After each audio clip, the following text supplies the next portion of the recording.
Hi, my name is Julie Anderson, and my next guest is GuruNischan. And I connected with her on her podcast. I'd seen her in a video clip that Roberta Blevins had made to present to the FTC during this consumer advocacy protection thing. And she compiled a number of video clips. And I had recognized GuruNischan in this video clip talking about multi-level marketing. More than 11 years ago, I was terminated from a company that I was led to believe I owned. And she had contacted me, and I was a guest on her podcast. And I was so blown away by how much of my experience she understood and gave language to things that I thought I had the words to talk about. And she has a real huge depth of understanding, a huge breadth of experience. And she was also a part of multi-level marketing.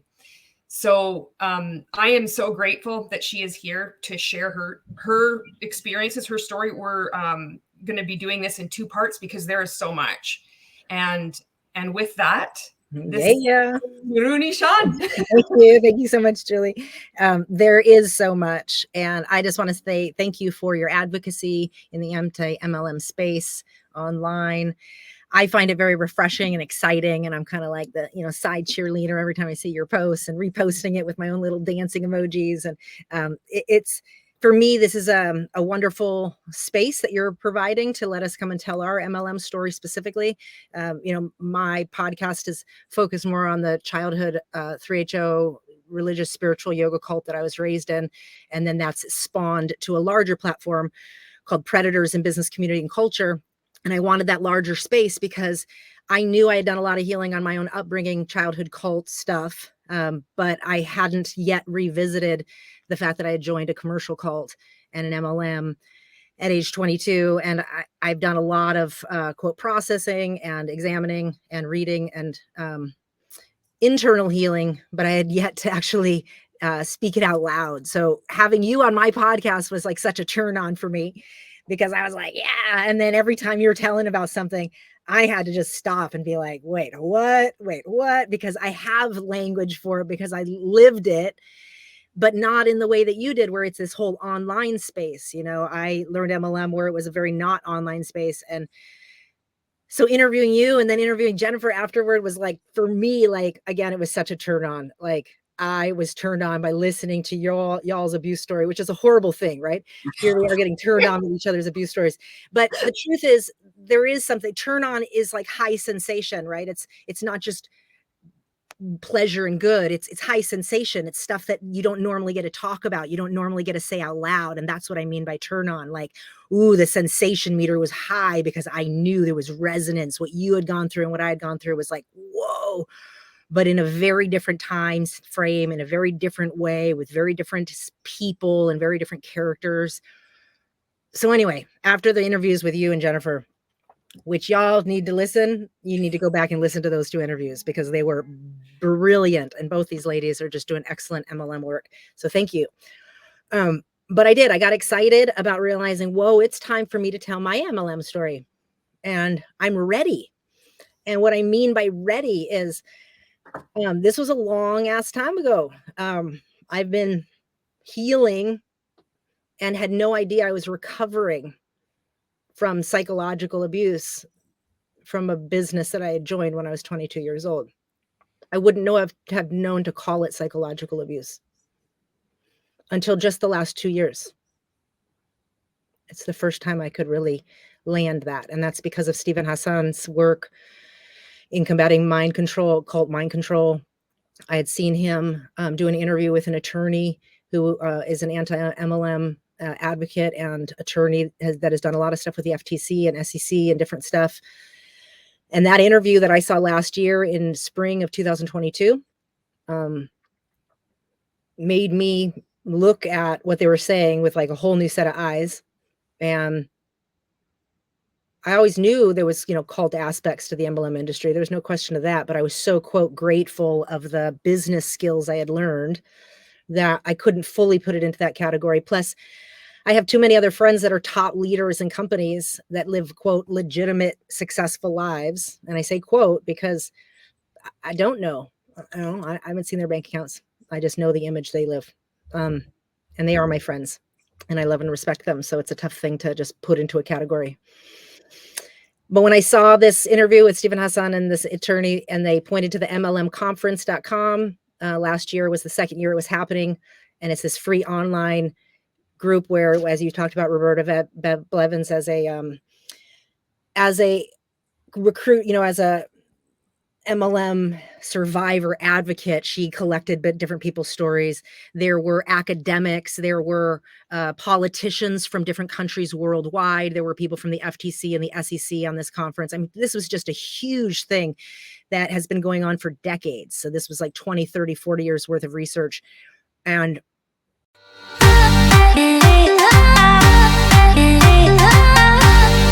I sign up for it because it's free. This is last spring, 2022. I'm like, yeah, I'll do that. And then they can say, you can check out the videos from the last year's conference. And I'm like, hell yeah. Okay, I'll do that. And I quickly look at one of these videos with this guy who is talking about his experience, and he has a book, and the book was called Merchants of Deception. And I quickly found this book, and he has it available all online. And for free, because he just wanted people to have access to this book and to know the truth and the deception of the industry. So it's called Merchants of Deception. And I listened to it. It's not on Audible or anything.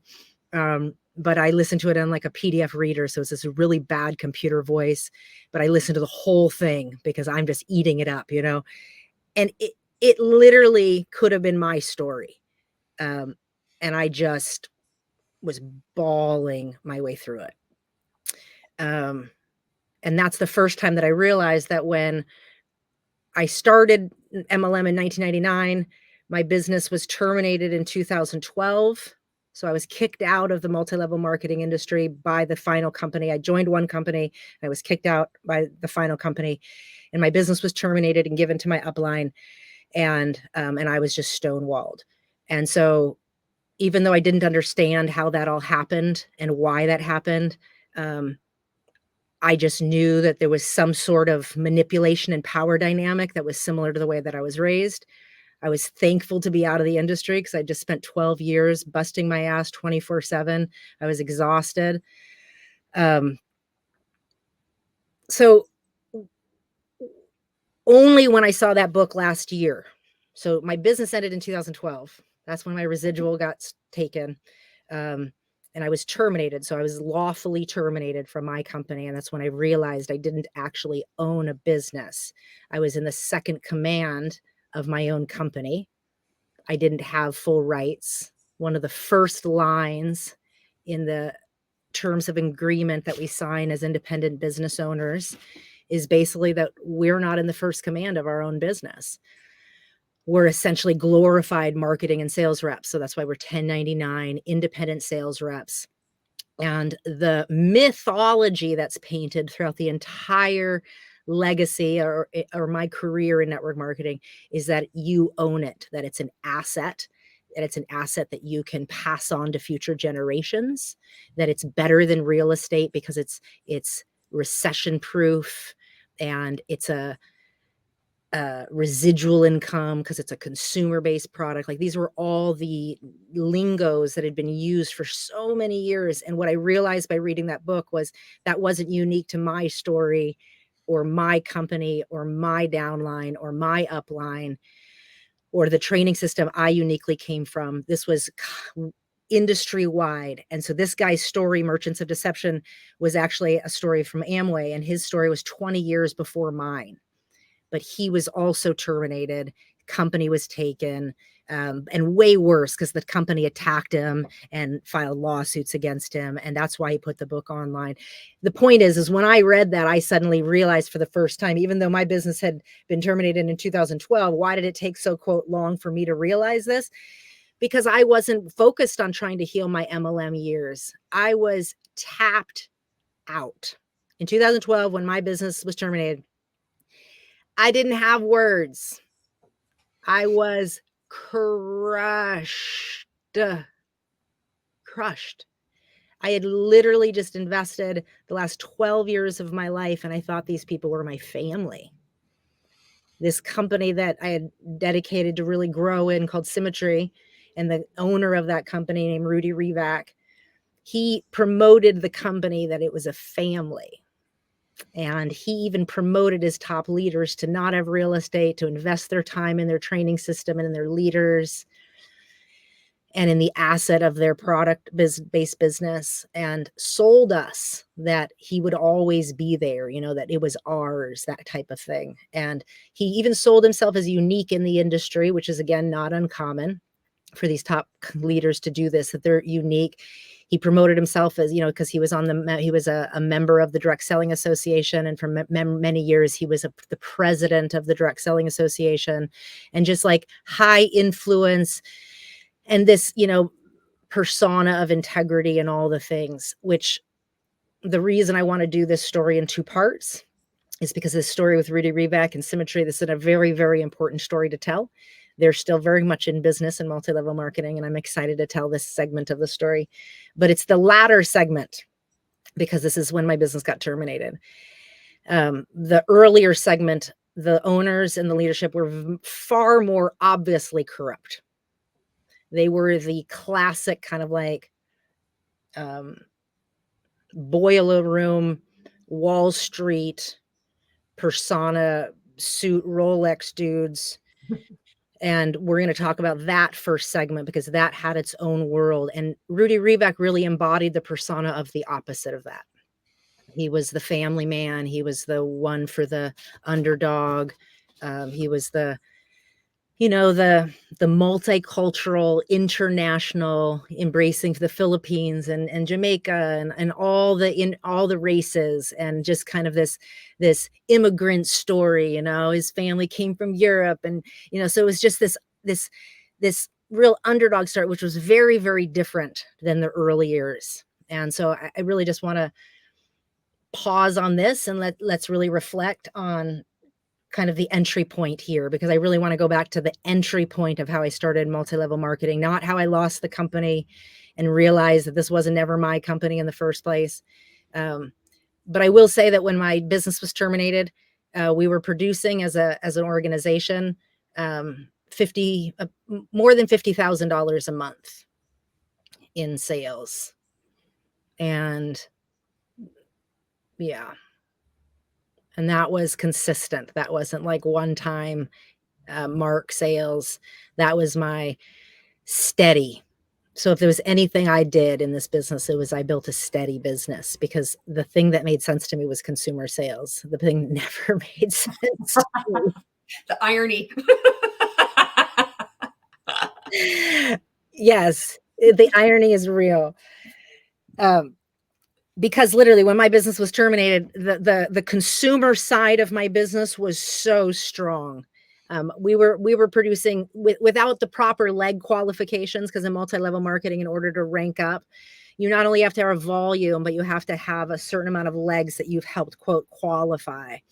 So when my business was terminated, I had reached a level of qualification that was, you know, not that highest rank at 50,000 where you have certain qualified legs, but I was consistently for more than 5+ years at over 45,000 in sales. So between 45 and 60, in just consistent in sales, even if I didn't have the qualified legs to make that next rank. And so I'm pointing this out because that's rare in the industry. It's rare in the industry to actually build your company based off of consumer sales. And Symmetry really promoted themselves as a consumer-based product company that really had a sales-based segment, which is, again, how it really created a false persona of itself, that it was really there for the people. And it's just yet another disguise of a very, very wrought industry, all the way down to the roots of the Direct Selling Association and the ways the companies are structured, designed, the way they restructure when there's too many leaders making X amount of money and they need to do stuff, the ways they don't disclose what's happening with the products, the ways that they disseminate information based on what rank you are, so that they can promote the next, so that they can basically control thinking to have you move in a new direction without actually giving you full consent to make a choice based on what's actually happening. And this is all built into the training systems of the companies themselves and of the industry themselves of itself, because it's all based on the fundamental lie that this is a legitimate business and you're an independent business owner. And what we learned from Merchants of Deception and from the MLM conference is that it's not. There's no legitimate company in this industry, because it's all based on the fundamental lie of that early 1970s lawsuit that got passed. And it's the DeVos family, and they poured money into the Republican Party to influence Congress. And when you can really see the level of manipulation from the congressional Republican Party, the ways that lobbyists are flooding money, rich companies and rich owners are flooding companies, Direct Selling Association included, to be able to influence policy. And when you influence policy to create a law that creates legitimacy for our industry, our entire pride as an independent business owner in the multi-level marketing industry is based on that one fucking statute. Is that we were the exception. These other things were pyramids, but we aren't. And this is why. And then we create an entire rationale around it. And I was excellent at it, and not excellent at it in a slimy way, because as you're going to hear from the early part of my story, I worked very, very, very hard to build a quote legitimate business, because I thought I was really learning a system of entrepreneurship. And it was devastating to realize I wasn't. Last year is the first time I realized, fuck, I was never an entrepreneur. I learned some fundamental skills of being an entrepreneur, like marketing and sales. I loved so many of the things that I learned. Speaking, learning to, read a crowd and speak to the crowd. A lot of these things can be very, very manipulative, and a lot of them can actually be very, very dynamic, because when you can read a room and you can know what that room needs to hear to be able to fulfill what it is that they need, it's a beautiful thing. That's called fulfilling value in commerce. But it's a horrible thing when you're doing that to manipulate people to buy something they don't need with money they don't have, to force them into a system long term where the opportunity costs are too high to walk away. And that's the cost fallacy. Is that what that's called? Fallacy cost? Yeah, sunk cost fallacy. I learned that last year. Yeah, me too.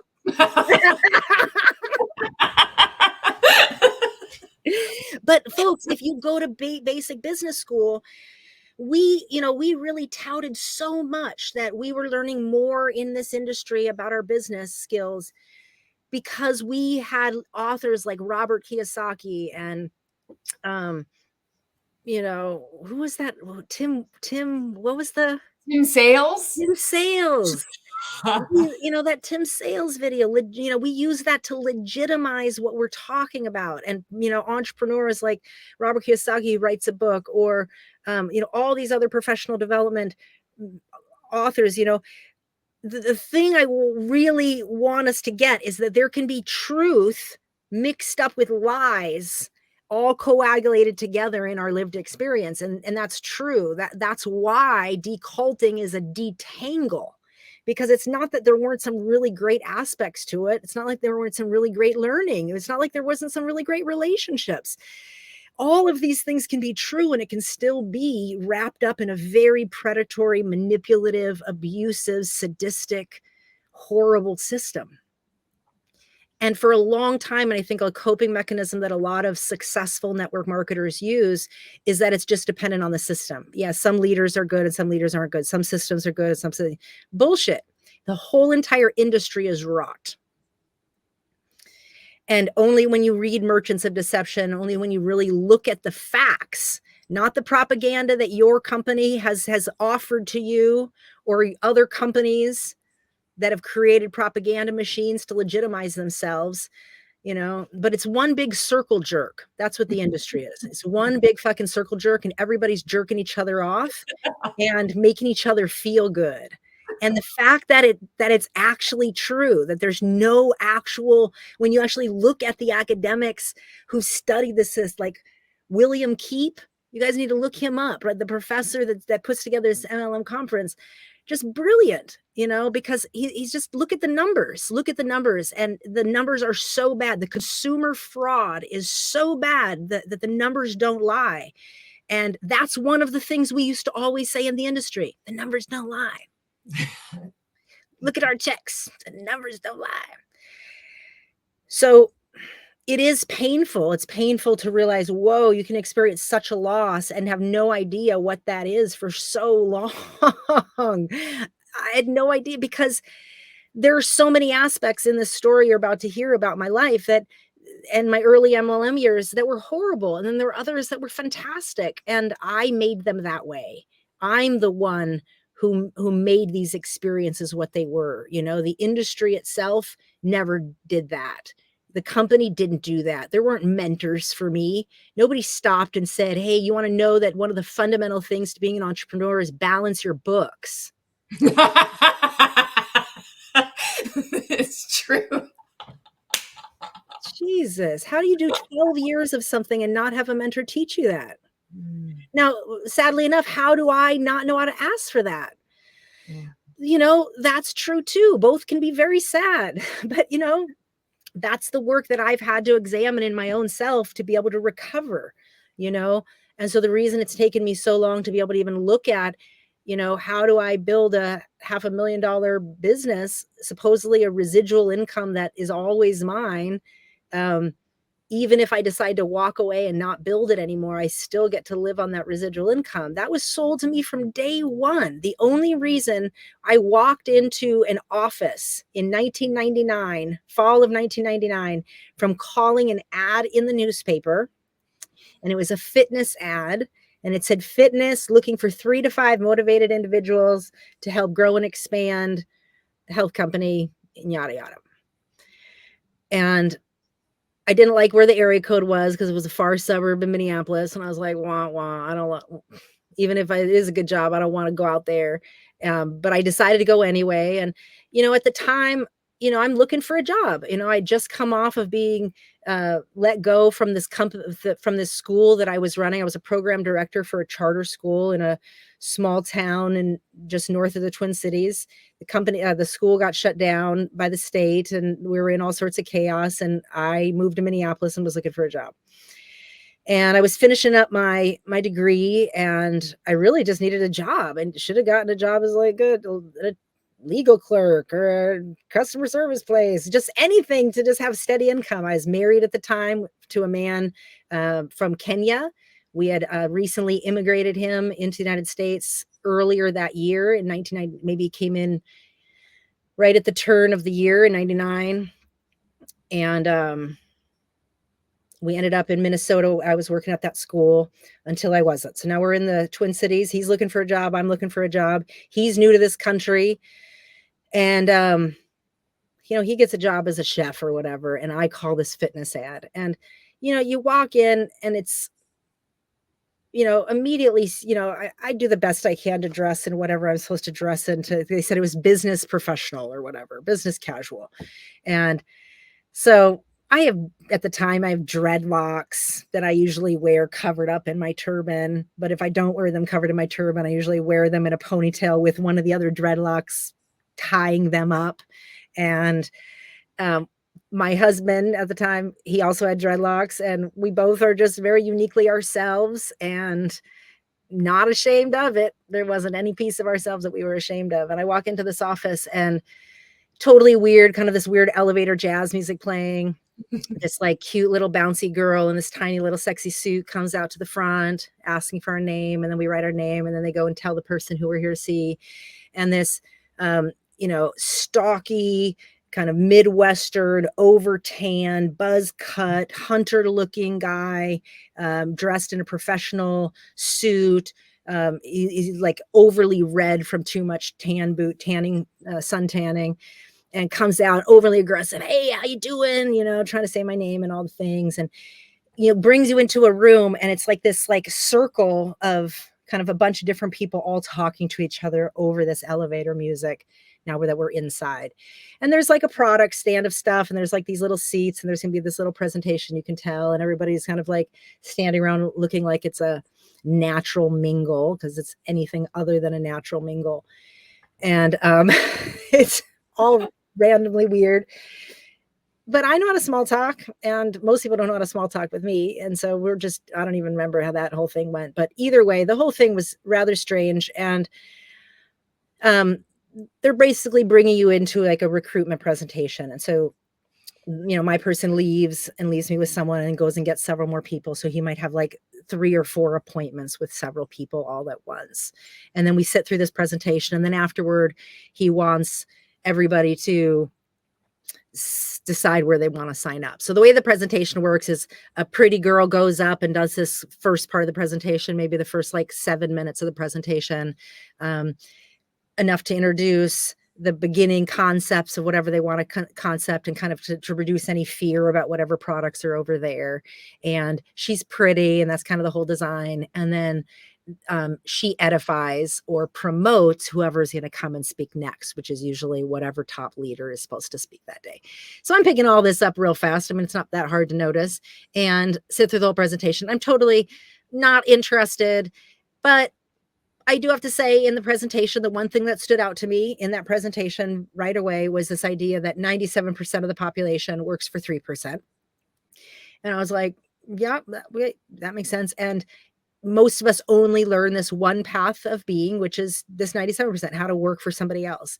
But there is other ways of thinking and doing and being that this 3% and blah, blah, blah. So they introduce this concept that there are entrepreneurs in the world and there are employees in the world, right? And that is a true thing. And so I'm kind of like liking that. And then I loved this idea that you could work hard for a short period of time and stop working and keep making money. And that was one of the base principles that the 3% of the population do, different than both 97%, 3%, both work hard, but one is working smart.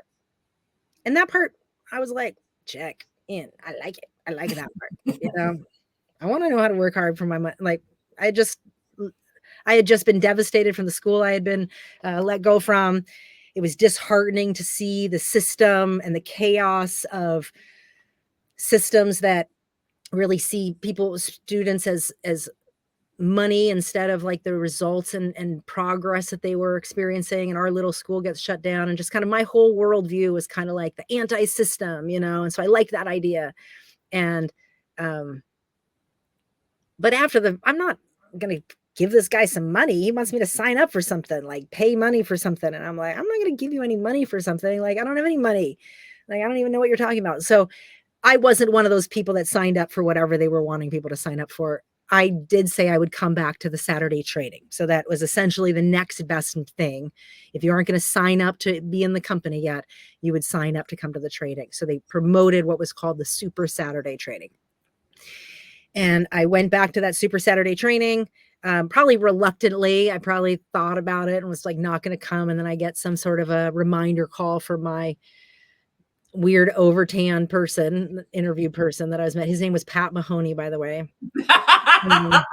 That's too much.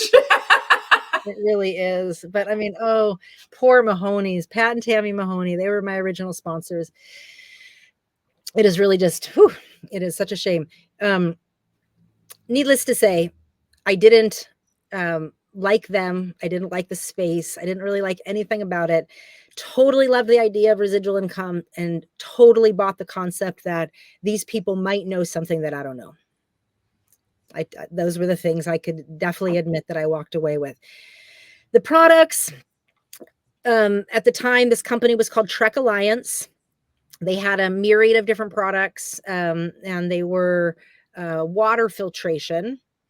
That one made so much sense to me. There was no part of me that I was not hooked on when I heard the water filtration. In my mind, I could do nothing other than just sell water filtration, and I could get successful in this company, because water filtration made that much sense to me in terms of how bad the city water was, how obvious it was. We had just come from living on a farm where we had well water compared to city water. Like, it was night and day. So I was like, in the very least, even if we lost everything and I end up buying any products, that little water filter we could use at home. This is how my brain is working from the very start. And they had other products, nutritional products. I wasn't really so interested in selling those. The main reason was I grew up, again, in a countercultural yoga, religious cultural movement that my parents joined in the 60s. So I had a very countercultural identity. My name was very different. I had grown up very different. At this point, I had dreadlocks, but I didn't always have dreadlocks. I had long hair. We never cut our hair, and I usually had worn it covered most of my life. So this was kind of a new phase of the last couple of years that I had stopped combing my hair, which was kind of rebellious to my upbringing. So now my hair was growing long again, and my ex-husband had kind of helped me with that. And so my point is here, I was very aware of what I liked and didn't like. Nutrition, I was like not interested in, because I grew up where I remember my parents, specifically my dad, selling multi-level marketing nutritional products. There were all sorts of years and phases where different people in the ashram and the community I was raised in did home-based businesses, and we only ate this new dried food or this new nutritional product. And we only ate that stuff because these movements came through the community. So I had a really anti-MLM, specifically product-based concept. I didn't want to have a home-based business. I definitely didn't want to sell nutritional supplements. Water filtration was a little sexier to me. I'll definitely be honest. I was like, now that I could get behind. Skincare, I wasn't even super feminine, I was definitely more tomboyish. I grew up with 3 brothers, and I just traveled the world and lived in Africa. And, I was just my rugged individualist self. And they had a couple other things. Natural cleaning products. That one I also got behind. Made total sense. You could take this tiny little bit of a product and dilute it with the rest of the water. I swear, I didn't buy cleaning products for the next 6 years of my life. I mean, it was like the best.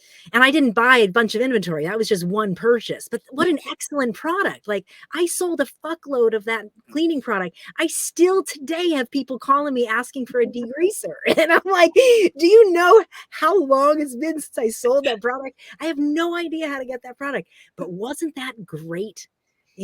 Because it was a great set of cleaning products.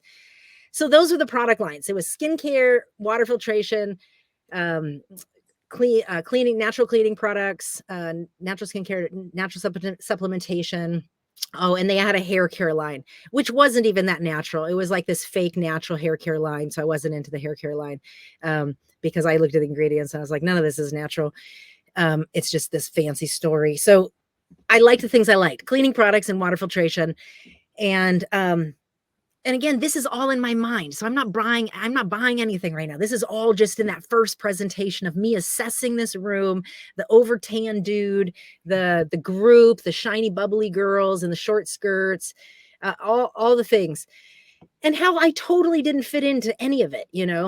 Come back for Super Saturday training, and I believe they convinced me to buy the small. I was gonna buy the small package, maybe the bronze, but then the bronze didn't. It was like bronze, silver, or gold or something of the packages, and then they had what was called the business in a box. So you could buy the business in a box package, which is like the $2,000 package, or you could buy the gold package, which is like the $900 package, or you could buy the bronze, which was like $354. So it was like 4, 1,000, 2,000, right? Something like that. The strategy I come to learn later, and it didn't take much later. Well, I won't even get to the strategy yet. So I come to that Super Saturday and they convinced me to buy whatever product, and I'm going to buy that small package, but that didn't really make sense because it didn't have the water filter in it. So I'm going to get the $1,000 level, because in my mind, that actually made more sense. I wanted the water filter. So I'm not going to spend $300 on products I don't really need or want. I really want the water filter. So what should I spend the $900? So I think I'm going to go for this route. And the main thing they sell me on is that I have to become a product of the product. Now, we have no money. I'm broke. My ex-husband's broke. I have no idea how we do this. I think I had recently gotten a credit card, and that must be the way that I put that on there, because I had yet to have credit before. So this first move to the city, I think I first got electricity in my name. for the first time because we had just moved from the farm. So essentially you're establishing yourself as a young adult, and I'm a young adult that's married to an immigrant, a new immigrant in this country. And of course we get flooded with credit offers because that's what happens when you're new and young. And so I get that first package, which is fine or whatever. And I think I just decide we're going to be the product of the product and yada, yada. And then the next, somehow they're promoting, maybe I come from or another, they're always just trying to promote you back to the next event, whatever that next event is. So if it's the next Super Tuesday event, because this another special leader is coming in or whatever. But needless to say, they're promoting a product event or a training expo. And I want to say that the first one we attended was a training in Minneapolis. And I want to back up and just say this company that I had first come to see was an independent office, and maybe the office was called something Premier. Okay. They had named it whatever, Mount something Premier, whatever it was. And that was the office I was coming to see. So I think I'm going in for a business interview, running this fitness ad that the Overtan dude is running. And it's to this business Premier place in Northeast Minneapolis. And the company itself that has the products is called Trek Alliance. And the way they presented it in the presentation is that they're independent salespeople, basically independent business owners. The company itself is kind of this broker, and they find really good manufacturers. And these manufacturers of the products are independent of the company. They're finding these other really good products. And to be honest, I was getting behind this concept. And this is why I wanted to back up and explain it, because I had watched my dad and plenty of other people sign on to a product line. That's all we ate for a while, or that was all the community was promoted to. And then it's gone. And this is what happened a lot in multi-level marketing. Companies would come and go, and you would have a product and then you wouldn't have a product. So the philosophy that this Trek Alliance was going on was that they didn't create products. They found excellent manufacturers of great products. And so it's kind of like being a broker to a great manufacturer. You don't put all your money into a manufacturing, which takes a lot of time, labor, and attention. Instead, you find a really excellent manufacturer, and then you become their broker. And they became sole brokers. So the reason that company had a vested interest is because they got higher distribution by aligning themselves with a multi-level marketing company. That was the philosophy. And I believe in that Trek Alliance days, that's really how it happened, because I actually still to this day can find my water filtration company. It's called Water Chef. It is no longer multi-level. It is direct sales, which means you can just go and buy it. No commission in there. You just go to the damn website, order that shit. And guess what? It comes directly to you, because that's called direct sales. And you want to know what? It's less expensive, better made, and free shipping. So don't believe the hype. That network marketing will sell you on all those things. And it's the same exact company, the Water Chef manufacturer. So going back to that philosophy, this Trek Alliance philosophy is, again, one of the reasons I bought in, was because that made sense to me. This is a great company, that Gentle Earth cleaning products. I wish I could find that manufacturer. I'm sure they're distributing somewhere. I have no idea. Because from a manufacturer point of view, you could have the greatest product in the world, but if you can't get that distributed, if you're blackballed by the retail market industry, you're fucked. You can't get that product to market. So unless you, now with Amazon, people do, but a lot of manufacturers still get blackballed by Amazon. You have a great product and you're trying to sell it, and you're getting undercut by people that are stealing your product. This is an issue for manufacturers. So just going back to, this is one of the early things that I got sold on in the industry of why Trek Alliance was such a good company to be a part of, because I got into the products I got into. And those product manufacturers, I don't know if all those stories are true. I don't know if each of those were independent manufacturers. Now I understand how, CEOs and business deals really go down. These companies could be colluding all day long with each other. One could manufacture it and another one could, offer the raw materials, and then they distribute it through their own multi-level marketing company. I mean, it's all collusion. I mean, all you have to do is go and watch some of these banking industry movies. And this is how business actually runs. It's a lot of collusion. So the Trek Alliance had the products, but then they had a separate company that they called Tech, and it was called TEC, and it was called the Trek Educational Corporation. So they had the Trek Alliance, which was the company itself, and they had the products, and the products were independent manufacturers that had exclusive rights to be distributed through Trek Alliance. And then you had another company, which we didn't necessarily realize they were separate, but they were definitely, because they were all just kind of promoted as one big umbrella, was Tech, which is TEC. It was Trek Educational Corporation. And so they would always have something to promote, because all throughout the United States, Tech, this Trek Alliance Educational Corporation, was always sending one of the top ranked leaders to some region. So we were in the Midwest region, and the person who was the upline for me, I had the overly tan dude, the big brawny guy. His upline direct was this guy named Joe Delisle. And Joe Delisle was my upline sponsor, and he was kind of one of the main people of Minneapolis region and ran that Midwest. But there were other people of, say, the Pacific Northwest. There were leaderships that were of his rank there. And then there was a leader in California that was of his rank somewhere else, or maybe higher. He wasn't of the highest rank. He was trying to reach some of the ranks of these other top regional leaders. And so that first training that got promoted to me was a Trek Alliance Corporation event, and some leaders from other areas were coming in. And, this first training, and I don't even remember when I signed up. It definitely wasn't right away. I definitely had to come back to a couple of meetings. I think I probably bought product before I invested in the training. And then maybe I came back to another kind of office event and got sold on why I needed to go to the training, quote, so I could learn how to sell my product properly. Okay. So this is my course of events. It's this slow sell in.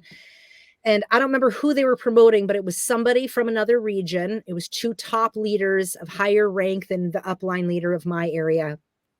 And I remember for this first training, I was promoted by my sponsor, Pat Mahoney. And his wife was this short, stocky bodybuilder woman with spike hair, too much makeup, like perfect Midwestern, Minnesotan, blue eyeshadow, and just hyper, like, hi, and just like, how you doing? Just that kind of like, yeah, Midwest, Minnesota is where I'm going to keep that. And I just remember this because I just remember just being so like kind of disgusted by it. Like Pat Mahoney and Tammy Mahoney, they promote that I need to come to this training. So I do sign up for that training. It's $295, by the way. So these trainings for a weekend, it's a Friday night, Saturday all day, and Sunday all day. And it's local in the area. Sometimes they are far in other cities and you have to travel. So it could be like, instead of this one's in Minneapolis, but the next one could be in Chicago. And then people are now getting on a bus to travel from Minneapolis to Chicago. So wherever the Midwest, it could be St. Louis. So there's a Midwestern training, there's an East Coast training, and there's a West Coast training. And the Tech Corporation is sending, so the owners of the company, Trek Alliance, and by the way, the owners of this company, Trek Alliance, were called Rich Vaughn, his wife, Tiffany Vaughn, their partner, Calais Flagg, and then his father they brought in as the CEO, as a legitimate traditional CEO from a regular corporate America, Harry Flagg. And he was always promoted as like the grandfather wisdom of the crew. And Calais Flagg had a wife too, but she wasn't a part of the ownership team. And the reason I bring up this four is it was well known that these four were the top distributors from a company that had been shut down just a year earlier called Equinox. Holy shit. Equinox. So they were top distributors of Equinox before that got shut down. The owner of that was named Bill Gould. You can read all about it. Rich, Clay, and Tiffany were all top distributors of that company, and turn around and start Trek Alliance because of what they knew from how Equinox got shut down. That's why they separated the Trek and the Tech Corporation, that they weren't right. They had learned this concept, at least, that they had to be separate companies. And however it was organized, but it was set up directly in the same fashion as what Equinox was. And again, I learned this later as I started to learn that, oh, a bunch of these people had been in Equinox.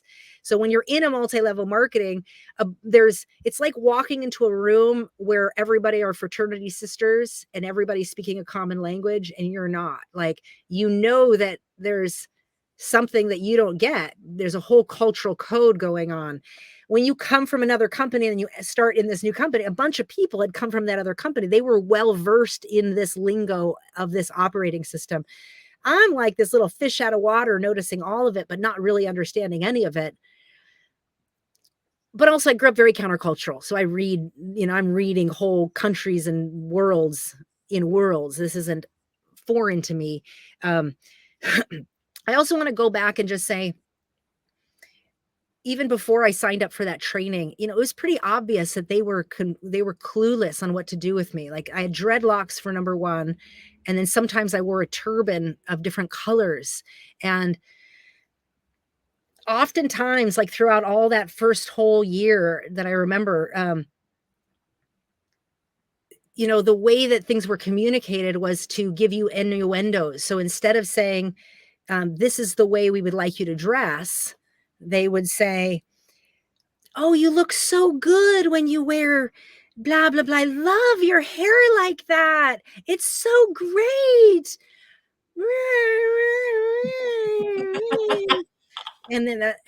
So then my only response to that type of behavior or communication would be to do the opposite next time. So whatever they were commenting on, like if they're like, love your hair, when you wear your dreadlocks like that, then I would come wearing a turban the next time. Like, I would always do purposely the opposite, because I could get what they were wanting. They were wanting me to conform, to be in a certain way, because the way that I looked or the way that I dressed when I came into their office atmosphere could disturb their image, the office image they wanted to portray as being this sophisticated office, to have this kind of world traveler, hippie looking girl with dreadlocks that has a lot to say on her mind and will ask whatever she wants to ask. That didn't fit the protocol, because there was a protocol that was wanting to be laid out. And I was very aware I didn't fit it, I guess is my point. And I also didn't care. I just really didn't care. I knew I just didn't fit with them. I remember having early arguments with my sponsor. In fact, before I tell that story, I go to that first $295 training. By the way, we're paying the $295 to Trek Alliance Corporation. We're buying products from Trek. Okay. So you are in a lineage based on your sponsorship, right? So I'm sponsored by Pat and Tammy Mahoney, and they're sponsored by Joe Delisle, and he's one of the top people of of Minneapolis for the Midwest region. But he's not one of the top people, right? He's just of that higher ranking of that region. And he's definitely one of the higher ranking where he's also sent to other regions to train.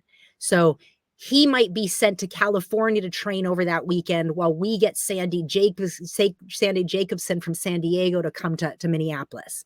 And so every month, these top leaders are sent to different regions, and they're edified as being the best person from that region and the type of sales organization they build.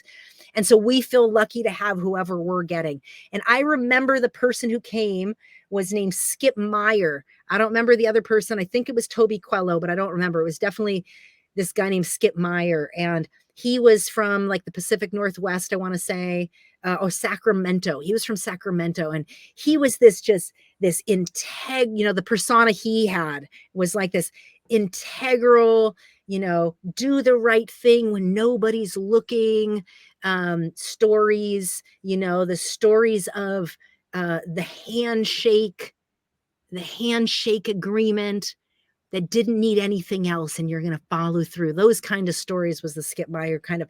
I liked this guy, he was the genuine, tell it like it is, always be honest kind of. He wasn't the,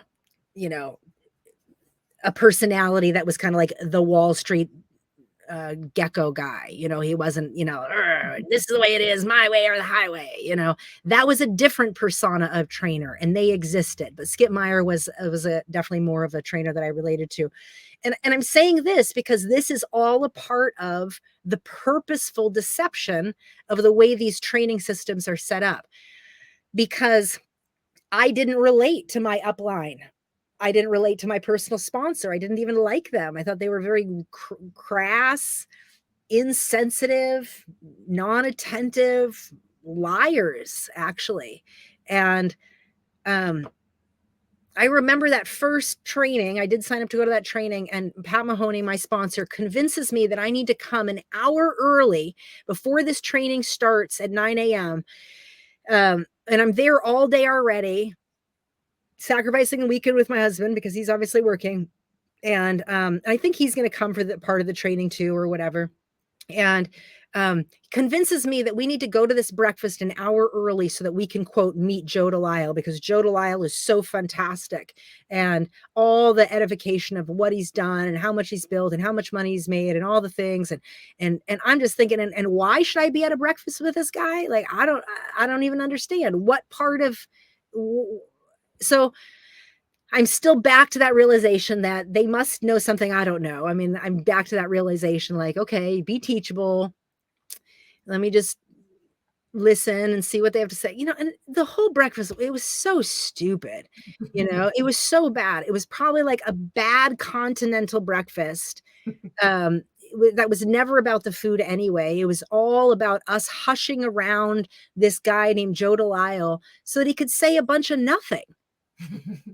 And that's kind of what happened. I didn't see any value in it. I was rather irritated that I had spent my time, after I'm already investing so much of time to come. I'd already invested in the product. I was already clear that the water filtration made sense to me. Like, I had my path. Like, what the hell?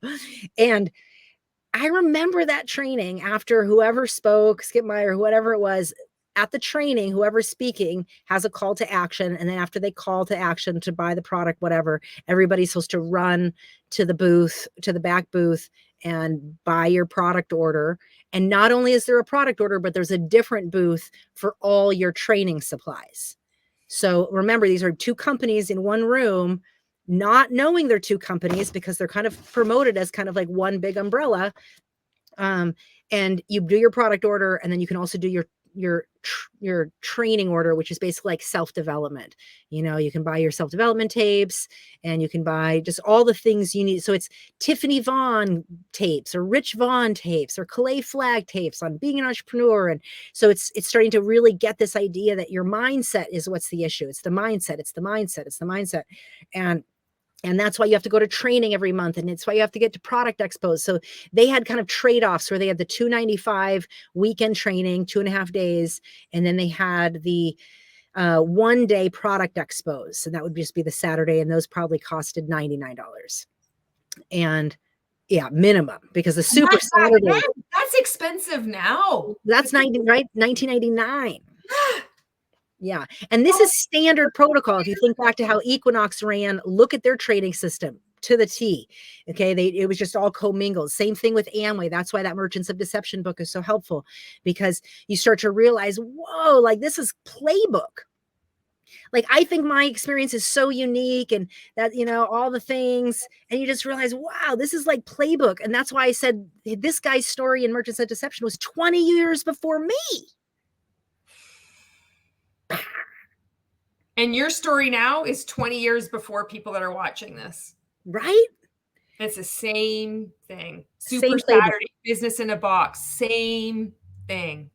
And that's why it's so important that we pause and we listen, and that it's okay to take time to heal. You don't have to become the fierce advocate out there yet, unless that's what your mission is. Do it. It's okay. But then it's okay to not. It's just okay. It's okay to go in phases, because that's all healing is. We're literally, cult deprogramming is literally recovering ourselves. I'm telling you these stories quite minutely in detail because I've spent so much time hashing and picking these things out. To the fact that I can remember and recall this person that was sitting in that first training that day, I'm so proud of me for that, because I was seeing all this. It wasn't blowing by me. I knew what I liked and didn't like. I could feel who I resonated with and who I didn't. And they actually built the training model for that, so that when you met somebody you didn't like, you could promote somebody you did.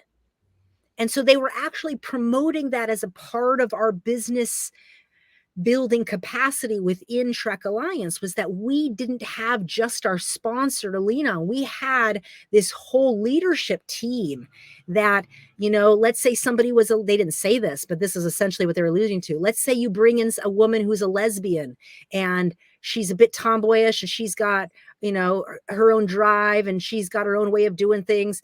You want her to relate to Sandy Jacobson. Now, nobody admitted it, but Sandy Jacobson was obviously a lesbian and she was one of the top leaders, you know? And so she was playing with the big boys and, you know, and she was one of these top trainers that you just knew there was a type of person that when you brought that person in, you could edify Sandy Jacobson. Or when you brought in somebody that was down to earth farmer kind of guy, owned horses and blah, blah, blah, you would edify Skip Meyer, you know? Or if you know, you brought in somebody who was like an adrenaline junkie that just wanted to be number one, you know, you could edify this top dog or Rich Vaughn or Calais Flagg, because that was that type. They were the Wall Street kind of like my way or the highway kind of guy, you know, and they purposely kind of created all these personas so that the example of me, I hated my sponsor from day one. I don't even know why I signed up. If I would have known I had the choice to be like, I don't want to sign up under you, I would sign up under somebody else, because the lifetime with your sponsor matters. If you don't have a good relationship with this human being, it is a lie for them to tell you that it won't affect you, because it will. It affected my psychology from day one. I mean, he was abusive and he was verbally abusive. And when I was at that training, I remember him grabbing me to say, we need to go sign up for a business in a box. And, you know, you're so indoctrinated and you just get pulled up. And then before you know it, you're filling out the form. I literally have my form saying, I don't want to turn this in. I'm bawling my brains out in the hotel outside of the room with my paperwork. My husband's over here, you know, kind of panicking, like, oh, let's just go. Let's just go. And I'm crying. And Pat Mahoney's yelling at me like, what's your problem? What's your problem? You're investing in yourself. This is the best thing you could ever do. I'm just badgering. And I just remember being like, I'm so scared.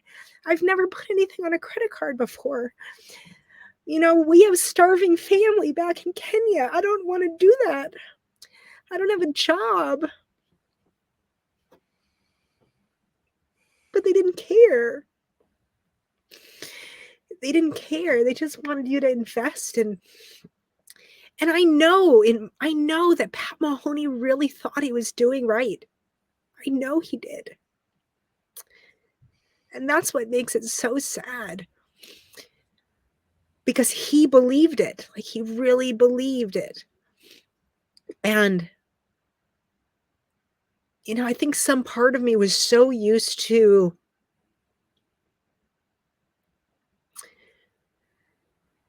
proving myself in disingenuous situations, you know, proving myself against the odds, you know, proving that I could do it even when nobody believed I could, that kind of stuff. And that's so rooted in my own childhood cult upbringing that at the time I wouldn't have known that. I wouldn't have known, you know, that was my survival strategy in life at that time. I moved to Africa at 18. You know, I've always done things very rebellious and my own way. I did my degree independently. I mean, I just done things my own way. And so the fact that that initial purchase was so tumultuous, I remember how tumultuous. In fact, that was that training. In fact, I want to tell the next story because that was also so bad. When I've only started remembering these particular instances recently, which is very normal in self-recovery because these are parts of me that that had to freeze over in order for me to even function in that industry. what I remember so significantly was as I was crying, everybody walked by. Nobody stepped in. There's hundreds of people in that room. There must have been 500 people or something. And they're letting people put $5,000 on a credit card, and I'm crying there saying, I don't want to do it. I'm so scared. I don't want to do this. And nobody stops, you know? So whatever happened, but by the end of that weekend, what happens on Sunday is if you have, so I didn't just get 2 businesses in a boxes, by the way. The way that the company manipulated, because of how Equinox had gotten shut down, the way they manipulated you buying business in a box in order to get the promotion of supervisor, which was that first promotion level where they said, if you buy 2 businesses in a box, that's how you reach that supervisor level. Most people would invest to get to that supervisor level. If you were doing what I was attempting to do, where you bought product, actually sold the product, and then bought more product, you could potentially reach supervisor and sell $4,000 within one 30-day period of time. But that would be a bit of a hustle, right? I'd buy $900 worth, do a product party, sell some shit, buy some more stuff, maybe do some direct orders. But either way, it could get to 4,000. But most people weren't doing that. They were actually just buying that $4,000, 2 businesses in a boxes, and they would buy one and then put another business in a box underneath. So it would promote them to supervisor. So this was a common strategy. As much as it was, quote, illegal, it was common and it was known. And it was built that way so that even though it looked like, quote, somebody had reached that first promotion level of supervisor, which is that first $4,000 or $5,000 of sales in that first 30 days, you think that that's what is happening, but it's actually purchased. And a Sunday afternoon for the end of that weekend training, everybody who's reached supervisor, quote, in the last 30 days gets to come up on stage and get recognized. And so, you know, I have this very traumatic and emotional thing that happens probably on whatever, that Sunday morning or Saturday or whatever. And then that Sunday, we go on stage to get promoted, you know, along with, you know, however many other hundreds of people had purchased their product too. And then whoever else was there that actually legitimately hit supervisor and sold some product and actually hit that level. So this is really significant too, because there is something that happens in your brain and in your nervous system when you end up on a stage in front of thousands of people that are cheering you on for investing in yourself. And yet that's not the language that's promoted. Instead, it's that you earned a level. So there's something really powerful in that conflation around what happens in our brain. And it's known. This is not me having an experience. Okay. This is well known that what is happening and why they're doing that to us is because when you get a taste of what's possible, when you get on that stage and you look out and you get to speak in that microphone for a second and you're like, you know, what it is, it's painting a vision of a better future. And it's built in to the recruiting tactics of why we stay. It goes back to the sunken cost fallacy. We stay because we're planted a dream. And the entire training is a bunch of people's stories of how they once were sitting there, broke as a joke, crying, investing their last dollar, blah blah blah blah blah blah blah blah blah blah. These things are built in and you don't know because you just had a traumatic experience and your brain has changed, and now these stories are actually conveyed on stage. Not just that, but in this Trek line, I remember, and this has been coming back too, was, you know, almost every one of those trainings they would play that flag. They would put the United States flag on the screen and they would play that song, God, proud to be an American, and at least I know I'm free.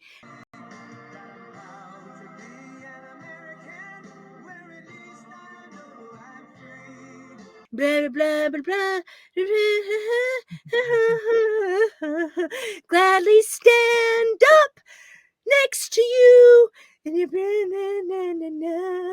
and I wish I knew those songs, but hopefully you can bring it in on a clip, because what I've learned is this is standard. Going back to Merchants of Deception, going back to early Republican indoctrination around the family and proud American and standing up for the flag, and it's all wrapped in. And it was only when I heard that book that I remembered the extent to which that messaging was being conveyed through Rich Vaughn, Tiffany Vaughn, and Clay Flagg and Harry Flagg.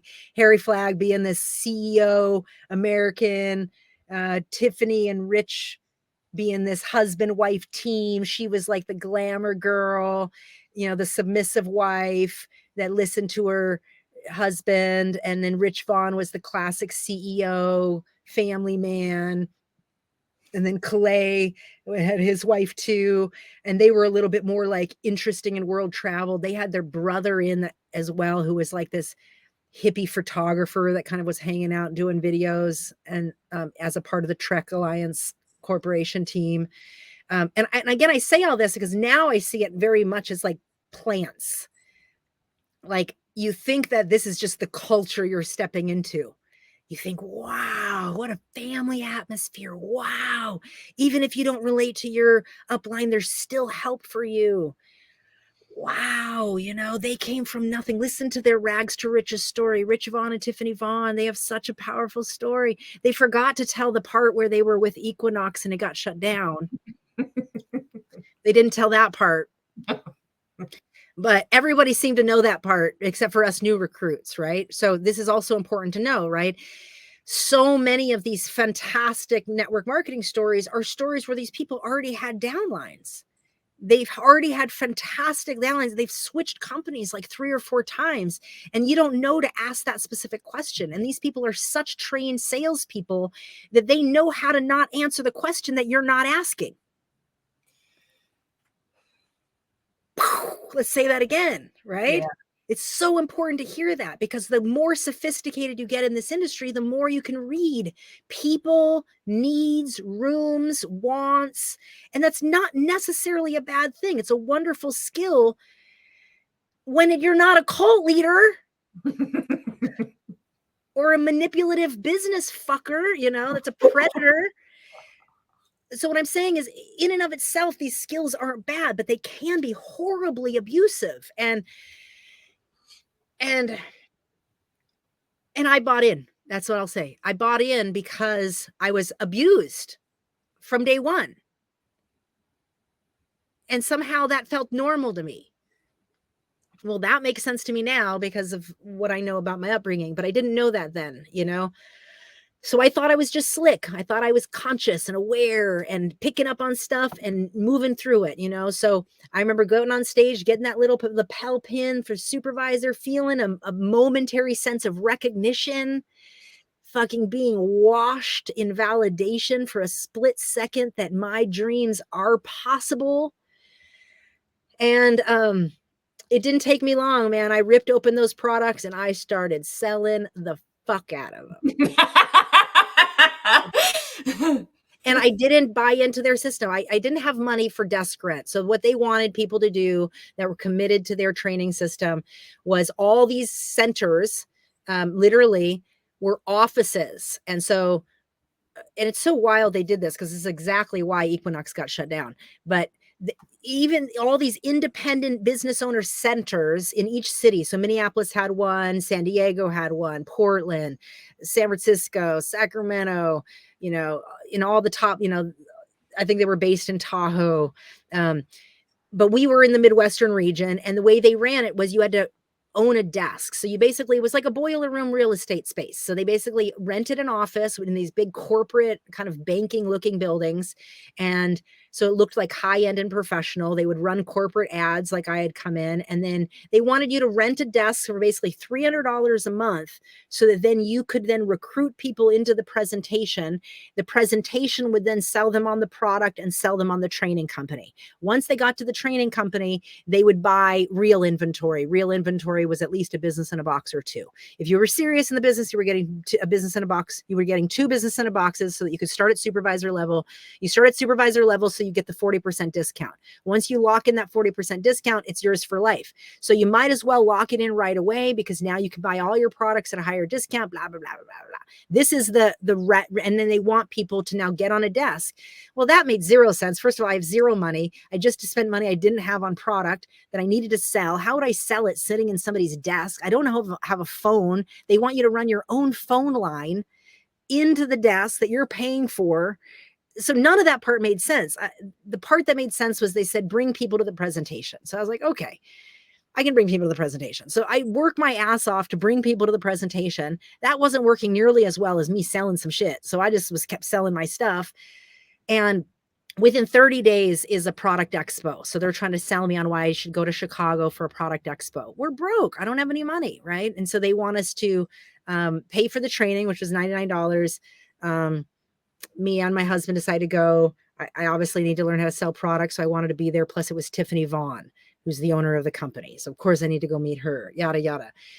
I have to pay for the bus. The bus is like $69 to get on the bus, both people, right? Another $140. You know, I have it in my mind that they're not going to let us go to Chicago, not somewhere to have somewhere to stay. But no, we're supposed to get our own accommodations too. And so I arrive there. We don't have any place to stay. They kind of try to throw us into some other rooms or tell us just to get our own room. We don't have $100 a night. So this is so sad. I remember me and my ex-husband walking this long road trying to find a hotel that we could stay at. And it's raining and we're walking outside after the bus had dropped us off and we didn't have anywhere to stay. And everybody just shuffles into their DoubleTree or whatever. And we start walking down the road and it's miles. I have no idea how long we walked. We walked so far to try to find a Motel 6 or 8 or something. I don't even remember, but it was really bad. I remember us crying and Facewalle just saying, I'm never doing this again. We're not doing this. And I learned a lot from that product expo. Again, Tiffany Vaughn is just this like pristine, pretty Barbie to me. And she's talking about skincare and doing products and all the things. I mean, just totally not my world, but I'm totally in awe. I'll just give it that. And I don't even remember after that, but I remember coming back to Chicago and the only thing that made sense was now I had the skills to sell. I had skills to sell the product. I was not going to do that little training system they were into. They kept giving me innuendos of the way they wanted me to dress. Every time I brought people, they didn't seem to really help me. They wouldn't talk to my people, or maybe they would, but not in a way that I felt was helpful. And the reality was I wasn't following their system, you know, and I wanted their help, but I wasn't willing to go through all the normal rigmarole to get their help. And so I thought I was doing the right thing by bringing people to the presentation and letting them close my people, but they weren't helping with that. And I remember a couple of different times being taken in a room and just yelled at until I came out crying, like badgered, just so badgered by Pat Mahoney. And again, I remember distinctly thinking how weird it was that everybody in that office stayed straight looking forward on their phone, acting like they weren't seeing what was happening. It never made sense. I even had a sideline. Was Pat Mahoney. There was a sideline to him. They were named Beth and Greg, and they were direct to Joe too. And they were like kind of more this like calm couple that, you know, seemed to care for their people and less aggressive. And I remember one time they pulled me aside, a totally different time, not in the midst of me being abused, but just pulling me aside and just saying, you know, I know it must be hard to not relate to your sponsor. We really wish we would have brought you in instead. We think you would just do so much better, you know? And so, you know, this was a big deal because I was not getting along with my sponsor. I was being abused by him. Joe Delisle didn't want to have anything to do with me because I'm not doing anything. I'm not a producer of any sort. So here, Pat Mahoney doesn't have anybody to drop me to. He can either leave me alone or be on top of me, and he doesn't know how to leave me alone, which is the problem because he's trying to micromanage me, and I'm not one to be micromanaged, especially by a Midwestern overtanned Midwestern guy that doesn't even know how to say my name, you know? So I don't know how many tradings in. I just know I start doing my own thing. And when I say do my own thing, I just start selling product.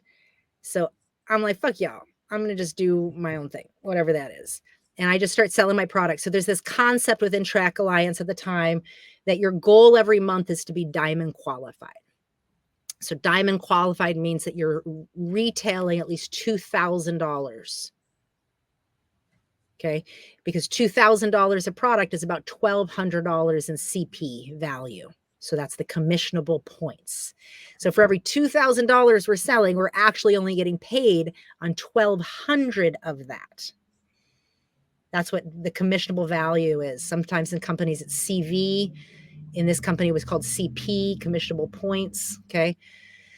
But all of this lingo is the same. All the structure is the same, and all of it dry fucks us in the ass, just so you know. It's designed that way. That's such a good visual. Pause on that. And then they try to tell you that you like it. Yeah. They try to tell you that you're enjoying that shit. Right. That's why they have you go back to the next training to remind you how much you're enjoying being dry fucked. Yes.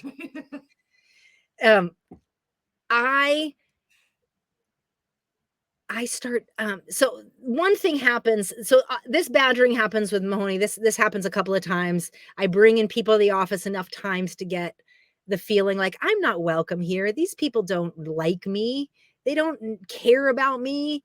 They don't even care if I succeed. You know, nobody here. You know, you realize real fast that they're promoting that we all work as a team because we're all working in the same office, but that's not actually true. Like if I bring in somebody that I want Beth and Greg to talk to, Beth and Greg doesn't have time to talk to my people, and they could give a fuck. They want to give a fuck, but they don't got time for that. They got to focus on their volume. That's the reality, you know? So if you don't have a direct, healthy relationship with your own personal sponsor, that is a problem. I remember at one point this, I don't know how far in, a couple of months, but it was definitely fresh because it was early on in the business. I had yet to travel. I had maybe done the trainings, but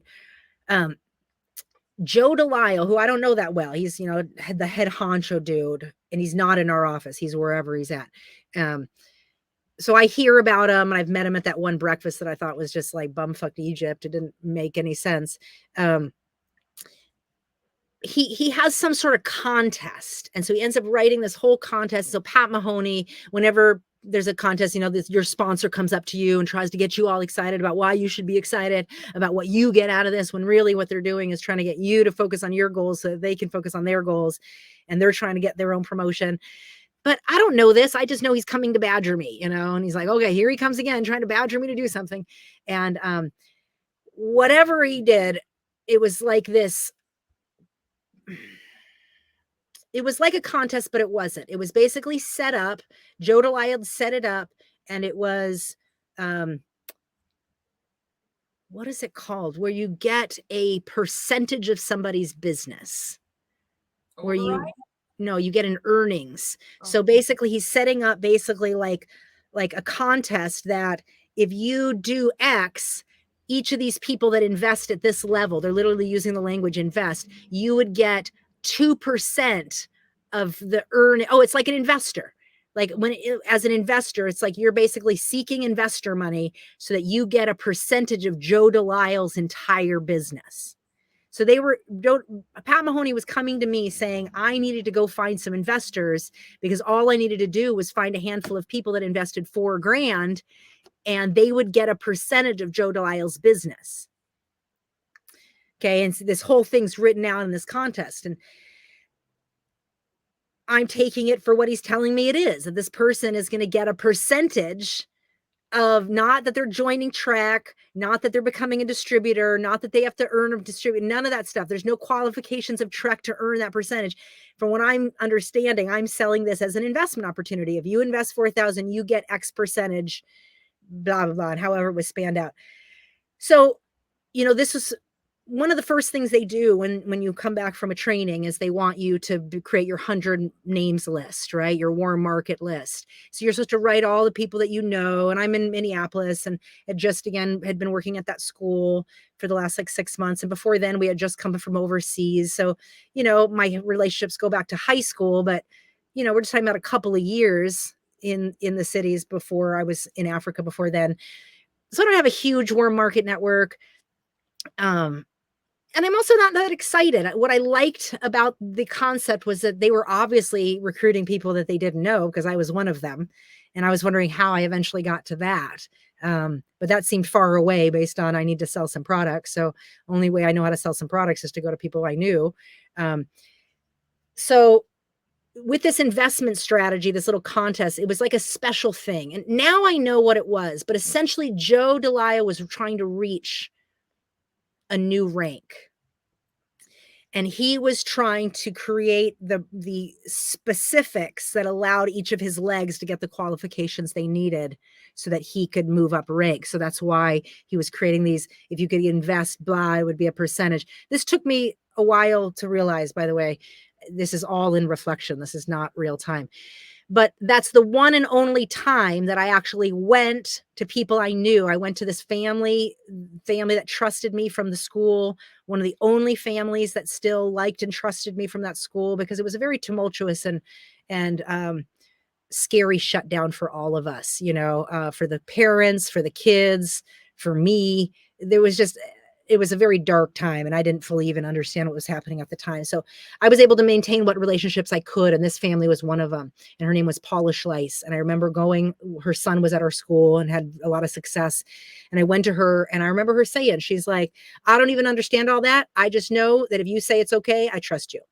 And it was, it was music to my ears. It felt so beautiful to have that much credibility with someone,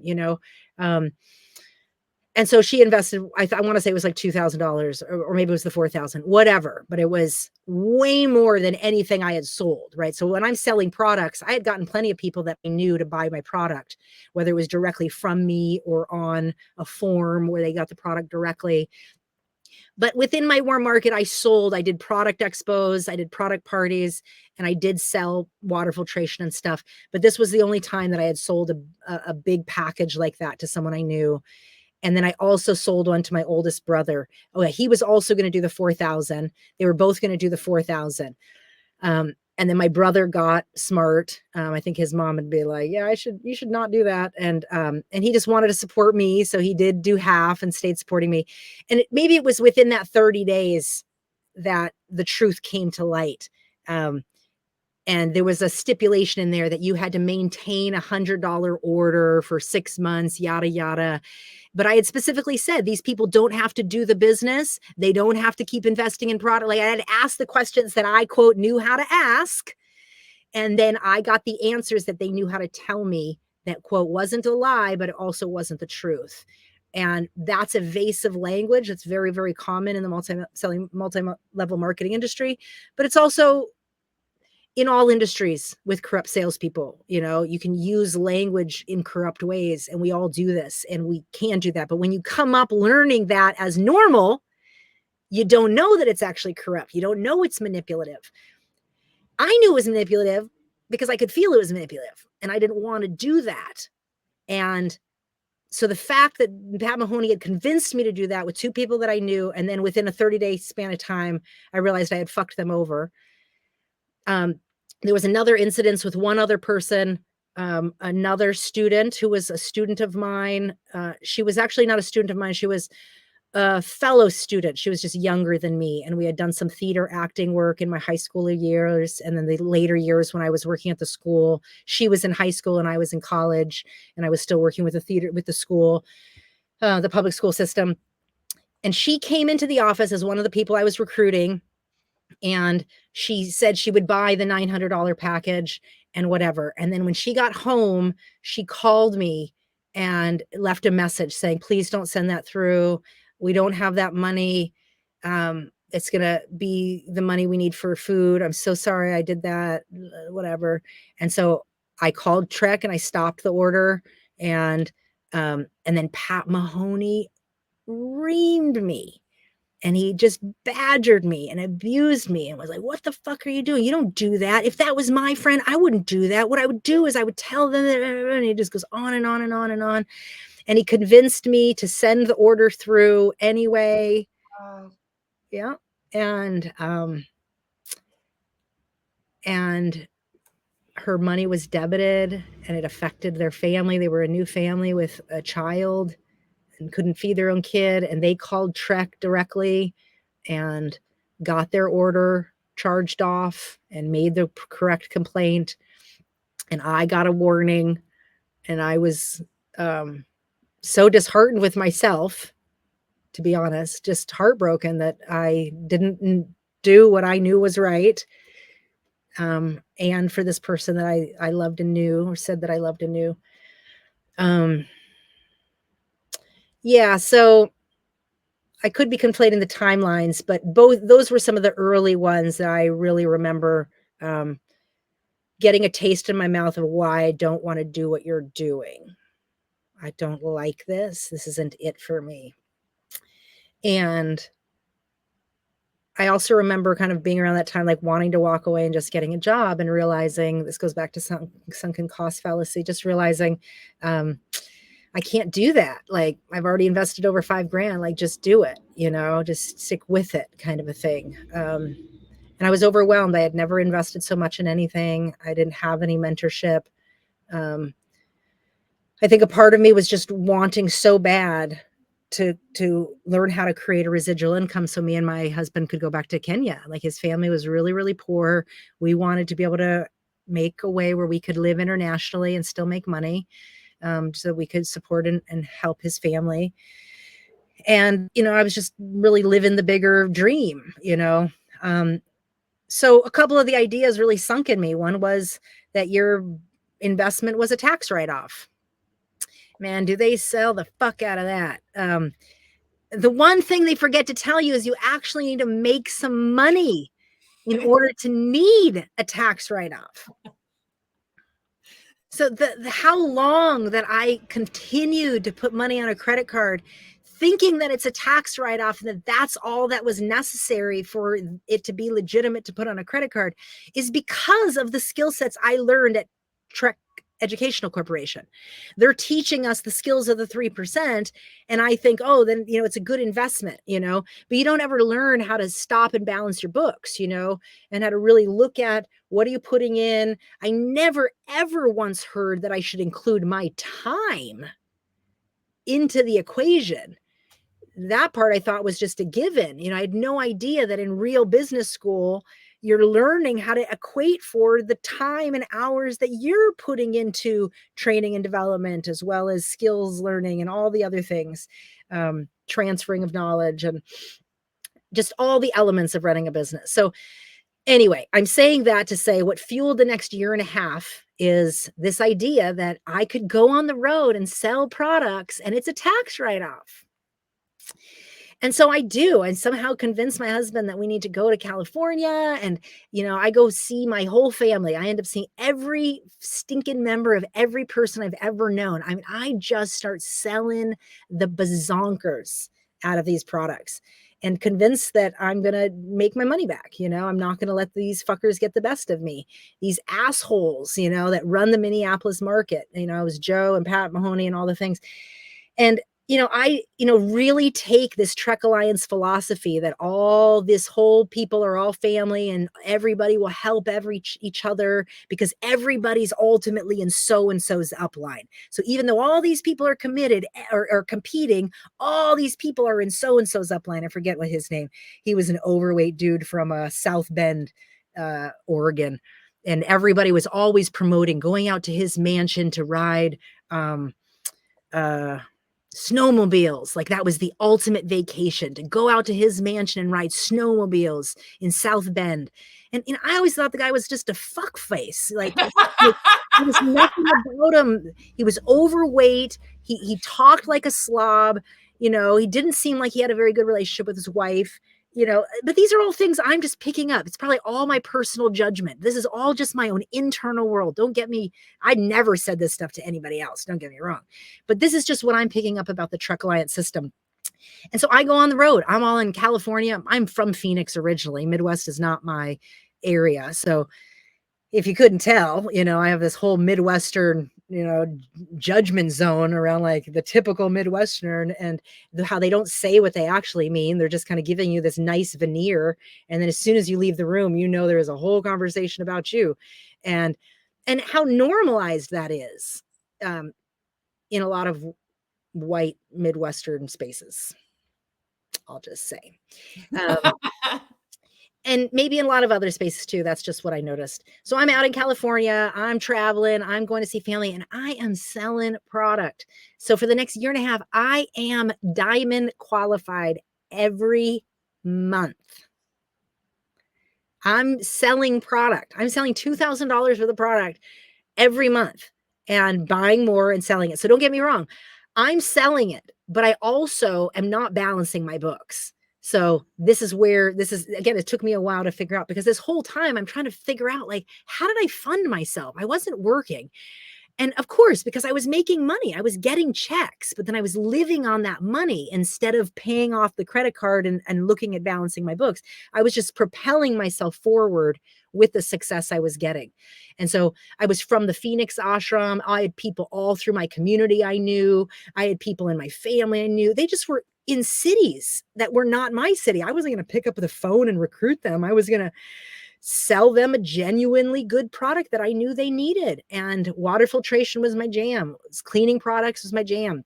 Some people bought skincare and nutritional products. Those were my main ones. And I would end up in all the trainings everywhere else. So I would end up in all the trainings, like in other regions.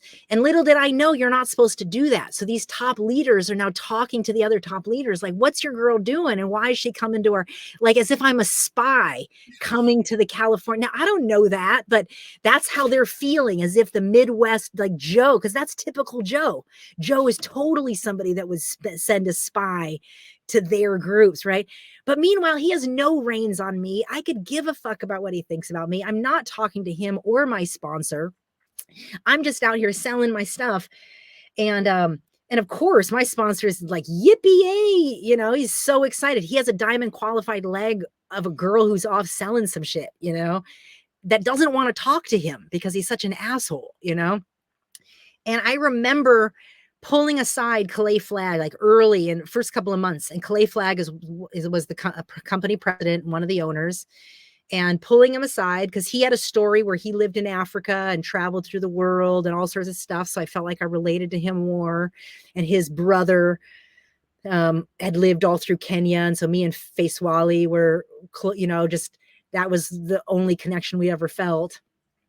And I remember going up to Clay and I just say, what do you do when you have issues with your sponsor, like over and over and over again, and I remember the talk so clearly. He looks at me and he says, GuruNischan, how much money do you make on your sponsor? And I was like, we don't make anything on our sponsor. And he was like, exactly. So get to work.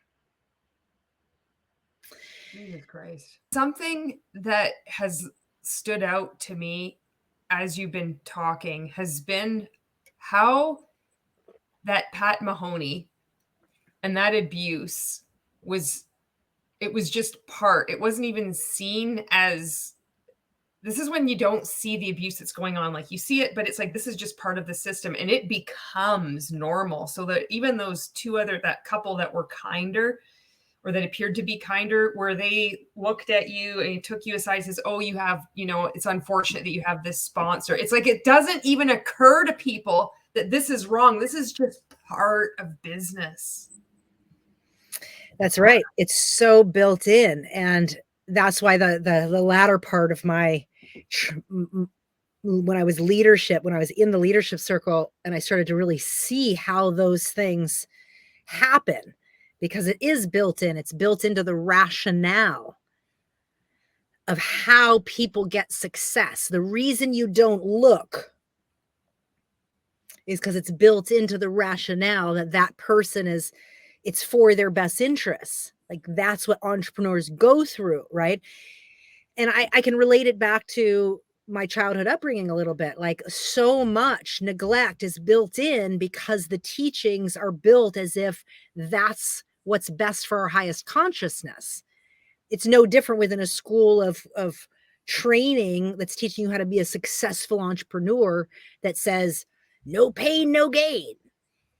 It's built in. And so those types of platitude language that we get sold on as a means of success are the very things that are used to not see the abuse that's in plain sight.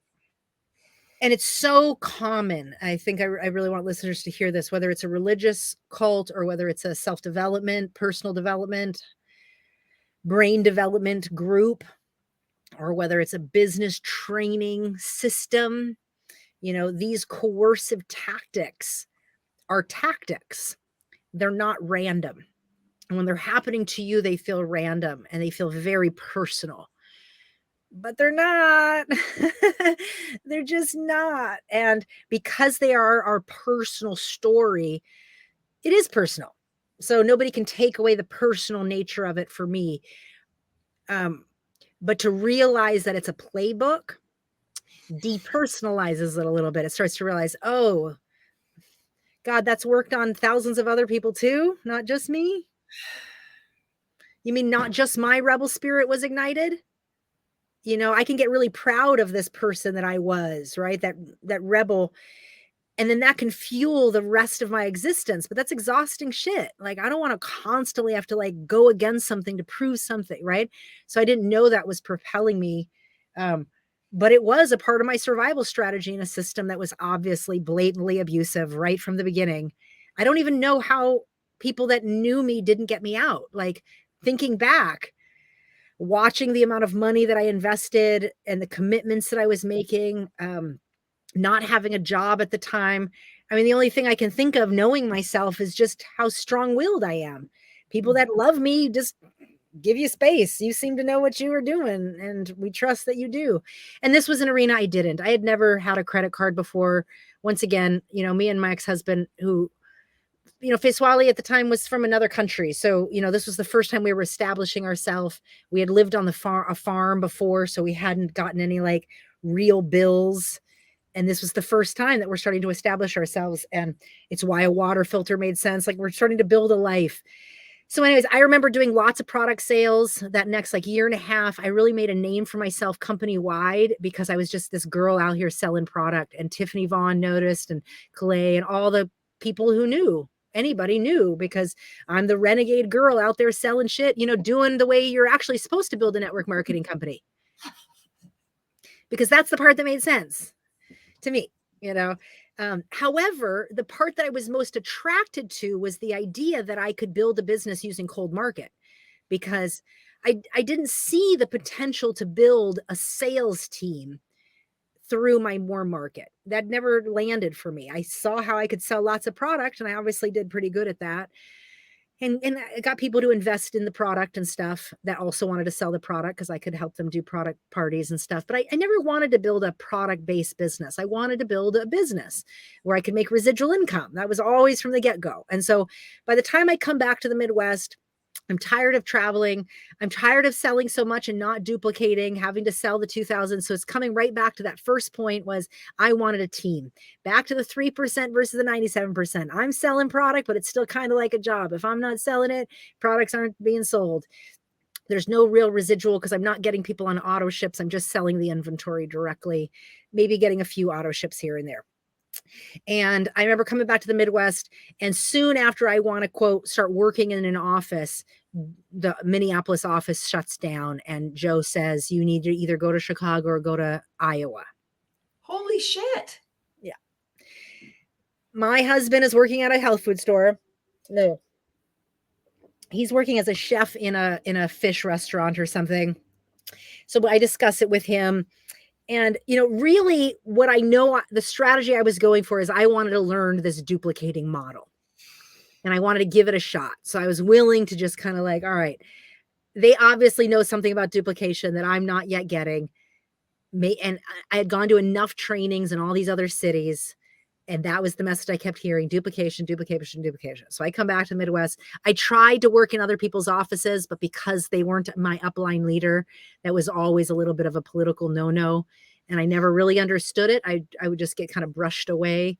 I never knew why in LA or in Portland or in San Diego or in Phoenix, why I didn't get the same kind of support when I brought people in that I would get if I brought them into Minneapolis. And so I slowly was realizing there's politics in it. Nobody really wants to help you. They might promote that from a training stage, but they're not really going to help you sign up somebody in your business when they don't make any money off of it. So that was a little bit of lip service. And I realized, okay, if I'm going to learn this duplication thing, I need to go back to the Midwest, talk to Joe. And he's like, yeah, you can go to Iowa or you can go to Chicago. So Iowa's closer, and I'm not going to go for long. I'm just going to go for maybe a 2 to 3 month stint, learn how to do their little system and keep it moving. And I go down to Iowa, and this is my first time. I want to say I get down to Iowa around like June 2001 or so. So sometime in the summer, July, June 2001. And I'm there definitely through September 11th, because I was there during the September 11th bombing. I remember being in the office for that. This is my first time working in an office, being around, again, a bunch of Midwestern folks. Most of the people were from the Twin Cities. Again, the way this leadership model worked is people rented an office. So somebody who was the leaseholder basically committed to getting a commercial lease in their name. They started an office, and it allowed people like me to come and, quote, rent a desk. So the way a leaseholder would make their money is if they had enough people in their office paying desk rent, right? I don't know the guy who's running the office. I just know he's a guy in somebody else's team from the Twin Cities. Everybody's in Joe's team somewhere. And I'm living with, like, there's a house with like maybe like 6 to 12 other, what they called warriors, people that were full-time in the business, working their desk job, which is basically cold recruiting on a desk to get people in to come to the presentations. And this is the first time that I actually actively working the business in this capacity in Des Moines. I don't think I even have, maybe because I go to Des Moines, Iowa, it's cheaper to run an ad in the paper. But there's whole dibs on ads in the paper. So the top leaders are really the ones running ads in the paper.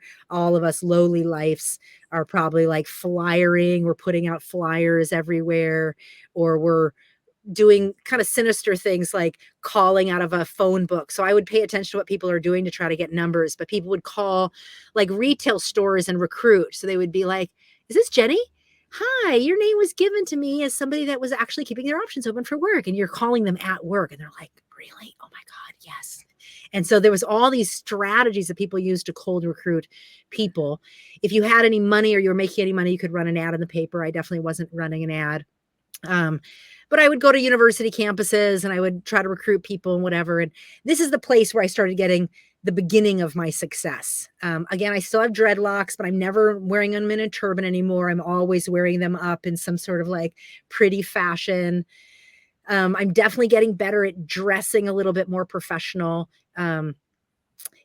And it's because I'm match and modeling. I'm watching people. I've listened to a lot of trainings already. I'm learning all about the dress for success mentality and just all the things that go with the image, right? How people perceive you, perception versus reality, and just all these concepts. And again, all these trainings, these trainers are dropping the same messages over and over and over again. They're just different people that are delivering that same message. So if you've gone to 6 months worth of training, you're basically hearing the same information regurgitated by different people telling somewhat different stories, but to convey a similar message.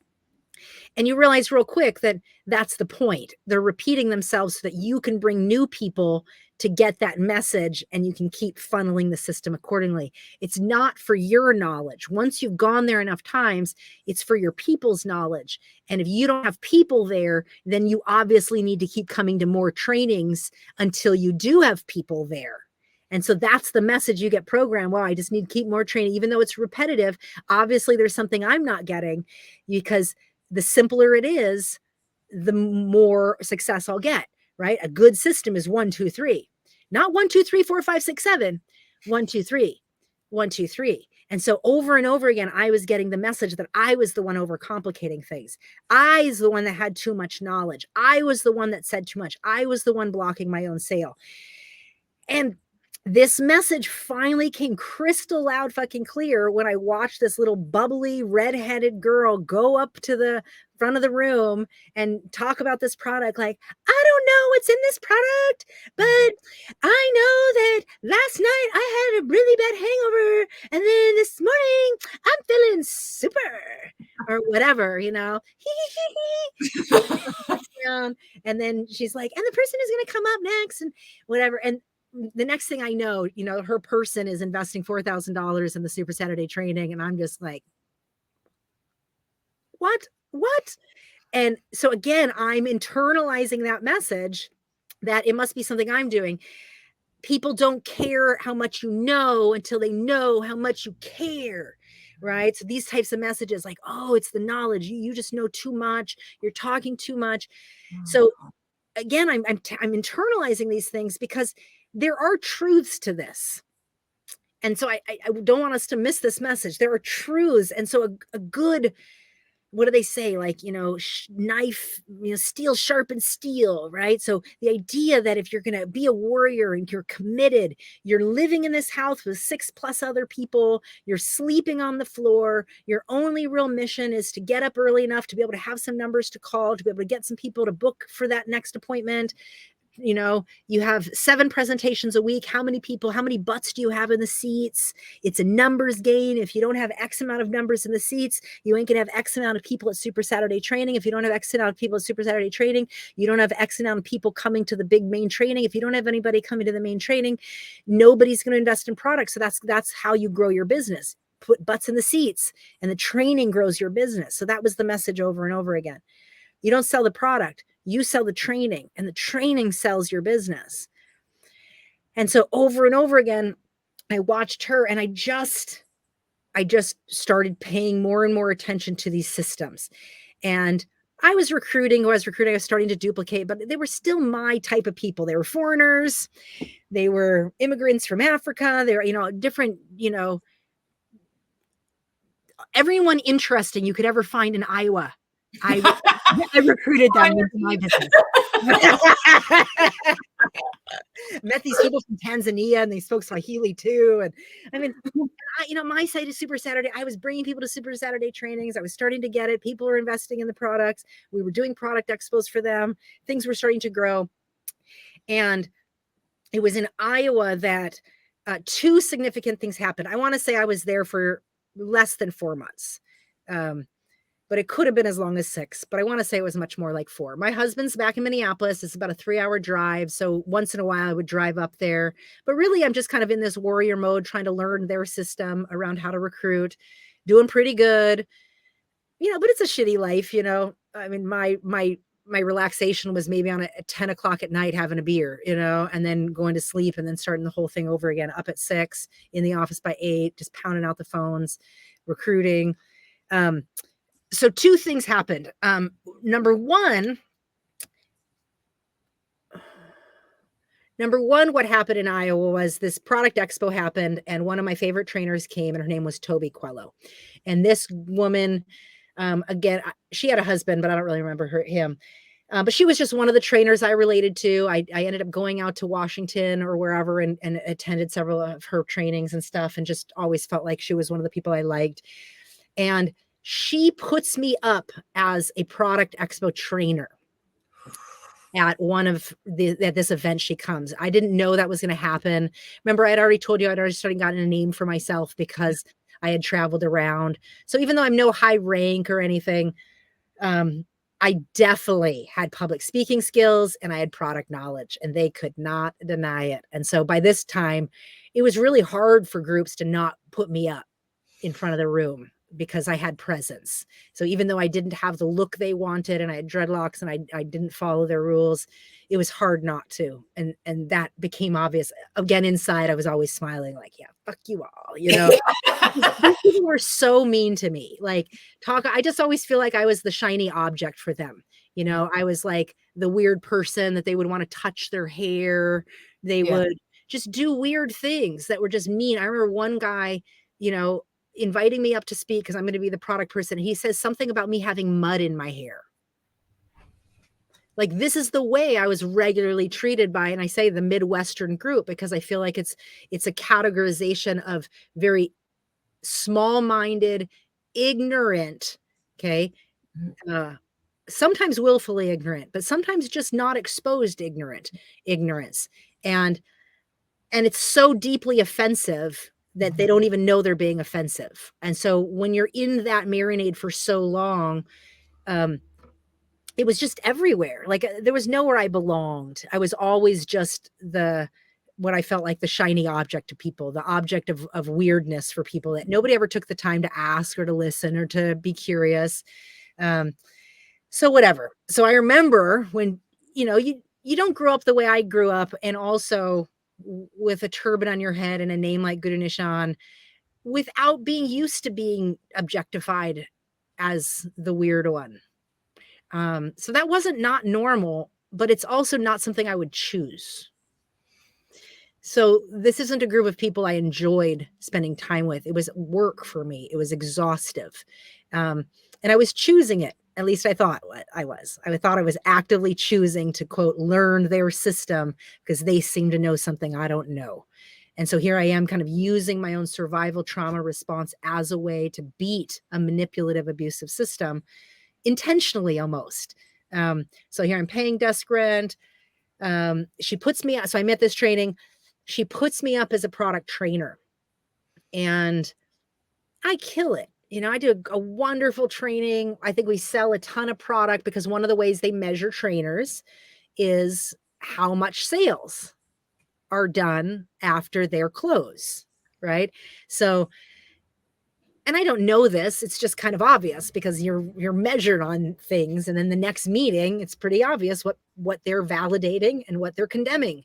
And so you realize, oh, okay, I guess you don't want to be doing that. Again, one of the things I'll speak out is the language that is often used is it's innuendo language. So instead of just telling you what to do, they're inferring what to do as if you should pick up on the right thing to do. Yes. And these things are done in public group meetings. So there's a big public shame element to it. So they're doing that publicly. They're not saying your name. They're alluding to the person that everybody knows they're talking to, but they're not actually saying it. Now, I'm the type of person, that kind of communication does not work for me. I genuinely will not fucking have any idea the person's talking about me.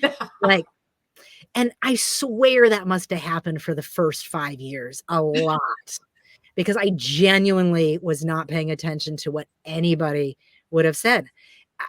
I think it was a wake-up call for me to realize that people thought as badly of me as they did. When I heard Travis just introduce me as public edification that I had mud in my hair, I was astounded that he thought it was funny, but he thought it was funny enough to say publicly in front of other people as a way to lift somebody up.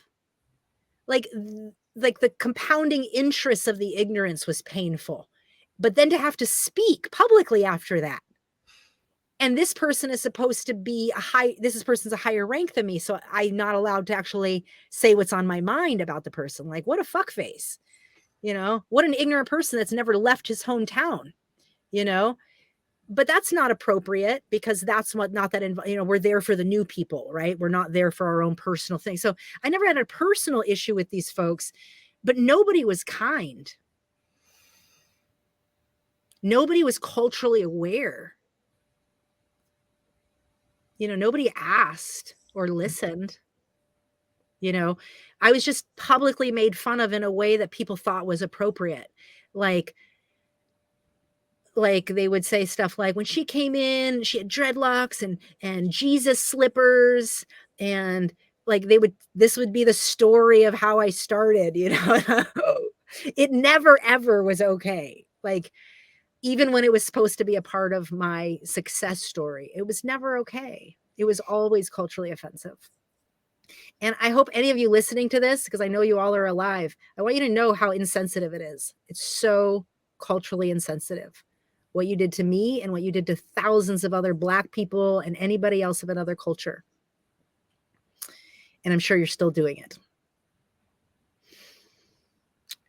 And the world is watching, and people are waking up to this kind of behavior and being unafraid to speak out. So fuck you, and learn better, and get the fuck out of MLM while you're at it. And stop promoting MLM. Stop promoting being a speaker coach. No, you ain't a speaker coach. All you've done is spoken at a bunch of MLM conferences and convinced a bunch of people to spend money they don't have.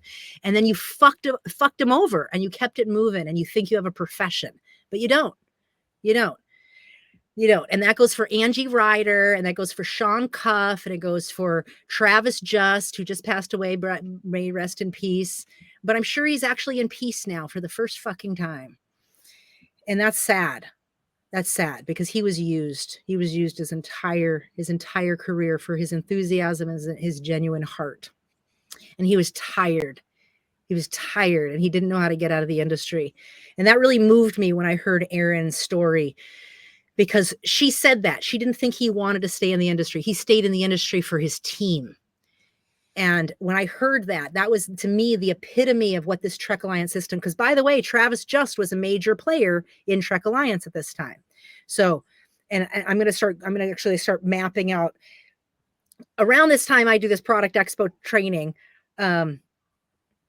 The top leaders here. So Joe is the top guy, and his wife, Stephanie Versteg, is one of his main legs.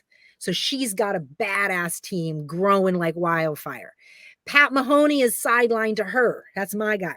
He's not growing nearly as fast as Stephanie Versteg. He called her the Barbie doll team, right? So my Pat Mahoney, big Midwest, you know, the overtanned dude, and the little bodybuilder, they were the bodybuilder couple. I can fucking picture this guy. I can Oh my God. It's so sad. When you find out what happened to Pat Mahoney, it's so sad, because it's coming. Oh shit.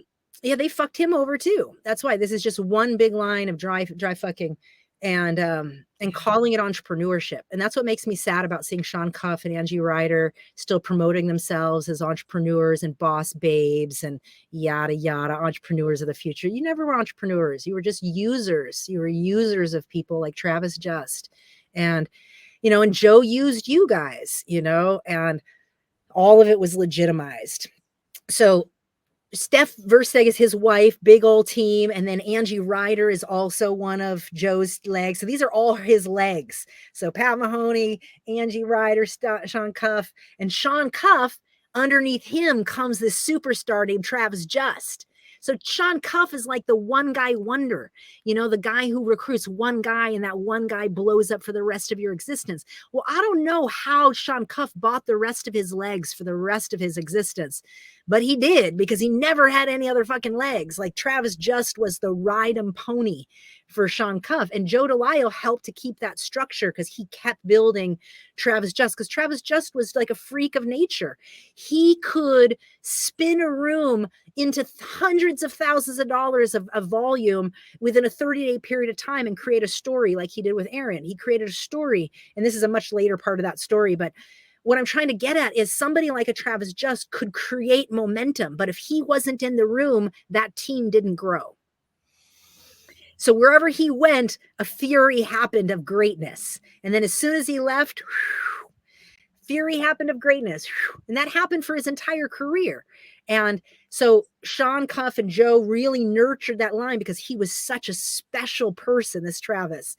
And he was a big guy when I got started. Like he was one of the new leaders that had grown in Trek and had been just soared to the top in Truck Alliance, and the owners took him in, and he was the superstar story that all of us noticed. Now, underneath Steph, she had some people too. She had this girl named Shayla Stitzer, and she had this dynamic, she was like 19 years old and did something like $10,000 in 30 days and something. And I mean, just all this asinine growth that happened really fast.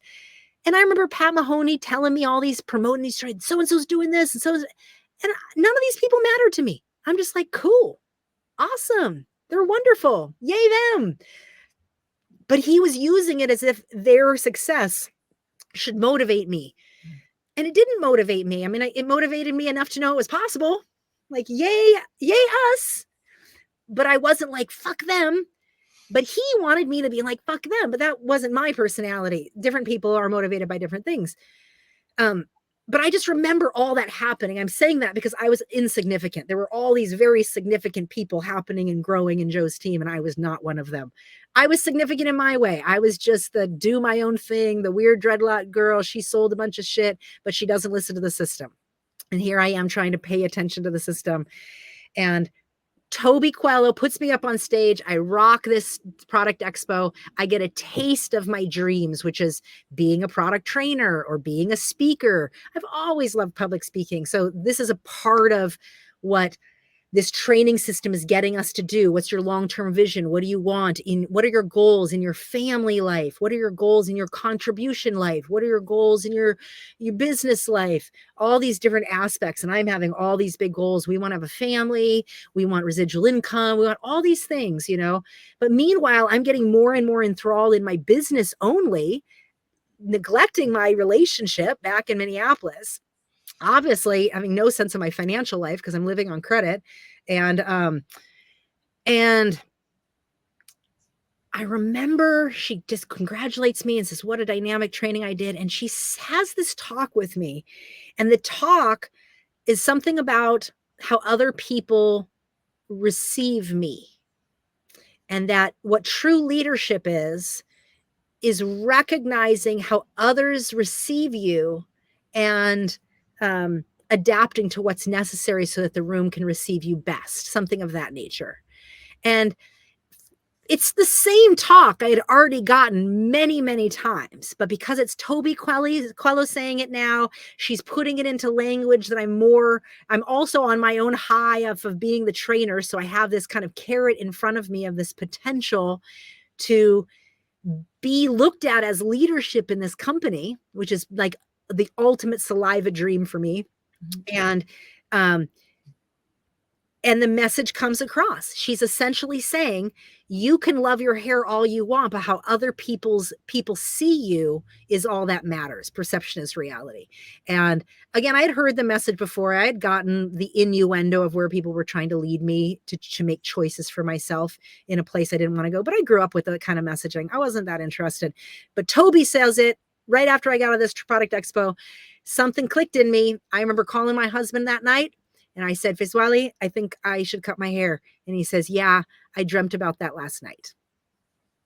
And this is very Fiswali. He's very much a dream spirit kind of talker. He's always been intuitive like that. This is how we've generally communicated most, is through that type of telepathic stuff. And he's just special like that. He's always been special like that. So when I wrap up my time in Iowa, which I have another story to tell before that happens, I do end up going back to Minneapolis. My ex-husband ends up now I'm deathly afraid of cutting my hair because I had never cut my hair before. I grew up in a culture where we didn't cut our hair. I stopped combing my hair maybe 4 years earlier, and it dreaded, and then it grew long again. So I had just gone through all these stages with my hair. It's quite attached, very much indoctrinated, and not wanting to shave my head whatsoever. And so my ex-husband cuts out each one and then combs out my hair like this sweet, calm, patient man that he is. And I ended up having this little head of wild hair. Never had my hair short. And then I remember going to a Supercuts for the first time and being like, will you do something to this head of hair? And I was so afraid. And I didn't own a brush. I didn't have a curling iron. I didn't have a rubber band. I didn't have anything, no supplies. I didn't know what to do with myself. I remember somehow arranging a trip to fly to Phoenix because my dad had a yoga student who was a natural beauty beauty person, and she cut and permed hair and stuff. And so I went out and got a hairstyle from her as my first hairstyle. And when I went back to the Midwest, I was just going to be committed to like really growing and duplicating my team. And I don't think it was that long. Let me back up.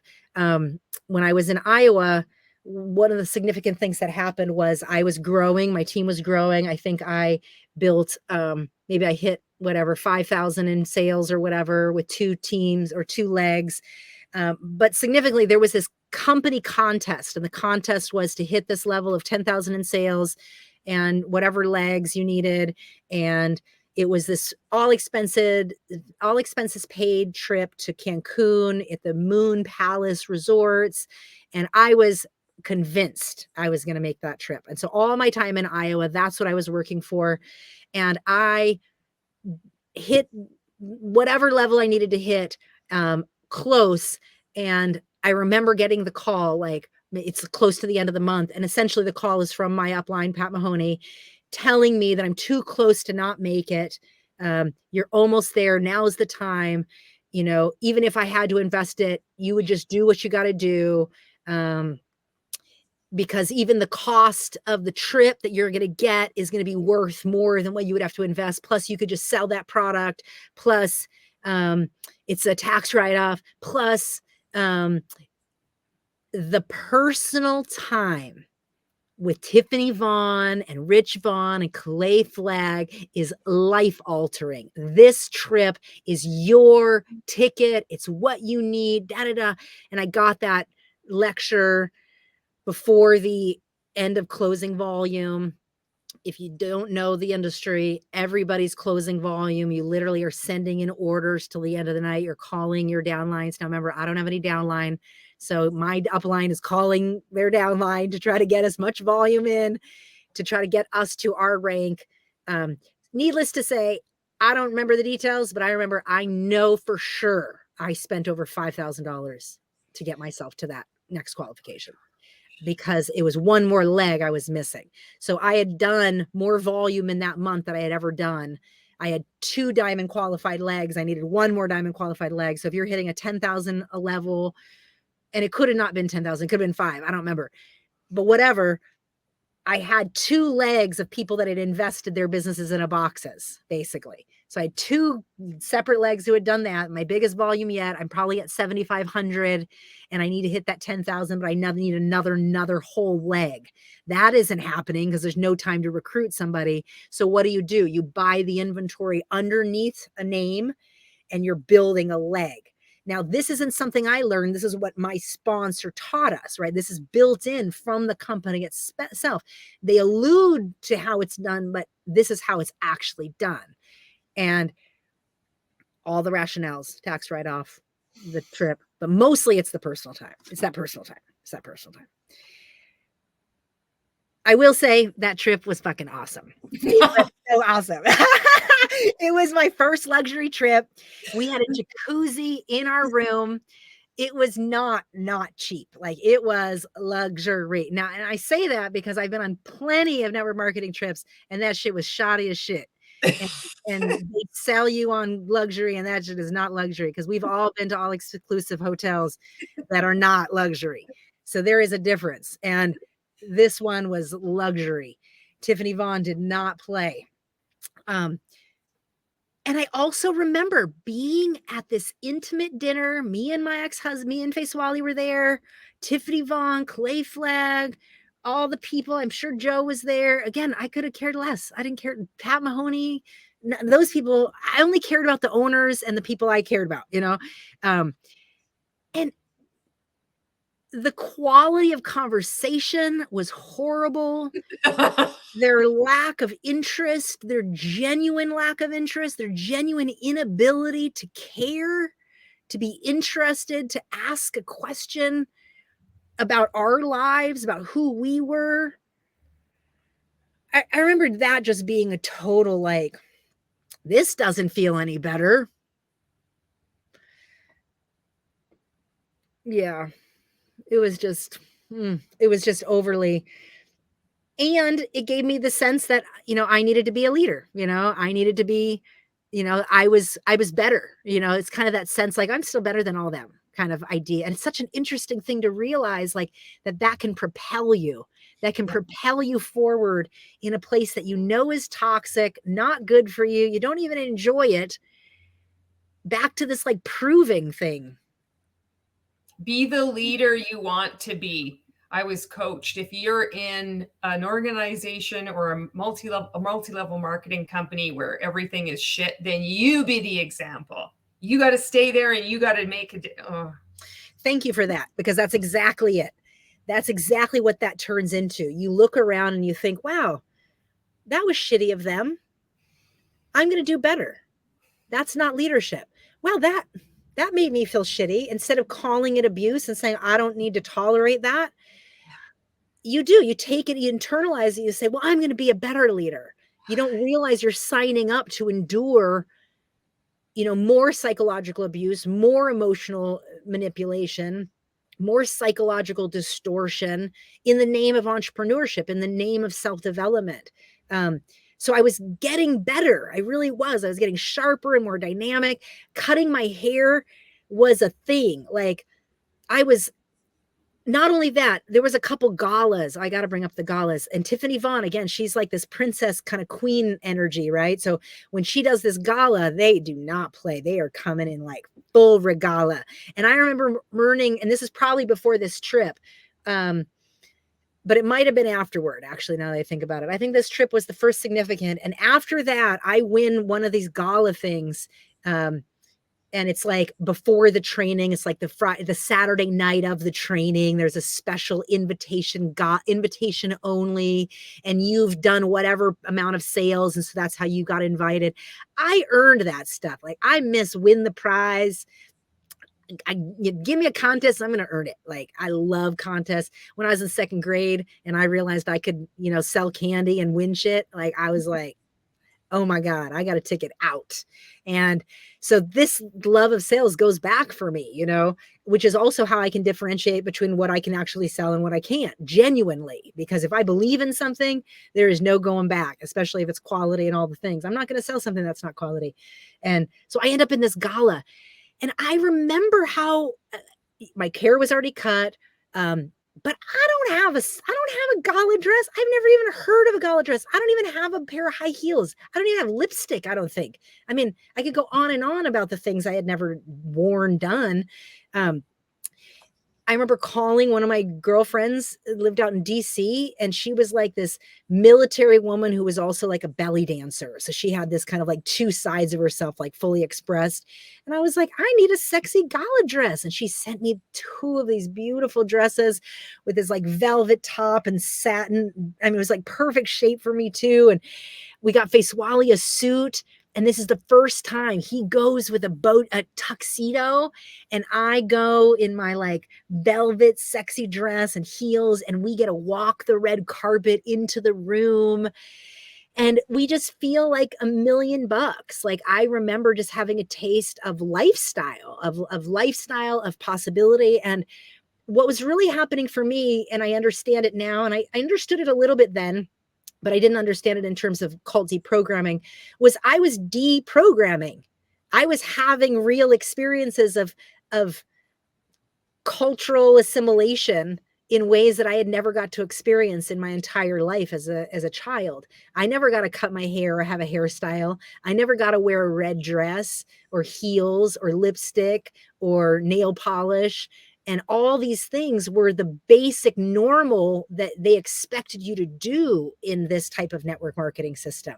You need to come wearing a business suit, your hair looking a certain way, your makeup looking a certain way. You need to have your jewelry accessorized. You need to come with a purse. Your heels need to be look like this. Certain types of heels convey a different message. I didn't know any of this stuff. I didn't grow up doing any of these things. So for me to cut my hair and then to wear a gala dress and to have my husband wearing a tuxedo, like these were huge experiences for us that solidified my sense of family with Trek Alliance. Again, I'm creating alliances with Calais Flag and Tiffany Vaughn and Rich, at least I think, but of course I'm not. I'm just this lowly peon and they're the owners. you know, and I'm not anybody. I think I'm significant, but I'm not. And it was those types of experiences. It was the gala, it was the trip, it was the things that happened at the trainings where you got the special little attention. Those are the things that fueled my capacity for the next round. You know, every time I got close enough to be like, I don't think we should be doing this, something happened that gave me a taste of something.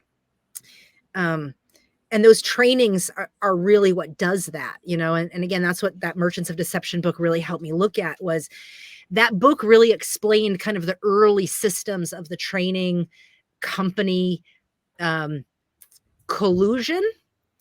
And this is a long story in the multi-level marketing industry. So this is not unique to the company you're in, folks. When I heard that, I was able to start having memories unsnap out of my brain around this whole Trek Alliance Corporation thing, and the amount of inventory that we purchased for training materials, as well as the amount of inventory we purchased for products. And then the level of indoctrination at the 2.5-day trainings, we get business indoctrination training. And at the product expos, we get product indoctrination training. Either way, you're buying high volumes of product to be able to sell it. And one of my favorite guys was this guy named Brian Harmon or Horman or something. And I don't know if I have his last name right, but he was the water specialist guy. And he sold water filtration to like contractors and would sell like major home units and have them installed in all the new construction. And so they would tell these massive stories that would just like, you know, inspire you to think, oh, I could sell 3 home units easy. Let me buy $4,000 worth of home units and I can sell those. I'm sure I had like 2 or 3 home units in my attic, because again, I had whatever, when I had to buy extra inventory, I often wouldn't buy a bunch of product inventory because that shit's hard to move, you know, and I know it. But if I could sell 1 home unit, even if I sell it at cost, you know, I could sell it at cost to somebody and at least break even faster than I could sell 100 nutritional supplement bottles, you know, that expire. So this is just how my brain operated in all of it. But it's really those moments of earning something where they make you feel so special and so seen and so validated and edified and put up on stage. And I remember that gala. I have, maybe I'll pull them out and I can send them and we can put them up for the next thing. But I have these prints, like actual negatives, real negatives that, again, Keoki was his name. Keoki Flagg was the brother of Clay Flagg. And he was a photographer. And I hope you listen to this too, because it was you extending your credibility in that room that convinced some of us to be there. You did that too. You might have just been the photographer, but you lent credibility to your father, who set himself up as the CEO of that company, as if that was legitimate, as if he was a man of integrity. And then Clay Flagg too. Like all of you guys did this whole little family routine as if that legitimized the atrocity of ruining lives like mine.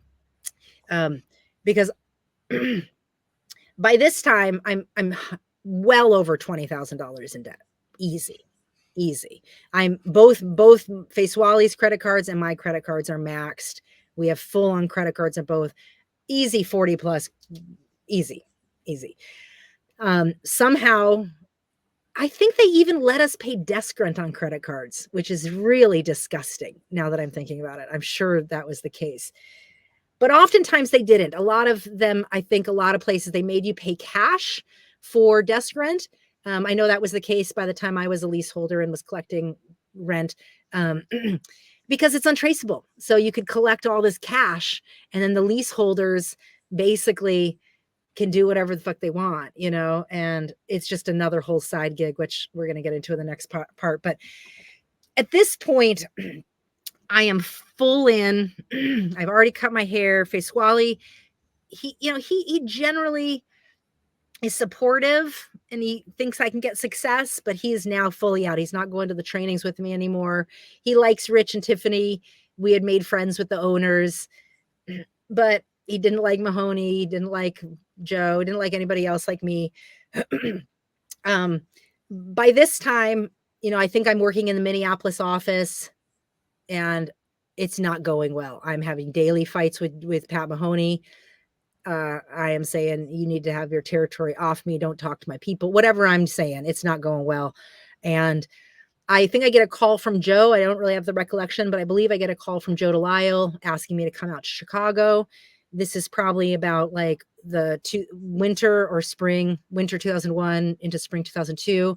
I get a call for Joe to tell me that, why don't I come out to Chicago and work for 3 months? He's got a little side gig for a part-time job while we're building the business. Says that there's a room in a couple's house I can stay in. Because I'm like, I'm not gonna, no, I'm not gonna do all that. I was a little afraid of Chicago. It seemed a little big, whatever. So I go out there for like a 3-month stint. I'm staying in Glendale Heights, which is a far west suburb. And there's this gig that they introduced to us, or to me, that's a part-time job, basically selling the Daily Herald newspaper. And so we're working in the main office. It's again in this big bank in Palatine, Illinois.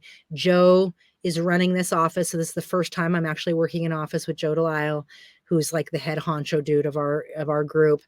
And I'm starting to really learn this office system. According to him, I'm working this part-time job that they set me up with, which is this Daily Herald sales. You basically wake up early in the morning between 4 and 6 a.m. and you go to the gas station and hand out free newspapers and then sell subscriptions. And for every subscription you sell, you make about $20. And so this is a part-time job that we can do. And the slogan that he starts to promote is work a part-time job to pay your bills, and you build your business to build your fortune or to build your future. Yeah. Yeah. I'm already broke as a joke. I can't afford anything on credit. So I don't know how far in, but somewhere around this time, I think I'm totally done using credit. I let all my credit cards go to shit. And I'm just now really like consolidating all that, like figuring out how to like really stay above water. My husband's back in Minneapolis working his job, dealing with our apartment. And I'm staying in this little part-time space. And the job gig's easy for me. I can sell 2 or 3 subscriptions in no time, make $100, $150 and then head out to the office. And so I start doing that. I'm learning a lot real fast, but I don't know anybody in this office and nobody cares. And I don't know basic things. Like I remember learning from this one girl in the office about an eyelash curler for the first time. And I was like, what's that? And she was like, girl, you've never seen an eyelash curler? And I was like, no. And she's showing me how to use the eyelash curler. And like these little random things stick out to me because like I literally felt like I was Mork from Mork and Mindy in that industry in those years. Like I never belonged. I never knew nowhere was to relax. I'm living with these people by now in these rooms, whether it's 5 to 10 people in an apartment. You're just, at least when I first moved to Illinois, I'm just staying in this couple's apartment. But soon that couple wakes up and realizes they need to keep their attention on their family. And I end up in what they called the warrior's pad. And there's thousands of people. Aaron McKay is one of them, but there's thousands of people that may hear this story and knows what I'm talking about because Joe implemented this system of this living in the warrior's pad and working our job to pay our bills and just, again, standard protocol and almost creating this warrior mentality that we were proud of it, that we were proud to be sacrificing that much, because that's what entrepreneurs do. And, kind of creating this inside faction energy around how proud we are to be who we are. And everybody else is that 97% working a job. Meanwhile, we're not stopping to examine the fact that we don't have a life at all.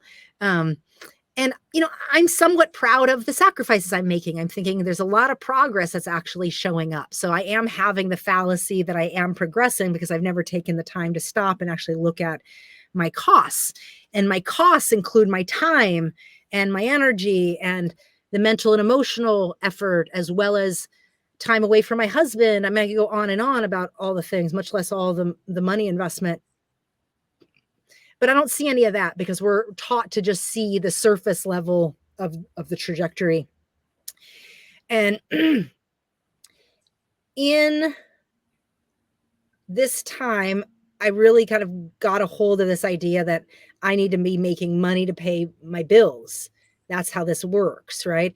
But meanwhile, I have a whole new set of bills that are this business. So I'm not paying my actual livelihood bills, which are my credit cards that invested all this inventory, or my house or apartment back in Minneapolis where my husband lives.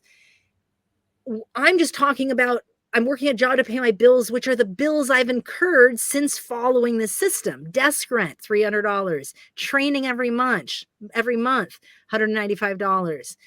Whatever product inventory, a minimum of $100 a month in order to qualify for all the things you have to qualify for. So a minimum of 100, not including any other inventory you end up buying underneath other legs to qualify for things you got to qualify for. Meanwhile, Joe's always implementing contests. And these contests are to keep you in activity. So if you're a low minion like me and not in any high level with a team, and I say a minion because a minion are the workers. They're the ones who believe the philosophies of, it takes money to make money.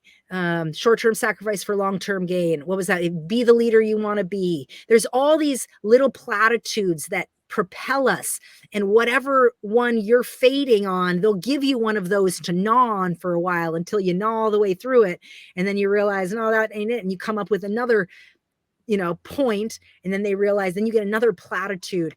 And some of them, the short-term sacrifice for long-term gain, be willing to work for a few years like nobody will, so you can live the rest of your life like nobody can. That's another one. There's all these things, and these are the types of nuggets that you're given at that next training. And so the idea is, if you can just get people to stay going to the training long enough, something in them is going to click, right?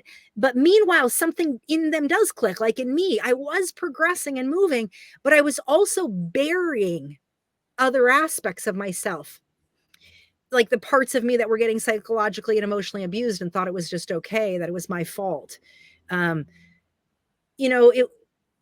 I've never been upset at any of the changes I made in myself, because I know those changes were things I waited long enough to do until I, quote, decided to do them.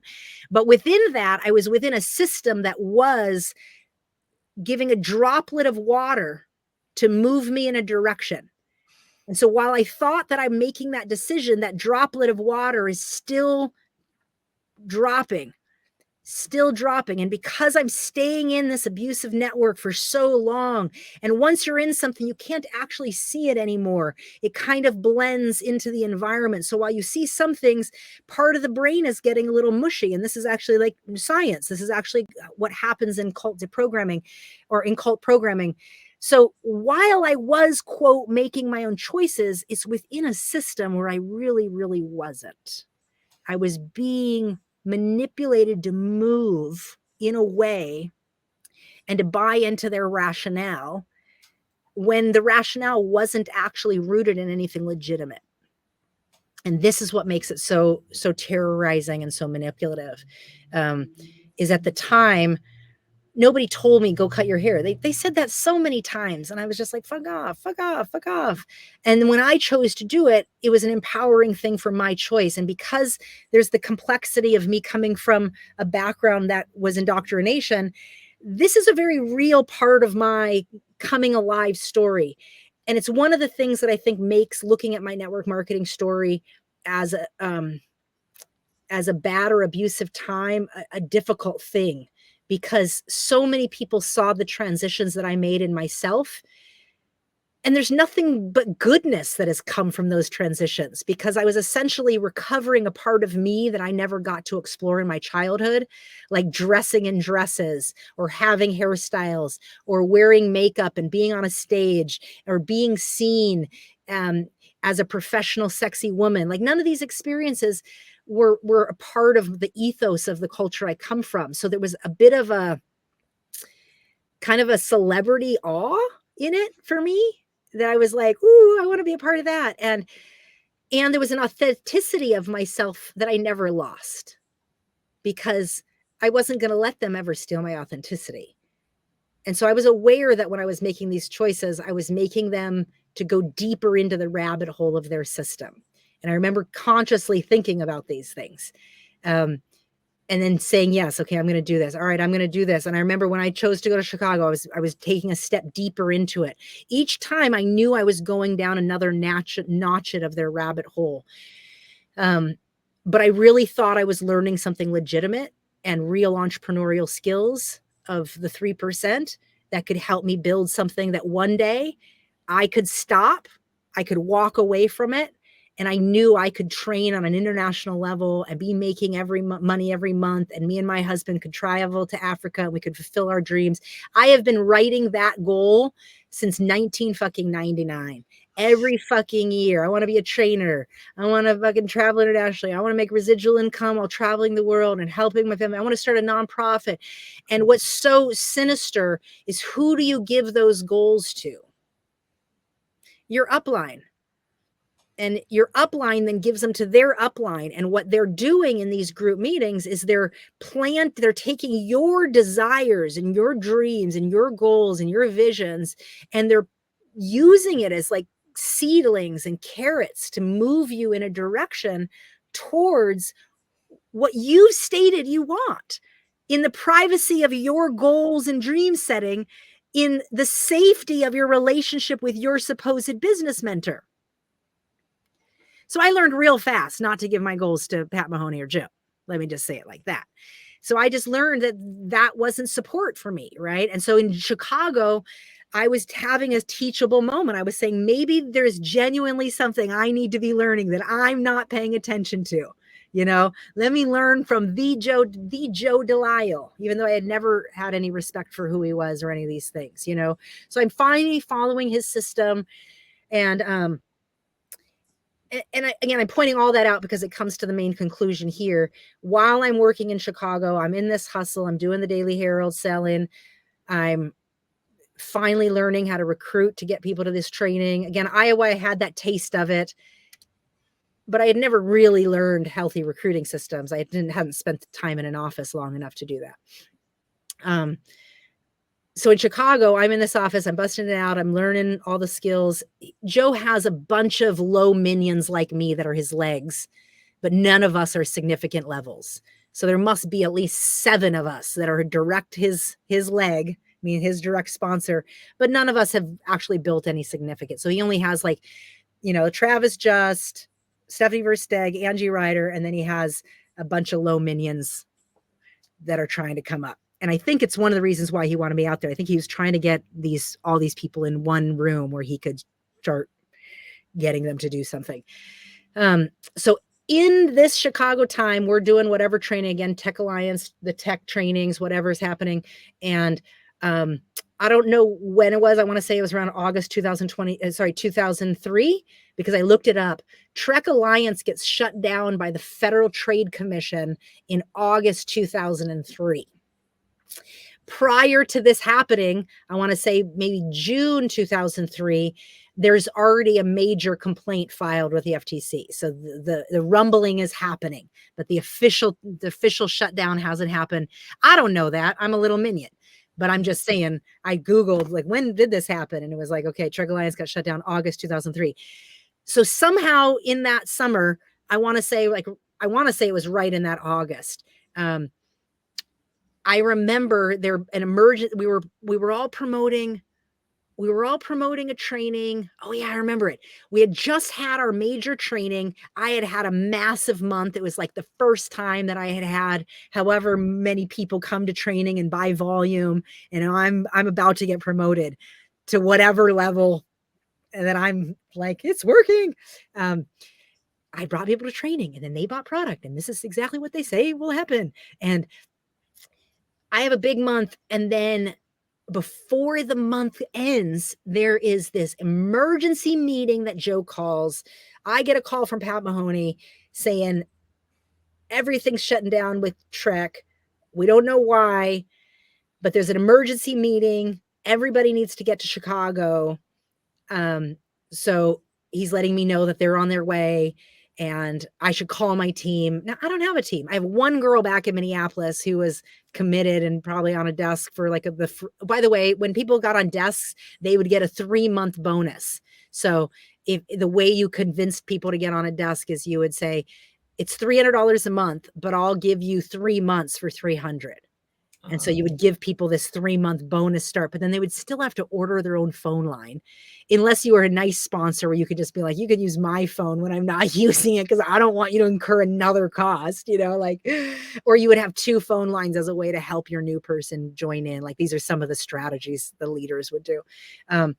But I didn't have a team. So he's calling me to tell my team. And I'm like, I don't have a team. My team just invested in Trek. Like, what the hell? Like, that was the semblance of my start of my team, besides my one person in Minneapolis, sweet Kayleen. And all I know is the emergency meeting, no information. All of it will be explained in the room in Chicago, yada, yada. So everybody from every city in Joe's team travels in from the Midwest to Chicago. We have this emergency meeting. And essentially in this meeting is Rudy Revak from Symmetry. Joe basically goes up there and says for months he has been having concern. This is the story he tells. He's been having concerns. He's been looking for alternatives. He researched and found this company named Symmetry, yada, yada. This owner is so integral and yada, yada. He didn't even want to accept Joe. And he wasn't going to let him in because it's a different culture and yada, yada. Because again, it's this whole office system, and Rudy positioned himself as the international, accepting of all multicultural everything. And either way, this whole thing goes on. Joe is explaining how Trek is getting shut down by the FTC. And then Symmetry comes in. They explain that we can join, but the exact structure has to stay the same. You're not allowed to switch sponsors or anything. You just get to like reposition in Symmetry, but you have to buy in at X.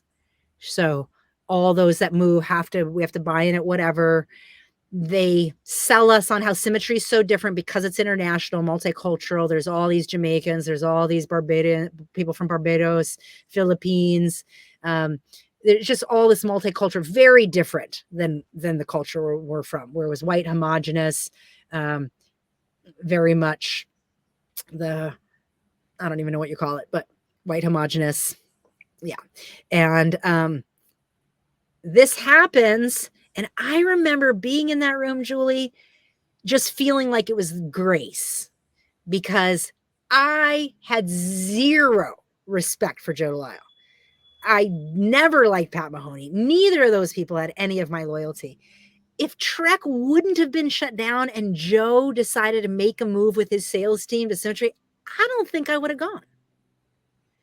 Because that's how little respect I have for him. Meaning, if that company would have stayed alive, even if it stayed alive longer, like if Joe was telling the story that he was literally trying to transition, like while the company was still alive, I don't think I would have joined, right? And so this is what was going on in my mind, because I didn't, quote, have a good read on Clay Flagg, Rich Vaughn, Tiffany, because those are the people I loved and respected, not knowing this long history of Equinox, not knowing any of these things. Like, all this was set up for a fool, right? So all this was already there, but I bought the story, like, they said the story of how integral they were and how the last company they weren't, and how they reset up this whole model so perfect and blah, blah, blah. And then meanwhile, they're front loading product the exact same way. The reason the FTC shut them down is because they were front loading product, which means they were forcing distributors like me to buy in at $5,000, which is illegal. And then the educational funds and how the monies are commingled, and that whole thing was a whole nother part of the FTC. But all that stuff only comes out during this meeting. And I'm also sitting there having gone through all this cultural transition, learning to wear suits, learning to wear clothes, learning to wear, quote, the right shoes, learning to wear the right hairstyle, just all the right things. And resisting that whole cultural assimilation for so long. And then finally just saying, okay, if there's something here for me. And going back to that Toby Quello story, when she told me that story about perception, it's not that I never understood that people perceive you in whatever way they perceive you. course I understood that. You don't grow up in a culture where you wear white turbans on your head and you have Indian names in 1980 and public school where you don't eat meat, you know, and not learn to have some pride in being different. You know, so it's not that I didn't understand that people perceived me however they perceived me. I just didn't care. And I realized that you can do a lot of great things in the world looking however you want to look, even if other people don't accept you. So that was my approach when I started. I was prideful. I very much rooted in the value of difference and cultural difference. And again, we were like novel to people, you know, when my husband and I went on a trip that we won to Joe's cabin and different people got to come and stuff. You know, he would make chai tea on the fire, you know, everybody would be like, oh, exotic. So like we were their fetish of exoticism, you know, just like people fetishize Black people. It's the same thing. You fetishize Oriental people, you know, it's a thing. It's called Orientalism. You know, people fetishize people that are different. And instead of actually asking about themselves and being genuinely curious, it turns into this like public fetish where people are interested and curious. And it's a little bit of a novel thing, somebody that you get to like point out and be a shiny object in public places sometimes to show that you are an interesting person or something. So I'm saying all that to say, when I chose to cut my hair and start wearing suits and learning this whole thing, I thought it was a game. Genuinely, they called it a game. They said, you got to play the game. But I genuinely thought it was a game. Like, I thought it was art. I thought it was like acting. I thought, wow. And I thought it was the most powerful thing I had ever experienced. I remember being dumbfounded that if I went up and did a product share, I could say blah, blah, blah, blah, blah, blah, blah, blah, blah, blah, blah, blah. And I could be wearing a turban and whatever. And then I could go say the same thing. Product, blah, blah, blah, blah, blah, blah, blah, blah. If I was wearing a suit or if I was wearing like a dress suit similar to what I have on now, you know, that like kind of shows my shape, and I'm wearing heels and I wear a color lipstick that maybe matches my heels, and maybe I have earrings that matches my heels and my nails and my lipstick. And these are types of things you start kind of tending. The influence that I would have blew my mind. I was like, wait, hold on. I said the same thing wearing that. And now I'm saying the same thing wearing this. And y'all take it like this. Like, when I tell you power, it was the taste of it for me. Yeah. It was profound. It was profound. And this is all inside of me. I don't think there was one person in all those years in network marketing that I ever talked to about any of this. There was not one person in that industry that was ever kind and that I got to actually connect and share something with about the experiences I was going through, which was an entire world. So I say that to say, when Rudy Rivak was in that room and I'm watching this video of Symmetry, and they are people from Jamaica and Barbados and this Filipino woman and this other, you know, Black woman that went to New York and is from Jamaica and has a sales team and, you know, halfway across the world. I mean, this stuff just blew. I was like, wow, this is home. This is home. Like, I've worked this hard to get here. If I would have found Symmetry first, and this is what I'm telling myself, I wouldn't have had to cut my hair. I wouldn't have had to adjust. I wouldn't have had to go through all these things. I mean, I'm glad I went through all these things because I've discovered parts of me that I didn't know I had. This is what I'm saying to myself. And that was its own self-discovery. But in my mind, I always thought I would grow my hair again. I mean, I always thought that I would evolve back to my own traveling nomad self. Because there was always a time for me where I would stop to live on my residual income. This was never the lifelong endeavor that they wanted it to be. So when Symmetry came into my life and Joe had transitioned us, the only reason I joined is because I really thought that this was grace. like for the first time, I felt like, wow, finally people that get me, that I can relate to, that I can talk to, that are outside of this white homogenous world of plastic and fake nice. And it was relief. It was human. It was a taste of possibility to really, and of course it was devastating because who wants to start a new company? But who also wants to hear that my mentors that I thought were so great just got shut down by the FTC. And I didn't know that, Joe was just about to repeat and create the same next model for us to grow in. So at that time, I was in, I was sold. I don't think me and my husband had yet separated. Symmetry, we transitioned into Symmetry before that happened. So I think I'll tell that part as we go to the next round. But this is the foundation of what indoctrinated me into leadership. And at the start of Symmetry, I'm still not leadership. So here I am, 99, 2000, 2001, 2002, 2003, almost the end of 2003. That's about 5 years, 4 to 5 years of this foundation building. And I don't have a team. I'm over $30,000 in debt, if not more, completely maxed out on all credit cards. And I'm still all the way in. Now I'm working a job. Now I'm stabilizing my income. I'm not making any money in the business. But now Symmetry has come into our life. It is more of a product-based system. They really legitimately have a product, a way to get product at a good discount, meaning it was a retail. Somebody could sign up as a preferred customer in that system and genuinely get a good discount. So they could get a good 10% discount and just use the products.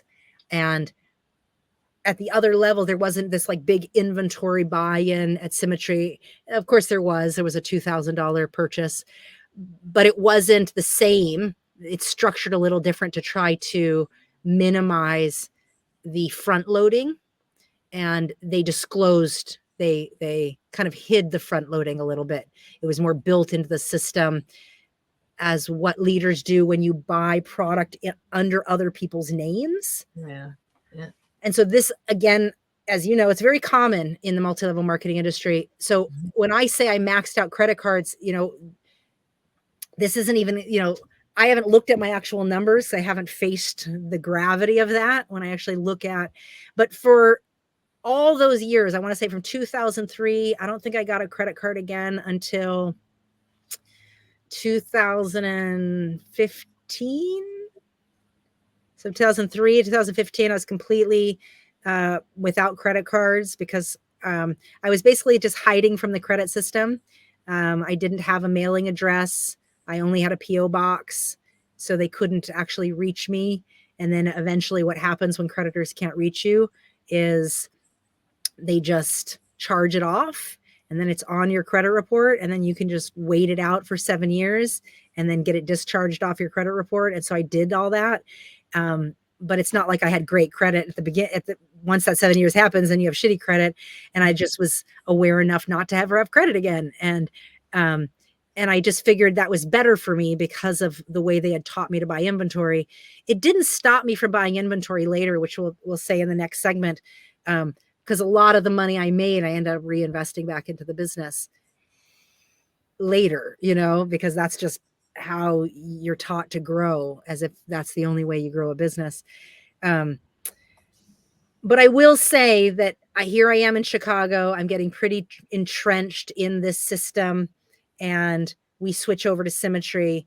And, I don't even know. It wasn't even, this is 2003. So it really wouldn't even be for another 2 years before I had any significant, even semi-growth. So we're talking about another 2 years of strong everyday hustle, making no money, recruiting people for the training, really realizing that I'm going to the training for my own mindset. So that real indoctrination that if you don't have any people coming to training, then you need the training more than anybody. So again, my monthly overhead is training every month, desk rent every month, product every month, buying whatever training materials you have to buy, whatever super Saturdays you have to invest in, paying for rent in the group homes we were living in, which you're only paying like $200 to stay in a group home, right? So if you're staying in an apartment with 12 people or 10 people, you're all just paying like $200. So this is one of the ways that you funded a lifestyle like this, because you didn't actually live a life. Most people have rent and we just minimized rent. Most people have food bills and we just didn't eat. He would teach us to eat ramen noodles. And he would just say, you need to eat ramen noodles. Like, and he would give stories around like what you did when you were in college.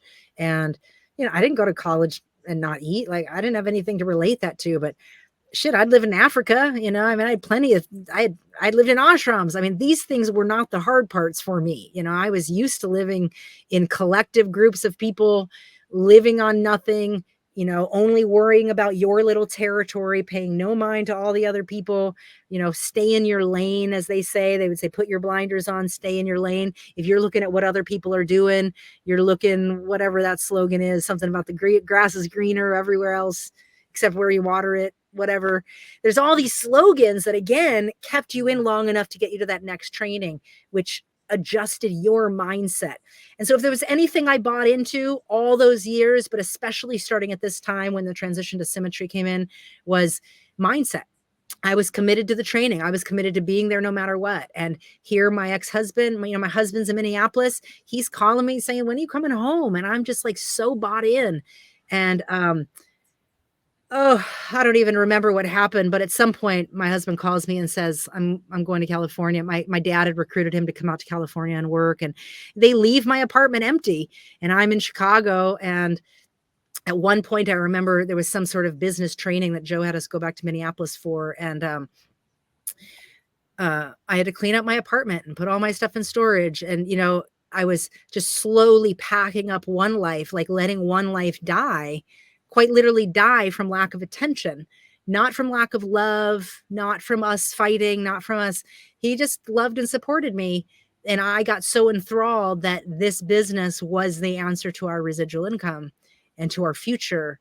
And I didn't learn that there were other elements to make that true, that it's not that it wasn't true, but there are other elements that I need to be learning for you to actually create something of value long-term.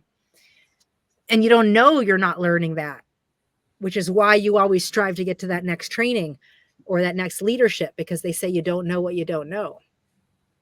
And so it's in that room. You got to be in that room, because it's what happens in that room that could change your life, right?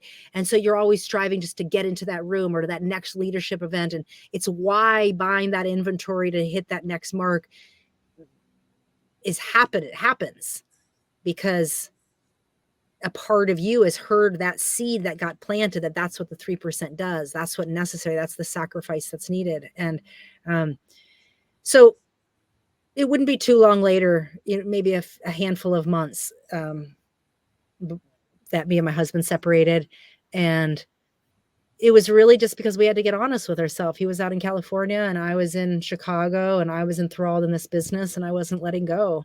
I was fully had all the hooks in me. And then I had the hooks in it, thinking I was getting one over on it in a way. And, yeah. So we let each other go. I didn't want either of us to feel like we were restricting each other from being with other people, but we also weren't with each other. So we loved each other so much. We still love each other.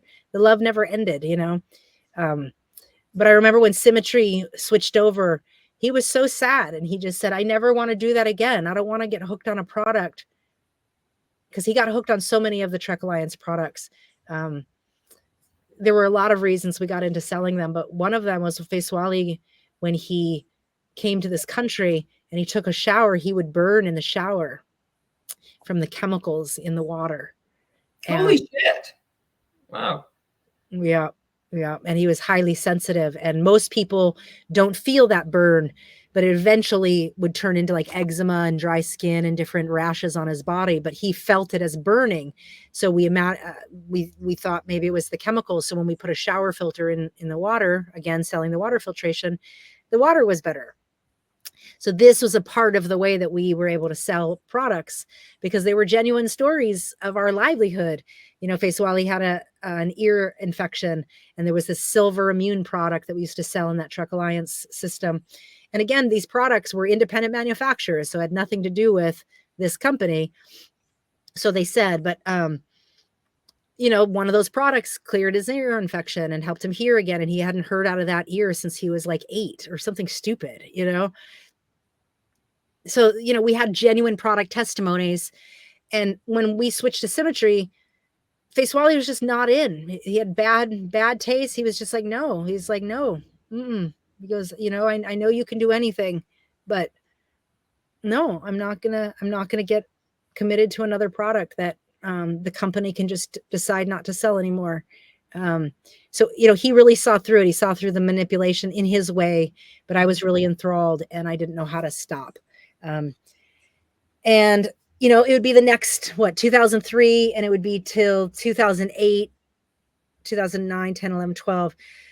You know, I started hitting rank by 2005, and then 2007, and then 2008, and then 9, and then 10, these types of things. This is where we start getting into the leadership talk and what really happens when you graduate from this hustle culture that I was in for so long, believing that it really is your mindset, believing that if you just follow the system, that if you just pay more attention, you listen more, you say less, just all the things. If you follow all those platitudes, you can get into those special rooms, and it's the secrets in those special rooms that make all the difference. And yeah, that's what starts happening in part 2. Yeah. I don't know if you have questions on all this, but this was a lot. Yeah, so I think the first genuine thing that all of us should take in is this idea that if we want to recover ourselves from the cult identity that we took on in order to survive that group, whatever that means, there can be good aspects to that identity and not good aspects, right? So it's an identity that's kind of like is like plastered over us as a way that survived us through the cult we joined. So I joined an MLM cult. And what they say is you got to revisit the person you were when you joined it. So the circumstances, like who was that person and what was she seeking when I went to join the industry, you know? And it's taken a long time to even have the possibility to revisit that section of my life.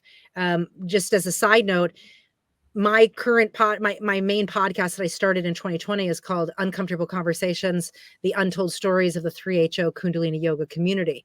And when I started, you know, sharing those stories, it was through that platform that I was able to realize that listening to other people's stories can help to crack open identities that had been buried in you when at different stages of your own life, right? So I started doing that podcast and hearing people that had joined the 3HO cult, like my parents. That's heavy to reconcile, right? To be that person who joined a community like ours where kids and people were groomed and sexually abused and neglected, like that's heavy. But that's not the inquiry I have to do for my 3HO cult upbringing, because I didn't join that. I grew up in that. So that's a very different type of deprogramming when you're born into something versus when you join something. So for instance, there are people in multi-level marketing that are the children of successful network marketers. That would be an example of somebody who didn't have the choice to not do it. So their identity is built into their family household and their structure and their rightness of that way of living. Same thing with my cultural upbringing. But with MLM, I had an identity when I joined it. And to be able to examine that person, I didn't have any recall of that time because there's too much that's happened since that time. So on my 3HO podcast, I had a guest that came on my podcast that was a kid of the school that I used to ran that I told you got closed down before I joined MLM. Okay. And in his story, he's telling me about what happened at the school before it shut down. And I'm dumbfounded. So he had reached out to me and told me a story, and it was a story of manipulation by my father and helped me get some perspective of what was happening at the school. But what I'm trying to get at is only because of his story was I able to hear and remember, holy crap, that whole section for me is dark. I had to tell him that. I don't remember any of this. And so it was because he wrote to me that I got to realize, holy crap, I don't remember. And this is a kid that was victimized at our school, right? So of course I'm attentive. I want to hear if I hurt, I was a professional at that school. Now I'm 21, so I'm not much older than him. My point is that's how memory works. That's what it means to be frozen in time. That part of me was frozen because there was so much that happened with the shutting down of that school before I joined MLM, having married my husband, having come from Africa. There was so much I had gone through to be that person who joined that MLM, who walked into that office and called that fitness ad. But when my business ended in 2012, I didn't have the emotional capacity to revisit that person. I was an emotional wreck. I was so full that no part of me could emotionally process anything except for the fact that the residual income that I had just built for the last 12 years of my life is gone. That I know this company just manipulated me. I know they just told me I was a family of theirs, and now they won't talk to me even though I just flew to headquarters, and now they're acting like they don't know me. Now they're just saying, get an attorney. All these years they've told me, call them. Here's my personal number. Here's the private line. So it's all I knew when it happened was there's something sinister going on and I'm being fucked over. Mm-hmm. But you're being stonewalled too. The president of the company won't talk to you. The CEO wouldn't talk to me. Mary Julick, who is the VP of the company, she wouldn't talk to me. I fly to headquarters because, I have this, it's not a termination letter. It was a probation that I got put on probation. And we're going to tell that story because what I want to allude to before we even get to the next section, and I want you all to hear this, is it was Joe's wife. Okay. It was Stephanie Versteg. It was her team. Remember, he had all the high teams. Over the course of the next 5 years, I grow into leadership to get close to the layers of the Stephanie Verstegs and the Travis Justs and the Andrew Riders. Like I get to that higher level. I go from this little minion to these higher levels of leadership, but I've never fit in. So now I'm at that level, and now I have the volume. Now I have the rank. Now I have the credibility, and all these things come in, and ultimately, the manipulation, the stir that took place, it was all within Joe's team. It was Joe and Steph, and it was the way they dealt with the fact that I didn't belong in that circle. And so the company was supposed to be supporting me, and now they blackball me, right? And so it's so deeply entrenched, the level of manipulation that happens. And by the time you're at this leadership level, you've worked so hard to earn these levels of respect that you don't even know this level of sinister, commonplace business malpractice is happening. It's so common that's why people turn to attorneys, because if you say something, you actually are putting a foot in your mouth that could be used against you. And if you've come up in MLM like me, you've never had an attorney. I've never had an accountant.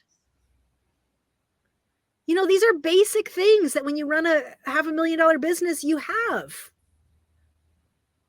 But I wasn't running that, right? I had the illusion of that.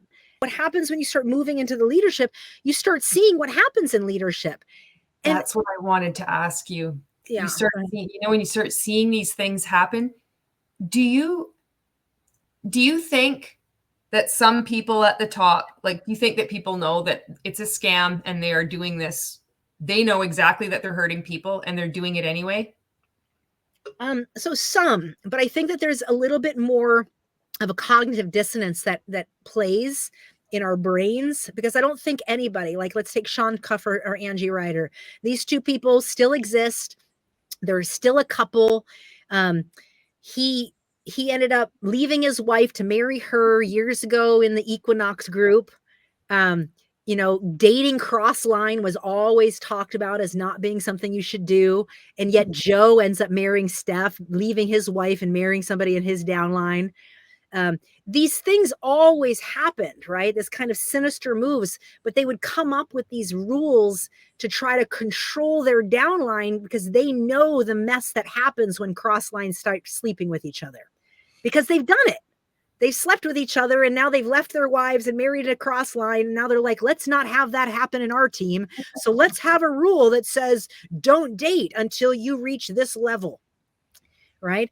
And so I remember hearing those things. Again, I was married when I first joined, so I didn't pay attention to half of the indoctrination, but indoctrination is always happening there. And this is what cognitive dissonance is. So cognitive dissonance is having one belief and then having an entirely different belief, and they're contradicting each other. And you live in states of cognitive dissonance for decades. You could live there for the rest of your life. It's basically how we justify being a Christian and then having slaves. I mean, like, it's such cognitive dissonance, it doesn't add up, right? This is how things have always been rationalized throughout time. It's when two things cannot be equal, cannot both be there, and we can live in that state for so long. So I believe that people are actually living their own lie or fallacy inside, like a Sean Cuff or an Angie Ryder, that believes that their lives, that they've changed people's lives. They're not looking at the wake of all the people who never succeeded, because who actually stops and does that? Nobody. I didn't look at the hundreds and hundreds and hundreds of people I enrolled to have one 6 years later. No, because you just put that off to the numbers game. They've given you a way to register that. Oh, that's the numbers game. They've given you a way to justify the things that don't add up. And so you never stop and look, hey, that doesn't add up. And so do I think that there are people yes, I think Rich Vaughn, Tiffany Vaughn, Calais Flagg, these owners, Rudy Revak, I absolutely know that they are sophisticated, in my opinion, manipulative, but sophisticated. Let's call them legitimate business people, because there's plenty of, quote, legitimate business people that, are on Wall Street or bankers or all these things. Ask Bernie Madoff. Yeah. He was legitimate. So Yeah. I believe these types of business people are in that category with Bernie Madoff. There's a legitimacy that culture gives, even though it's abusive, even though it's manipulative. And we call it okay in the name of success, in the name of productivity, in the name of capitalism. And no, it's called coercive cult control. I don't care if it's in a business. I don't care if it's in the presidency, in the government, in Congress. Okay. There are coercive control tactics, and then there are sales tactics. They are not equal. You can use sales tactics to be coercive, just like you could use a hammer and beat somebody's head in. So I don't think it's as obvious that somebody takes a hammer and goes and murders somebody's with it, and then they're like, but I'm a carpenter. I don't think it's that obvious of cognitive dissonance. I think that nobody with the heart of Angie Ryder, because she has a beautiful, genuine, good heart. I believe Sean Cuff does too. I don't think either of them could look at the amount of people they manipulated over 20 plus years and get honest with themselves. I don't think that either of them could get honest about the amount of manipulation that they put towards me in the name of helping Joe Delisle. And I don't think they've ever taken the time to even ask, much less how many people they manipulated in their own downlines, and all the people that they recruited over time that never succeeded, that they stole their money, and they stole people's spirits, like Travis Just, it's so painful to see and then what would happen is when somebody would leave and finally get their courage to leave, Joe would slowly move their group out from underneath them and put them somewhere else, one customer at a time, so that over time they would slowly just disappear. And if somebody isn't actively building the business and you watch your volume slowly go down, you don't think it's a big deal. You don't realize your upline is actually plucking customers out of your downline to put them somewhere else. And Joe did this as a strategy to many, many, many people. And the only reason I learned it is because once I got in leadership, he taught those types of things in his leadership meetings. And I was disgusted. I just remember being like, what is going on? But you actually buy in on some ways because you don't even know that it's wrong. It's like being molested by your brother, and you don't know that brothers don't do that until you go to public school for the first time when you're 10 and you realize, oh, I guess not all families are like that. You don't know. So I think that's how leadership perpetuates a lot of this business stuff, is when you're in something long enough, it's kind of like hazing in fraternities, It's like, why aren't we revisiting whether or not that's a good approach to creating long-term relationships and loyalty? So I think there's that aspect. I think that there's leaders that are absolutely know what they're doing. Mm-hmm. And when they start new companies and they create these stories and they tell these amazing tales to get people to join, top leadership absolutely knows. Absolutely. From what I found out about Rudy Revac, and stay tuned for the second part, because what I found out in the last couple of years about the lie of this man, what he's done with the company since, what he did to the Caribbean in the last couple of years by shutting down the company in the Caribbean, these people that he sold for 40 plus years that they would have a residual income, and he shuts that company down. So they no longer have their residual. It's so hypocritical. It's so disgusting. Changes the name. He has 4 or 5 companies registered in his name under different names, and find out that there is an EPA, Environmental Protection Agency. There is an EPA report on some of the Symmetry products that was happening back in 2010, right before I got terminated. And right around that time is when they switched their company headquarters from California, where the EPA was investigating them and putting out the statute on them that their products had fucking lead, and not all of them, but like 3 or 4 products. Not even my favorite ones to promote, but still. And they moved, and they told us this whole story in leadership of how they were moving to Austin, Texas, and yada, yada. So again, like, the pieces of the puzzle come when we're ready. I didn't have to go hunting for this information. I didn't go digging.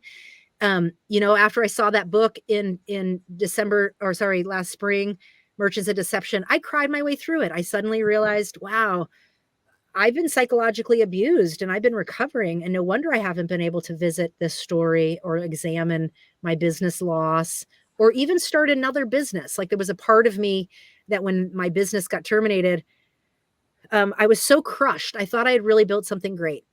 I had built relationships with people I love. And there was something I was very clear on. And this was the message I got on the inside. It was that they could steal my money and they could take my business, but they could never take the person that I've become. They couldn't take the skill sets that I'd learned. They couldn't take the relationships that I formed, because people trusted me. They never trusted the company. They always trusted me. They were loyal to me. And at that time, that never made any sense, because to me, the loyalty was to the product. I wouldn't have sold a product that I didn't believe in, and I believe people were loyal to the product. I didn't understand they were loyal to me. It took me a very long time to realize that. But essentially, I did know that they trusted me. They didn't trust the company. They trusted me, and they trusted me, and therefore they got the trust in the company because of me. And so I knew that they could steal these things, but they couldn't steal who I am. And I knew I had just lost something great. And I knew it was great because I had done that. It wasn't great because of the company. It wasn't great because of the products. It was great because I had transformed myself, and I had built something with integrity, and I had built something that meant something to me. And And I was crushed. I was absolutely dumbfounded, and I didn't know what to do. And I didn't have any emotional bandwidth to do anything. If I knew then to get a therapist, I would have, but I didn't come from a world of therapy and help. I came from a world of meditation. And so what did I know how to do? I knew how to get silent and how to listen to my inner calling. A part of me, one of the things that indicated to me that I knew I was repeating something much bigger than the failing of this business, was how familiar it felt and how much relief I had the moment I found out I didn't have a check. They said, yeah, we terminated your business. And it was the weirdest thing, but I was like, oh God, thank God. And I was like, isn't that weird? Like inside, like where you double take your own, like, did I just say that out loud? Yeah, that's huge. It was, because a part of me was relieved. And then the other part, which came after that relief, was, oh, fuck, that's my residual income. But that was after. So that's what gave me the indicator. Like, I don't know, but I know I just invested 12 years of my life to build something that I don't have.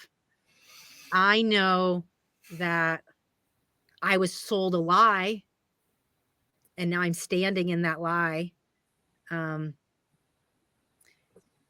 I knew that I had to grieve and that I had to pause and just, I just was so tired of making money. My goal for 12 years was to sacrifice short-term to make long-term gain. And I had sacrificed so long-term and I had no gain.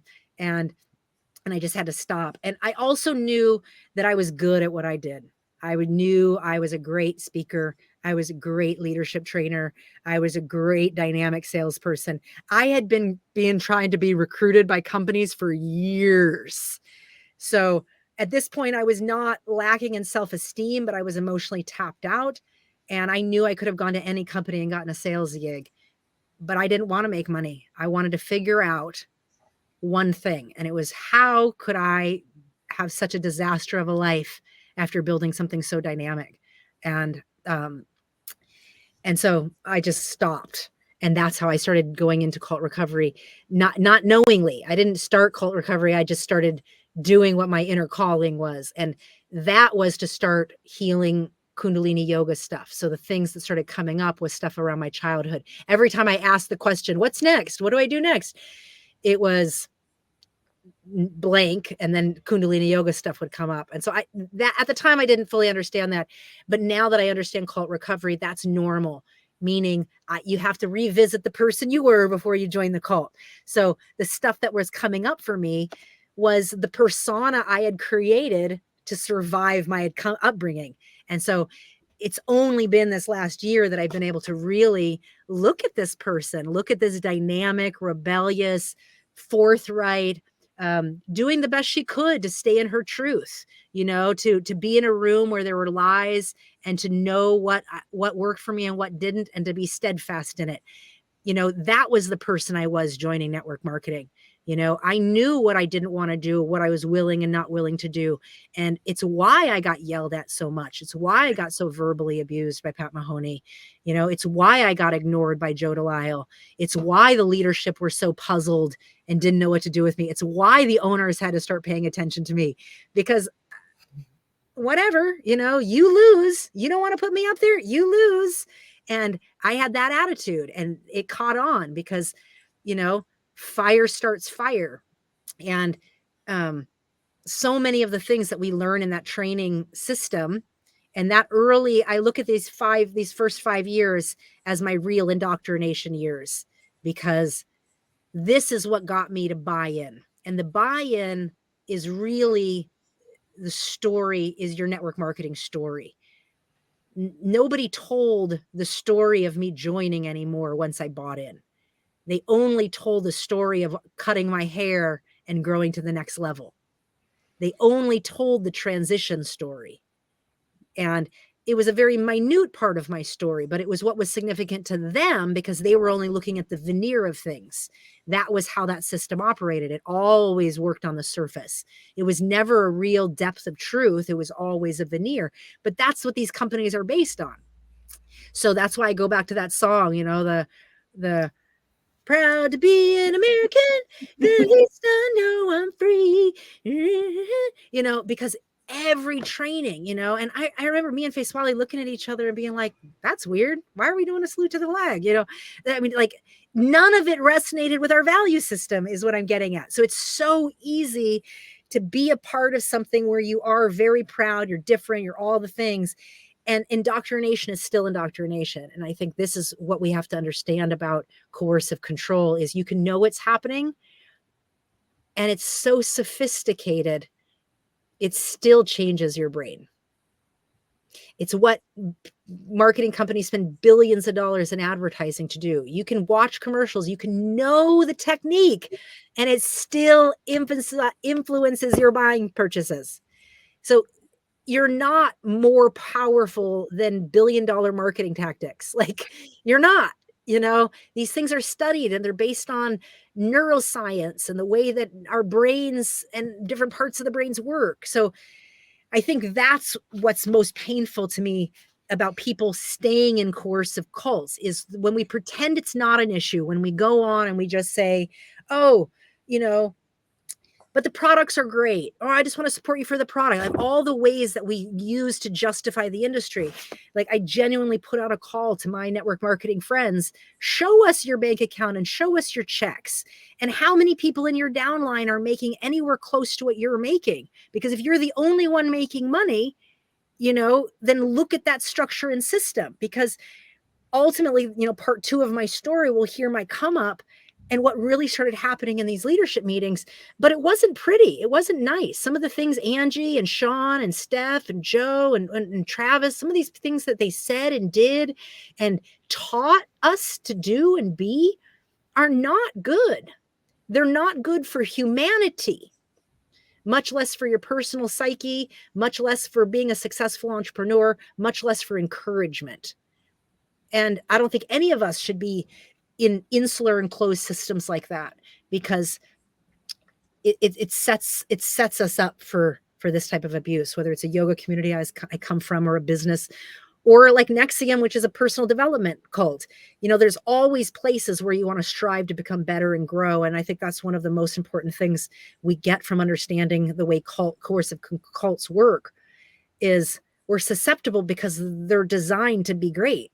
I mean, you're not there because there's not something magnificent, who doesn't want to be financially free, who doesn't want to be able to be a stay-at-home mom and have residual income coming in. Like, these stories are so great. Who doesn't want enlightenment and consciousness? Who doesn't want to get younger as you age? Fill in the blank. But it keeps us buying into an illusion that was never there. But if everybody believes it, it props itself up as a truth when it was never really real. And I think that's what pisses me off. I can go look at LinkedIn and see Tiffany Vaughn and Rich Vaughn and look at what new companies they started, or look at Clay Flagg. And, so what happens to them? They got shut down by the FTC. I'm sure they got fined, whatever assets seized, yada, yada. And they keep it moving and start another business. Rich Vaughn's back to his construction business, doing whatever. But again, no different than the government bailing out big banks. Keep it moving, right? All the people get screwed and the banks get bailed out. So these things happen on a multitude of levels. It doesn't make it okay. So we don't get to compare the corruption in the government and the corruption in banking and then be like, yeah, but all businesses do that. No, that's not a way to legitimize multi-level marketing abuse. It's just cult 101. It's coercive control. You can control people. If they can control a population to buy X, if we're all paying X amount for our rent, then we all have to have a job to pay for that rent. Like, these things are built in to keep you productive, producing for whoever that is. So the network marketing system is very much like that government model. Like they say, it's a pyramid, people working at the top. And so you buy into that idea, but you're always hustling to build your way to the top. And there is really no top, because what we noticed is the closer we got, the more the companies restructured so that the top leadership actually didn't get paid what they were getting paid, so that the company didn't have to distribute all those resources. And that was painful. We were like, oh my God, the top leaders are having to go back into productivity after they've been retired 10 years. Like, that doesn't look like a good idea. But this took me a while. I mean, I had to be in leadership for a while before I started paying attention. Like, whoa, people in leadership are not well. Like, here I've worked so hard to get here, and people are not well, you know? Like Equinox people started this trek. What was it called? Trek Alliance. Trek Alliance. And then Trek Alliance was Symmetry. And then Symmetry was World Ventures. And then World Ventures was Secret. Okay, yeah, but it's so it's a little bit different. So when you say, so basically Equinox, Rich, Tiffany, and Calais were the top distributors of Equinox. Okay, they left and they started. So when the company got shut down, they started a new company. So the leaders of that company started this company, but they were the owner. So now they start Trek. Joe was in Equinox, but not as big of a leader as Tiffany and them. So now in Trek, he's one of the top leaders along with all the other leaders. They're now the owners. When that gets shut down, not everybody transitions to Symmetry, just Joe's team. So everybody else, I don't know what everybody else did.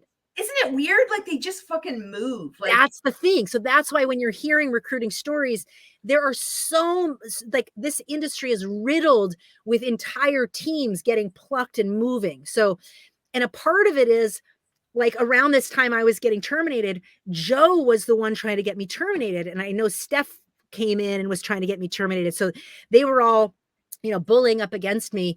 And there's, again, a long backstory to this. So we'll tell this because it's sick. It's a sick story. But Joe, quote, made it where he transitioned his team into Symmetry. So that was a personal negotiation between him and Rudy, and they created whatever. It wasn't that whole company. So then again, we weren't the right culture, and Rudy almost didn't let him come in, supposedly, because we were Equinox was a very different culture. It was much more like a boiler room style culture. Like, again, everybody was in like these $4,000 suits, Rolexes with ostrich shoes, ostrich belt. You know, it was like, it was full on, like, literally they would show the Wall Street clip with Gordon Gekko, where he's talking about just that horrible line where he's yelling at the guy. Like, I don't even remember the line. It's just a horrible line in Wall Street. Anybody who knows what I'm talking about will know. They would play that stuff at our trainings, like as if that was the type of person, that type of aggressive person was the type of person you want to be to succeed. Symmetry was a very different culture. You know, it was cultural. It was homey. It was family. It was international. It was not this Wall Street office. So Joe's system was a very different system within Symmetry. And so that was its own unique transition. I don't know what happened with everybody else. I'm sure they went to other companies. And then when they terminated me, it was a big deal. Like, there was a big thing having to do with my stuff. And so we'll tell this story on part 2. But essentially, it's because I didn't know how valuable I was. I had gotten so entrenched in learning this system that I didn't understand my own value, which is very common within the cult system. And it took people in my team to wake me up to my own value, to also realize that I was making Joe a lot of money within his own training system. And so when everything, you know, ended in my company, there was a slow deterioration between me and Joe and the leadership and all the things that started happening. But it was full on frontal attack at one point. Like, he just started full on attacking me and trying to steal my team. And I had to protect my team with the company. So I had to go to the company and shield my team from Joe being able to see it, because I already knew his past strategy of being able to pluck your leaders and turn your leaders against you. And so I didn't want him to be able to see my downline, so he couldn't contact them directly.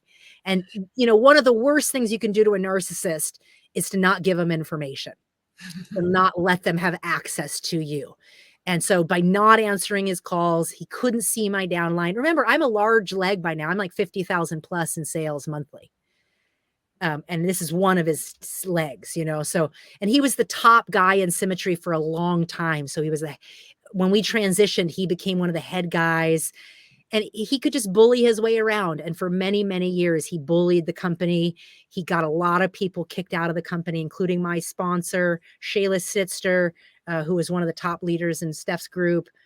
Lots and lots of other people got kicked out of symmetry because Joe pushed them out.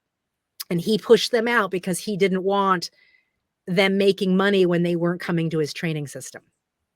So if they quit coming to training, he didn't want them earning on their residual from the company. But the way the company looked at it is, that's the way this business is. They should be able to make money on anything they want, you know.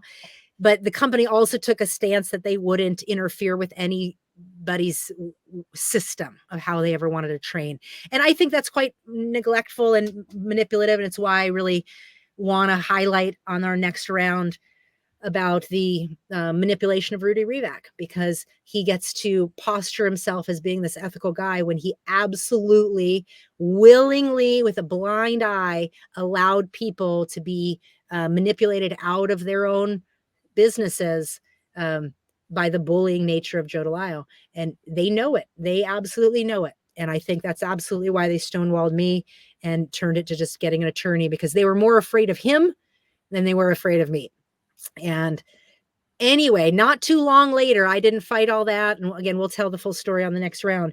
But not too long later, I want to say maybe a year after, he successfully got me terminated, and my whole team went to him. I mean, lots of my team quit, but I had a huge customer base that didn't quit. So all that went to him. And next thing I had known, maybe this was by like 2013-ish, I had heard that Joe's team had transitioned to World Ventures. Oh my God. Right. So this is where I was plugging that in. So they kept their symmetry business. So one of Symmetry's policies was you could join another company as long as it wasn't competing. So as long as they didn't join another nutrition company. So Joe's team, soon after I get terminated, they end up leaving anyway and transitioning to World Ventures. And not too long later, what I'd heard, and I don't know the details, but I surely thought, what a wonderful karma payback, was that the way that system is set up in World Ventures, I believe it is a binary. And so however it was set up, Joe had two main teams, right? He had Stephanie Versteg and he had Travis Just. And of course he had Angie Ryder. He has other legs too, but those are his two biggest legs. And besides mine, of course. And then I was terminated, and that just becomes not a leg anymore. It just becomes his business, right? As if he recruited all my people. So because that system's a binary, one thing people don't understand about a pay plan in a binary is you only get paid on the lowest one. You don't get paid on the biggest one. So it's set up for you to fail. It doesn't matter what you do. You're always getting there's so many tricks to pay plans that if you don't know to look at those things, they're telling you the truth. They're just not giving you all the information. So once again, you don't know what questions to ask, and they know how to not answer the questions you're not asking. And that's somewhat truthful. It's not lying, but it's not truth either, right? It's this in-between gray zone. So from my understanding, again, I could have cared less about the details. I just was like, whatever, serves you right, fucker. From my understanding, he didn't even really get paid on that move, because Travis is the one who exploded in that business. And so for whatever reason, he was the larger leg, and the stuff was, and I heard they went through all sorts of troubles, and I don't even care. The point is I never saw them again in any of the World Ventures stuff. I only saw Travis and Sean and Angie. And then from whatever I heard from Erin's story, it sounds like there was some shitty ass transition. Like she was talking so much about as if Joe was bad and his system was bad. And what was sad for us to hear, a lot of us, I say us, like people in my sales team or former sales team, is, you know, she wasn't getting honest answers from Travis. She's getting the answers he's able to give her. But he knew all this stuff. He knew all this stuff going back to Trek. He knew all this stuff all through Trek Alliance, all through Symmetry, and the way that she communicated in her own story, which makes sense because you only can share what you have capacity to see and feel yet, right? And she's talking about him as if he genuinely didn't know these things and he was just kind of being a pawn for them. And he absolutely was a pawn for them. And he very much knew because he was in leadership since Trek. So he knew it all. And so all of the manipulative tactics, the amount of money Joe was making on our trainings, the amount of money the trainers were making, a part of, why I left that whole system was, again, the carrot of being a trainer. So this whole next chapter in my come up in symmetry, it goes back to my original goals that I set with Trek Alliance. I wanted residual income. I wanted to be able to travel the world and go back to Africa and not have to work. I was not going to stay working in the Midwest for the rest of my life. Like, I don't know what part of my goals that was ever not written in. But the point is, they're not really about your goals. All you're in that system to do is to transition into what they want you to be, which is a minion in a system that helps them grow. And the way that works is you need to be going to training every month. You need to be on your monthly autoship every month. You need to be bringing people to the training. If you don't have butts in the seats, how are you going to let leadership train your people?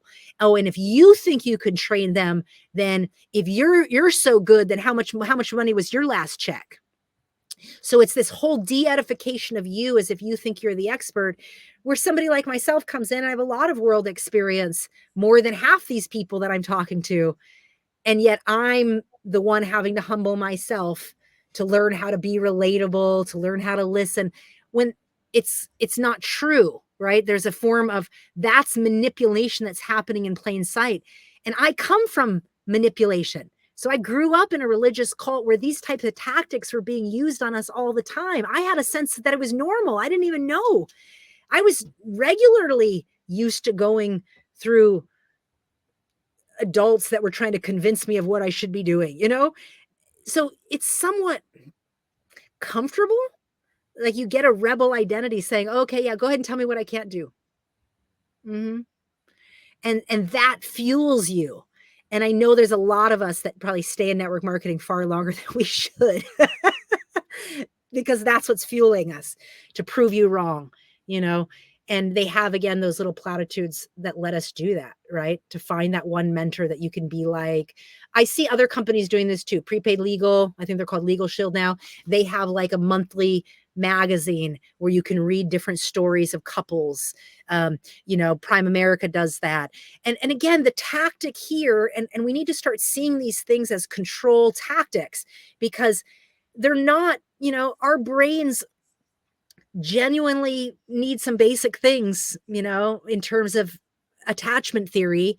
And there are real elements of wanting to belong, of feeling heard, of feeling needed, of feeling supported, of being validated, like all of these things. And when you have coercive systems of control that are meeting a lot of these basic functions of our human needs, and then they're using control tactics to actually get you to give up autonomy, to make choices that lead you in directions that you think you're choosing for yourself. This is all built into the strategy. It's not unique. And we do have to stop and pause and be willing to examine our own stories in this way, and also give ourselves time. That what you're not able to examine, it's just not time to examine that. What is coming up? Just like me, what was coming up was where I had to put my attention on. And that was not MLM. What was coming up was, I'm broke as a joke. I just spent 12 years of my life building something that I believed in, this idea of residual income. And I know that idea is real. There are other ways to make residual income other than multi-level marketing.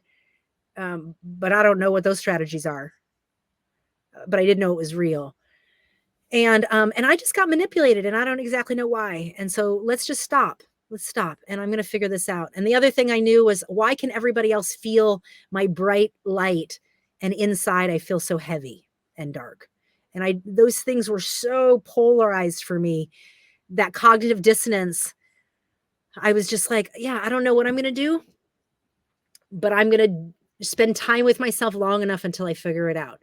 And it was slow, many years of examining how I got here. like how I got here. And one thing I knew for sure at that time was my leadership, my sense of self as a successful woman was tied up in my identity of network marketing.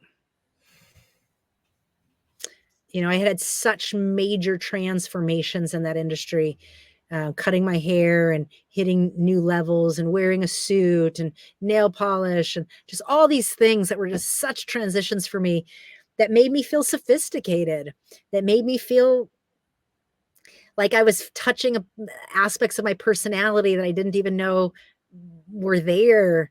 I was in self-discovery in a way. And I had built some great relationships in my team, with dynamic women that I was so proud of. And, you know, they say you recruit who you are. And I remember that line so well, because every time I was bringing in a team that wouldn't stick, I'd be like, what part of myself? And I would always go back to self-examination. What part of me is like them? You recruit who you are. What part of me? And so as I started recruiting more and more successful, sophisticated people, I could start seeing myself as that person. You know, I could start, and this is literally a part of my growth come up, it was my self-image that started to change. And I remember, again, this will be part 2, but I remember when these changes happened. Like, I remember when I knew, oh, it's only up from here. We're going to be at this rank next. Like, this is a significant brain change, because I had decided I'm gonna be a leader in symmetry. I'm going to be a trainer. And so this transition at this time, I felt like it was meant for me. You know, Joe was never meant for me. His training system was manipulative. I was never into any of that, but I had succeeded anyway to get here. And I was going to prove them all wrong. One of the things Stephen Hassan says to do is to write, when you look at the person you were when you joined the cult, write to people who knew you before your cult identity. So I haven't done this fully. There's other people I want to do this with, but I had to really think, like, who did really know me during that phase where I had left my upbringing, but I was coming into my own. You know, I was making choices for myself, and I went to Africa and, you know, just did different things that were even that were different than my upbringing even. But I wrote to several members of my family and just said, I'm realizing my whole network marketing life was a lie, and it wasn't really a business. I was just a glorified salesperson. That means I've never been an entrepreneur. I don't really know how to be an entrepreneur. And, you know, just the whole structure of my self identity was collapsing. It was suddenly realizing, whoa, I didn't actually own a business. I was a 1099 salesperson. And then the remembrance of how much I invested, and then the remembrance of, whoa, you stopped using credit as early as 2003. Damn. And then the gravity, just reading that book really helped me realize the early kind of proud to be an American indoctrination that's built into the trainings. And that's when I remembered that song and the salute to the flag. And then they talked about when they had special people come from the DSA, and they would have different special leaders come and speak at our trainings, how these people were just paid large sums of money to bring legitimacy to the MLM industry. And so that book, again, helped me reflect on my experience during those earliest years, which I hadn't spent time on. It's much easier. This next segment of my story is much easier for me to spend time on because it's dynamic. You know, it's where I started making money and looking sharp and having a team and duplicating and growing and being significant. You know, everybody remembers their times of significance. It's much easier to remember or to forget the trenches, the parts of you that did have to get buried in order to survive, and understand that cult systems are made this way. Like, think about the military. It's by no accident that you go through boot camp. They're trying to break your personality so you come out with a new persona. So this is a part of the mental training that one has to go through. And MLM is no different, but each of us has to examine that original person that was joining and what did pull us in and what was hooking, because all those hooks were always there because they come from our upbringing. They come from the person we were prior to the cult, whether it's I don't know, you talk about being a triathlete, like that level of endurance, capacity build, like these aspects of us are in us, right? And so that's why revisiting who we are when we join. Again, I'm so proud of the person I've become. Even to this day, I'm proud. I was proud when my business was terminated. I was proud then, because I knew, like, and even to this day, I'm friends with people from my sales team. And I can't say friends because we're so different and very different age gaps, even, but love, genuine love. I'm so proud of witnessing the things that they're creating, almost like a parent, but I'm not their parent. I was just their upline. But it matters to me, because this is what it means to recover ourselves. Some people have left this industry, but they got married in it. It's a very hard thing to reconcile that you've been abused for 15 years and yet you found the love of your life. Like that shit's not an easy untangle. It's never going to be an easy untangle, but it doesn't discount the 20,000 people you recruited and manipulated. It doesn't make it better. It doesn't. All those people that came to trainings, all those people that invested in businesses in a boxes, all those lies you told at your training system to get us convinced that we need to come back, to get us convinced that our relationship needed to look a certain way. It was only from that book, Merchants of Deception, that I realized they are the ones that destroyed my marriage. Fuck you. Rich Vaughn and Clay Flagg, your indoctrination did that. You're promoting marriage from the stage, but you're not. You're promoting this real simplistic, kind of fascist, submissive wife version of what you think life has to look like to paint us a picture to get us to buy in. That's it. You're getting us to buy in. And my relationship with my husband was nothing like that. That wasn't the real immigrant story, and don't get me wrong. I'm not grieving at the loss of that. I had to grieve the loss of my marriage plenty. Don't get me wrong there.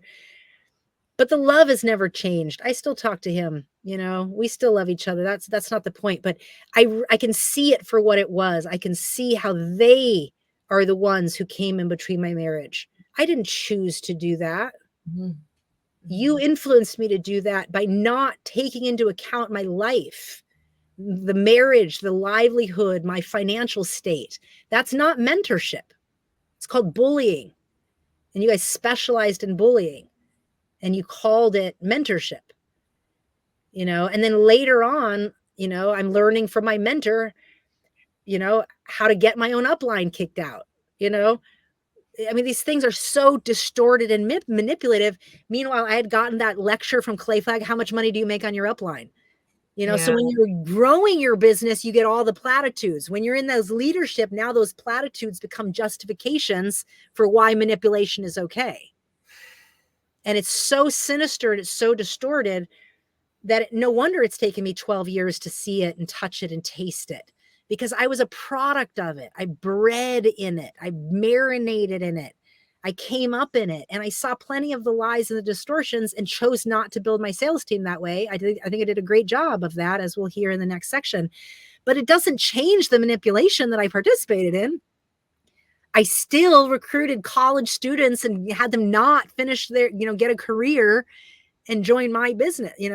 I did that. So I had my own forms of abuse that came forward because I was a leader in that system. But I also say I did it pretty genuine, and I did it genuinely because I had gone through this first stage in Trek Alliance of just being who I was and not being accepted, and realizing I'm kind of getting off on you guys not accepting me, and realizing maybe that's the problem. Maybe I need to stop getting off on not being accepted and let me join your thing. And so at one point I bought in, and I said, let me buy in. Let me just go ahead and do this and let's see. And what happens is really interesting, because it's essentially becoming a part of your own, you become the tyrant. The external tyranny becomes your own inner voice. You become the propeller that propels you into these So things. You no longer need your upline, your upline's conversations in your head.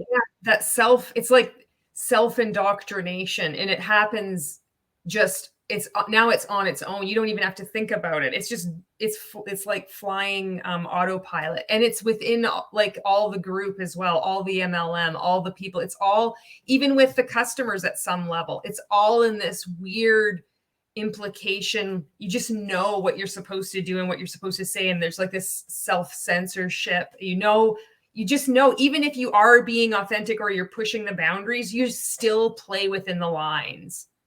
Like you still color within the lines, or you still stay in that box, even though you might think, I don't know. What do you think about that? That's what just occurred to me when you were saying that. 100%. I feel like it's by design. And this is what I think we need to start seeing and speaking to more.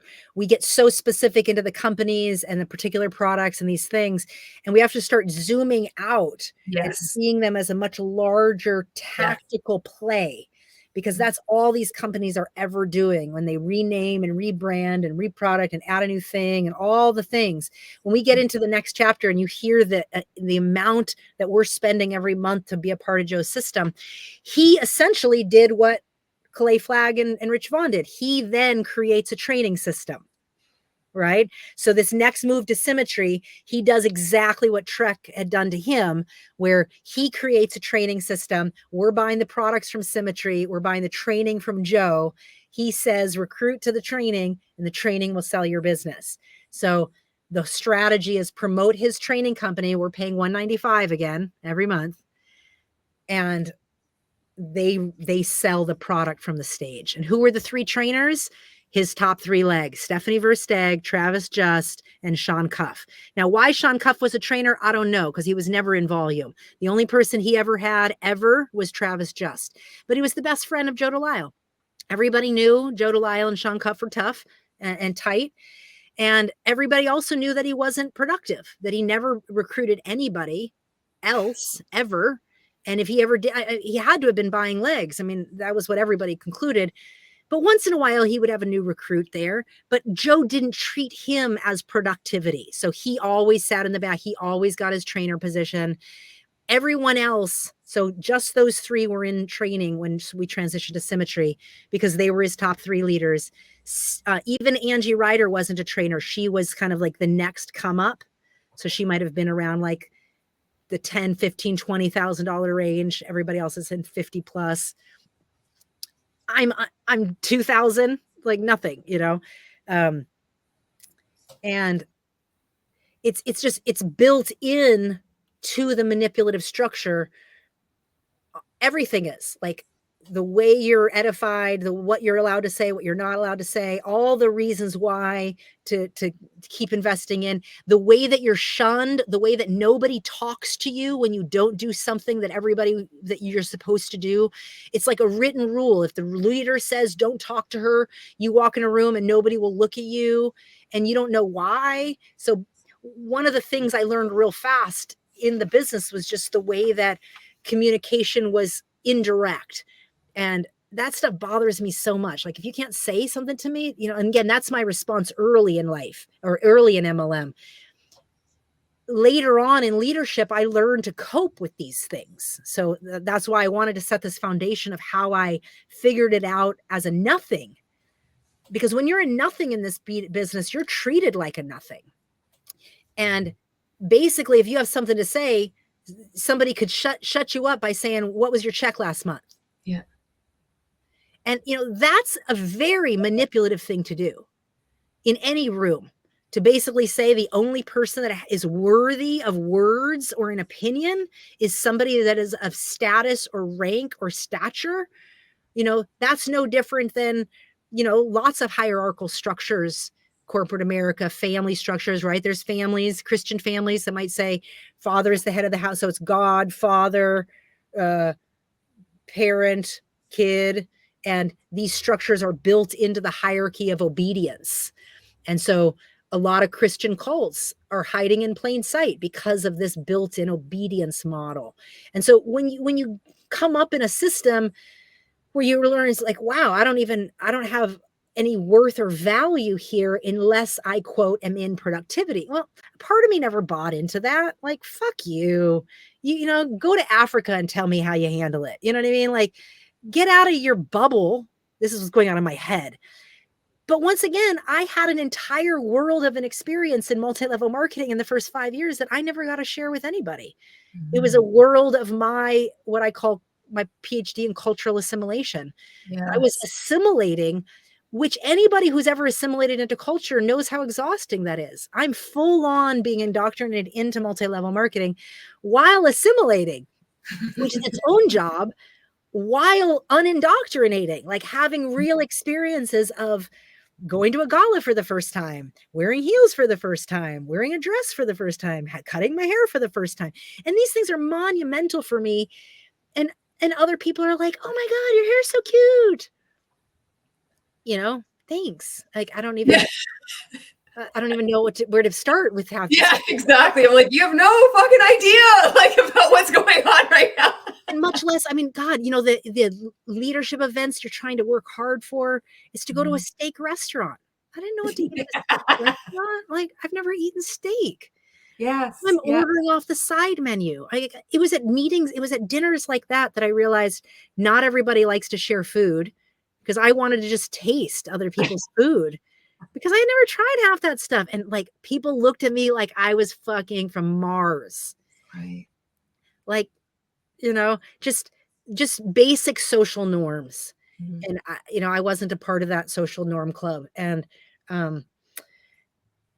so, yeah, I mean, I guess some of the platitudes that I want to just really emphasize once again is the innuendos. You're being coached to do certain things, to operate in a certain way through acts of appropriate behavior. And when you don't do those appropriate behavior, you get stonewalled, shunned, or publicly shamed in a way that's not actually directed at you, but in a way that everybody knows it's you without you being told it's you. It's very manipulative. It's a very narcissistic, sociopathic, manipulative tactic that's absolutely built into the industry. Edification is often fake and fabricated. And we'll hear a great story of that on the next one. But my first significant trip that I won in symmetry, that was my lesson, you know, the lesson of improper edification. And I had this, and Joe comes down on me and teaches me, like, and it was my first lesson in leadership. I was like, oh, it was a form of cultural indoctrination. Basically, they're saying, oh, that's not what you do. When you earn a trip, this is what you have to do if you want your team to grow. And you're teaching a model of how you're supposed to tell a testimony, for instance. The testimony always has to thank your downline, thank your upline. You know, it has markers to it. And if you color out of the lines, you will be shunned, you will be corrected, but you're not going to be directly corrected. You might have a side conversation with an upline leader and they start talking to you about something and you're like, that's weird. Why is this person talking to me about this thing? Because that's an issue that so-and-so has with me in a totally different section. But of course they know they're trying to teach you a lesson, but they're doing it through innuendos. This stuff is first of all, it's highly coercive, because what it does in the brain is it really distorts the brain. And so I'm pointing it out to say that these were a part of the levels of distortion that were happening to me earlier that I didn't know were tactics. I could tell some things were tactics, but there were plenty more things that were tactics that were impacting my brain throughout those years, which is what got me to buy in more and more and more. It wasn't just my rebel spirit. That's a part of it, but there were actually real brainwashing tactics happening.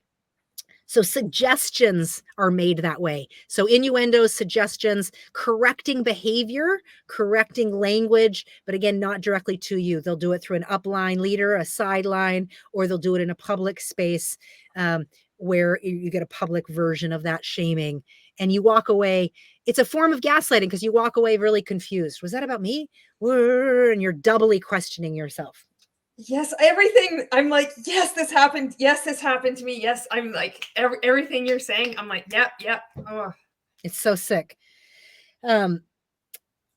Assumptions are built into the protocol of daily operating. So, you know, in this system, particularly just because it was an office-based system, there were the do's and the don'ts. there was a whole bunch of tactics that I didn't learn until way, way later, but I didn't actually really, really learn them until I was in symmetry, meaning I didn't understand the rationale and what I'll call the value behind them. Because what I feel like I prided myself so much on, and I think the next segment we'll talk more about this, is I really prided myself on distilling the truth from the lies. So in the midst of my network marketing career, I was constantly distilling kind of sales tactics that made you feel slimy, like left you feeling slime balled, because I grew up with network marketing like that. Pat Mahoney was an asshole. Joe Delia was an asshole. These people were just assholes. Most of the people in Trek Alliance were just assholes. And then Travis Just, who had the biggest heart in the world, he was as fake and plastic as Ken and Barbie. You know, he had the perfect smile. He could just do like the Midwestern super excited story, and then. But to me, that represented a fakeness that America stands for. I saw through that kind of fakeness. It was like plasticky McDonald's, fast food, the antithesis of the culture I come from. So that stuff never got me. The stuff that got me was someone genuinely caring, somebody who would bring you a glass of water when you're choking and coughing, and somebody was like, oh, wow, somebody's kind enough to care, huh? And there just weren't that many of them. Once in a while, a few people.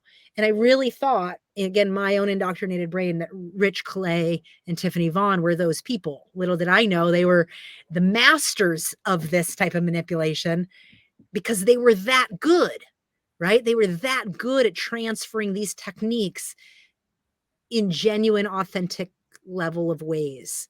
And I think that's what makes an excellent network marketer is there's just like, I can spot them now like fucking radar. You know, the way rapport is built, the questions that are asked, even the way the hand is shaken. Hi, how are you? My name is. Yeah. There's a way, there's a genuine, there's a connectivity. And I worked hard to not do that, right? To really bring my authenticity. And that's also why I think I had a dynamic sales team that was multicultural and diverse. It was not the white homogenous group that I came up in. But this is why I say the assumptions built in, you know, the assumption built in that you couldn't have a hijab on your head and build a successful business. The assumption that you had to wear a suit and look a certain way in order to be able to work in the office. There're just all these things that are built in that are actually based on racist, misogynistic, and homophobic philosophies rooted in fascism and white supremacy that are normalized in the Midwest and lots of parts of the South. And that's the stuff that I think I'm starting to feel for the first time ever, was just the gravity of the cultural abuse that really took place. I'm sure to my husband too. I'm sure I wasn't at all attentive to the types of things they might have said to him. Fuck, I can imagine. I can't even imagine. You're like, you're saying about mud in your hair. Jesus Christ. Right. If they're calling me mud in my hair, we have no idea what they're saying about this black man from Africa. Oh my God. Yeah, no kidding. As much as I remember, that's why I kept going back to the fetishization. I just remember being tokenized so much. Yeah. You know, I remember just being this shiny object to Angie. Oh my God, she was always so fascinated. Kind of this real fake, super nice interest. And just that stuff has never gone very far for me. What I did love about Angie Ryder is she was always just that sexy woman I wanted to be. And it's such an interesting thing to look at myself now and to be like fully embodied in my own self and my own personality. And to think back to these years around how much shame I carried in my body, how much I didn't know how to dress in any way that wasn't baggy clothes covering me up. So just to watch, to look at the pictures and to see these stages of my own transitions, you know, that was very much a part of my own healthy self-recovery in one way, while I'm being indoctrinated into another way. And so I do really appreciate having watched a lot of those people, because I never had mentors that I got to look up to and see a woman and be like, oh, wow, I like the way she dresses. Oh, I like her makeup. And even remotely think that it was something that I could emulate, much less do. It was so far out of, I don't know. I guess the best thing you could think about is like if you grew up Hasidic Jew, or you grew up an Amish person, and then you end up in a big city and you're suddenly just in it, you're so opposite. You've never learned to wear your hair or makeup or to dress as a sexy object to anything, much less to gain something, like, like what's it for? And a part of me as a kid just always wanted that. I always loved fashion and whatever. So this is a part of what was lighting up for me in network marketing. And I know it's a part of what got me to stay. And meanwhile, the abuse was happening from the very beginning, from day one. I remember the being made fun of, and I remember crying. I just remember all that early abuse. And the people that were there in the end, that I was then in leadership ranks with, were all leaders when I started. And I guess that's the other main highlight, is there weren't more leaders. Like, what? And there were lots of leaders that had come up over the years, but over the years I had all watched them disappear. And that's another thing that we got to look at as a red flag, is that is not a measure or sign of your stamina or your capacity or your leadership capability, which is kind of how I registered it. Like, I don't have time to see what happened to them. Let me just stay focused on my goal. And that's a part of the built-in. If I would have paused at any stage in all those people, there were top people that dropped out, that were top leaders. Jen Obert dropped out. Shayla Stitzer dropped out. Like, all these people dropped out. What happened to them? And instead, all you hear is a de-edification of them on the stage. Something like they lost their stamina, they had to go get a job. Whatever the de-edification was, it was never positive, and it always made you not go look. Yeah. Which is another sign of a cult. So these are just things, again, I'm only remembering now, because these are people I looked up to. These are people I was trying to emulate. And then by the time symmetry happens, they're not even around. So you never take the time to realize what happened to that leader and that leader and that leader and that leader and that leader. And it's a numbers game. So then you're taught, oh, why are you worried about your sideline? How much money do you make on your sideline? Why are you asking about them? So you're asked a question with a question, which is, again, is a form of gaslighting. So these tactics are very manipulative. We all have to start paying attention to coercive control, cult model systems, so we can see these coercive tactics. Thought control, right? What is the BITE model? Behavior control, information control, thought control, and emotional control. And all four of those were tactics that were being used on me that whole time. Even with all my independence of thought and my pride and my difference, those things were absolutely being used the whole time.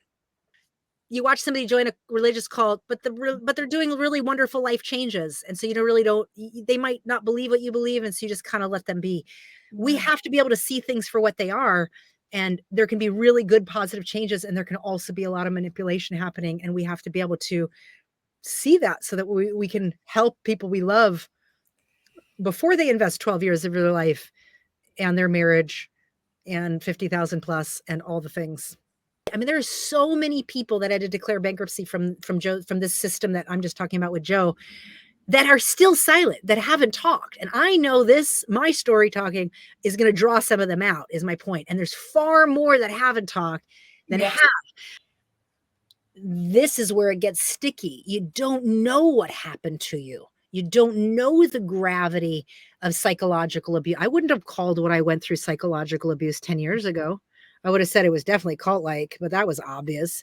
I mean, we fucking were called Rhino Success University. Like, what the fuck, Jesus Christ, we'll get into, all that is the next segment, because it's a whole other fucking world. When I started reading Robert Fitzpatrick's Ponzi-nomics book, that for me was my Merchants of Deception. I've got to read Merchants of Deception, but I was sick to my stomach realizing that, like, I'm not special. My experience isn't special. It's fucking playbook. I am one of millions.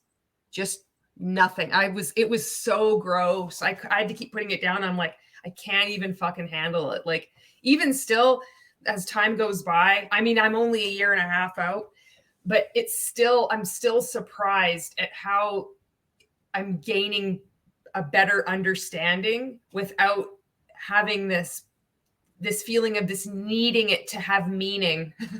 It didn't have meaning. I was just fucking caught like so many others. You know, I felt still caught up in that. I need to have like make significance or purpose or something out of this. But sometimes fucking shit happens. This for me is my significance, is helping warn others and also helping myself heal. Yeah, you're bringing up such a good point, because we do want horrible things to have meaning. It's actually one of the, I think, the ways that culture legitimizes abuse.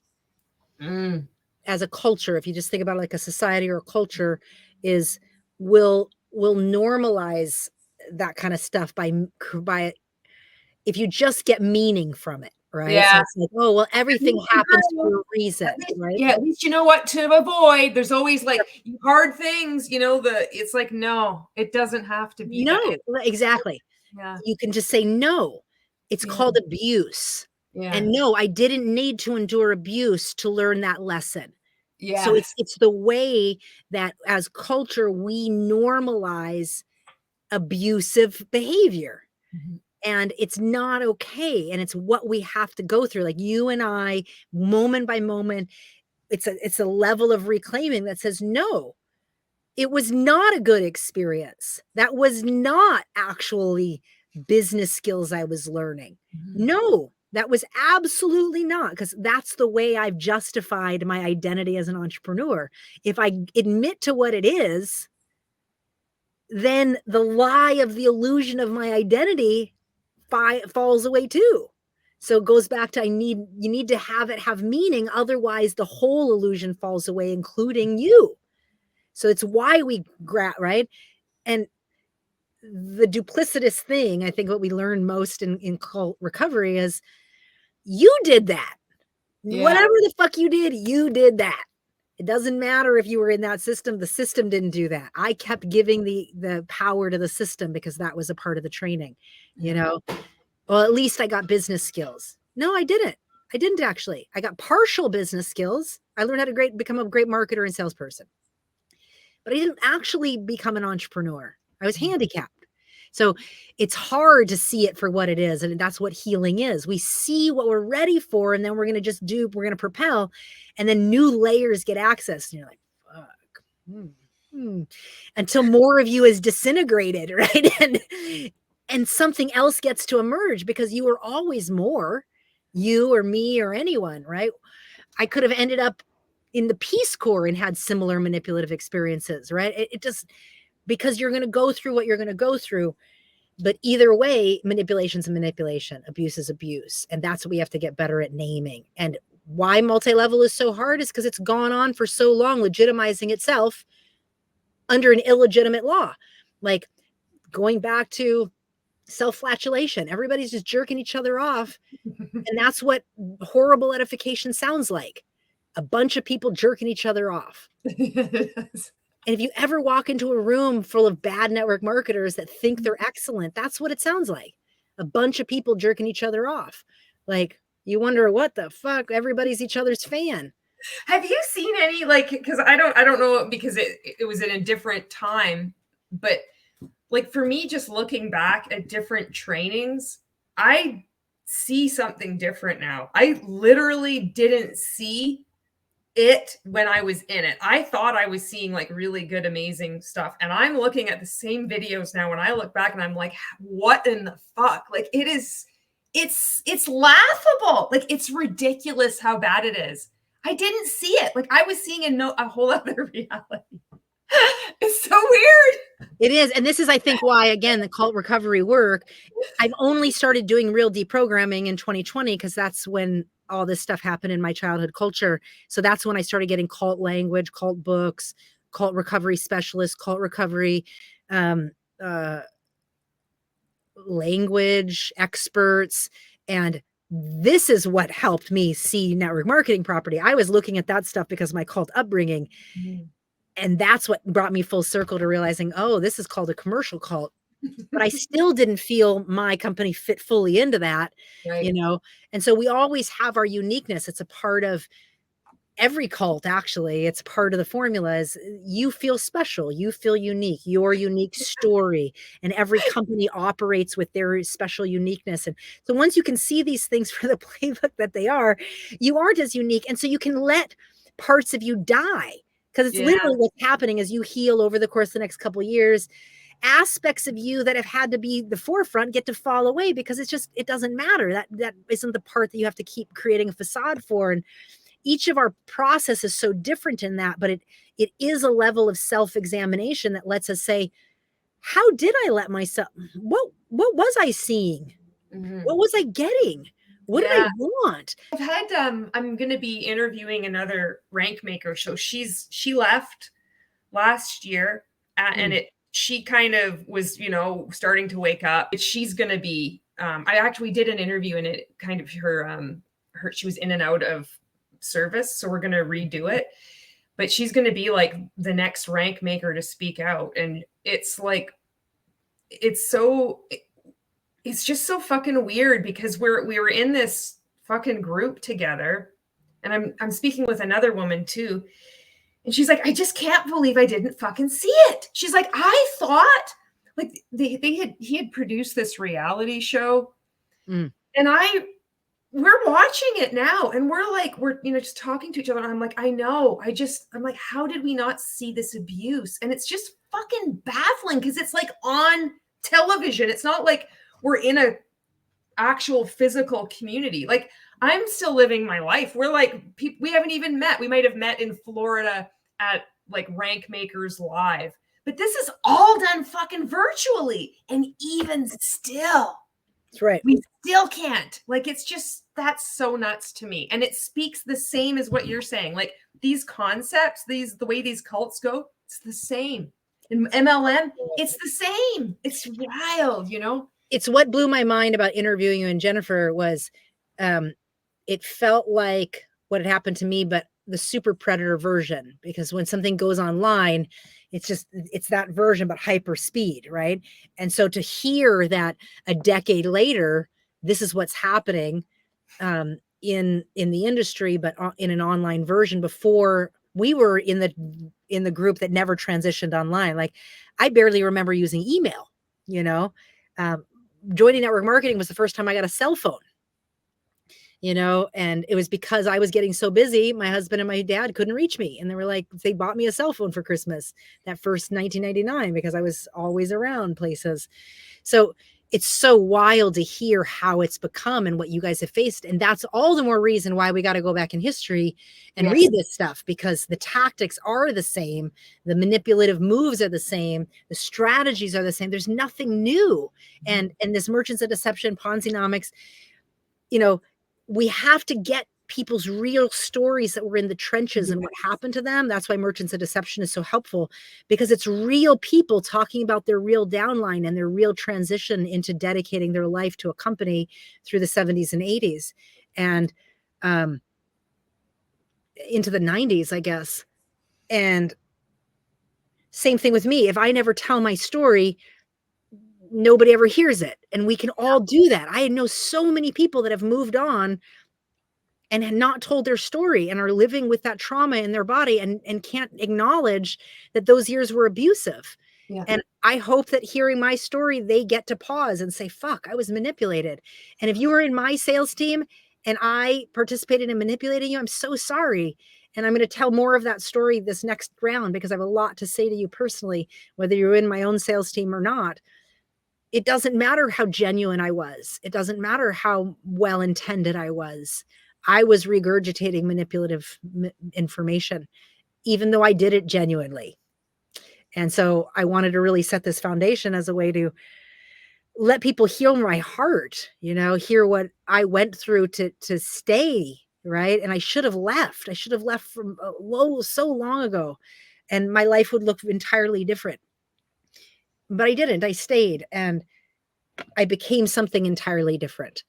And so the process of self-recovery is to revisit that person who joined and realize all the transformation I went through does belong to me. That's essential self-recovery. That's what deep programming is.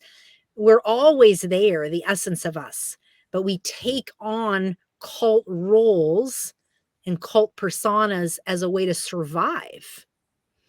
And the higher up you go in it, and the more leadership rank you get, the more cult identity you have to take on.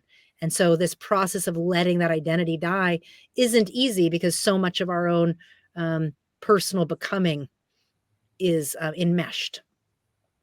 And same thing with like who you have to examine. A lot of people have to examine their childhood upbringing before they could really unpack their cult identity. That's shit's hard as fuck. When I went to see my psychologist, that's exactly what I had to do. It's hard as shit, and it's a lifetime's worth of shit. So what you would find in the first year is different than the next year, and the different the next year. So it's back to the MLM slogan of it's a lifelong commitment, you know, but it's a lifetime commitment to you. Like back to, that's not a bad saying. It's just a bad saying when you're investing your life in a company that actually doesn't care, you know. It's lifelong learning. These things are beautiful, you know, the commitment to getting better every day. These things are beautiful. If you're really genuinely representing something you stand for and believe in and want to transform your life for. And we're making those choices for systems and abusive leaders that have convinced us that we're on our dream path, when it doesn't take a fucking army to figure out that's not true. It just takes critical eyes and critical thinking. And it does pain me to witness rank makers, your story, these things that are happening online, because this level of manipulation can happen much faster. And it's a part of my concern around what's happening worldwide with the MLM industry. It's like, how could we not see it? Yeah. We had to not see it. Like that's a part of the buildup. We're so excited to promote our people to be there, that instead of being like, well, that was a fucking shitty thing to say. Yeah. You go to your team and you're like, wasn't that amazing? Wasn't that just incredible? And you do that because they might have seen something incredible. Just because you didn't like something doesn't mean they didn't like something. And so you don't want to pee in your downline. You want them to be able to reach their full potential. So again, you're operating on this one little truth fallacy that has 5 lies and 1 truth. So you keep promoting the truth, but you're not really promoting the truth. You're promoting 5 lies and a truth, and you're calling it the truth. And so you keep doing that because you think, oh, maybe it's this one person. I want to give them a chance. I want to give them a chance, a fair shot. But really, you're just not speaking out loud about what was just manipulative. You can be like, oh, that shit was shitty. Let's not do that. That would be healthy leadership. Yeah. And I think this is what makes this industry so coercive, is there's so much, quote, good training built in with very manipulative, narcissistic tactics, that how do you really tell the difference? It's like saying, oh, there's only a little bit of poison in this, and you wouldn't drink it. It's a little bit of poison. It's like, it's almost the reverse. It's like thinking of it. I mean, there's poison, but there's this good parts in it. And it's not only good parts, it's like truthful parts that exist outside of this. So even when you exit, and I know like with my work, or you hear these different concepts or things are said in a certain way, and it's like, shit, this is like being back in there. But they've taken that. Yes. That's, you know, and it's like, how in the hell do you separate that? Because this thing is existing before in it. They've just taken it and they've tainted it. Yes. Yes. And it's the same thing that happened in the yoga cult I was raised in. This is why looking at cult indoctrination is so important, because it doesn't matter the ideology you're actually learning. So in the yoga culture I come from, there's real yogic truth, right? There's real meditation, there's real yoga, there's real breath, there's real science around consciousness and neuroscience and the nervous system. But to take some of those real truths and put it into this whole fabricated lie of an identity, it makes it very, very hard to distinguish what's real, because you do leave the cult and you're seeing that real truth in the world, breath or meditation or sound. And then you think, then what does it do? It brings you nostalgic back to the experience. And the same thing in the industry, right? If you hit new levels where you achieve something, there's real gratification, there's real growth.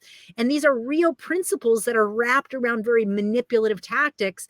So it does cause this nostalgia of doubt that when you go out into the world and you pull back in, and it doesn't It doesn't allow for the unenmeshment to happen very easily because it's just one bushel of messy versus discernment of where you are located in all of that. And cult therapy is what helps us do this, folks. Literally. Like, it's not easy to find good cult therapists, but they exist. And if you can't find a therapist, there are groups, and it helps. Like, I can't tell you how much it's helped in the last 2 years to realize I'm a survivor of a cult. I'm a survivor of a cult that I joined at 22. I got psychologically abused through a business that I joined. You know, to name that psychological abuse was tremendous in my healing the last 2 years. Because before then, before you call something what it is, you have nothing to recover from. So my identity was still wrapped in being an entrepreneur. I thought my identity was an entrepreneur. I had to admit to myself that I was completely financially irresponsible, and I never had mentors that taught me anything about finances. How would I have learned? How would I have learned to balance the books if I never took an accounting class and I never took a business class and I was actually trained out of taking a business class? Because who wants to go to school and spend all that money when you could just learn it in this business? Like, you don't know you're being trained for that, but you are. You're being indoctrinated out of traditional school, out of a traditional career. But if I would have invested 12 years in a sales company, they would have invested in me. They would have invested in my training. I would have had real mentorship and leadership. You know, I could have really learned some legitimate skills and been invested in and been mentored.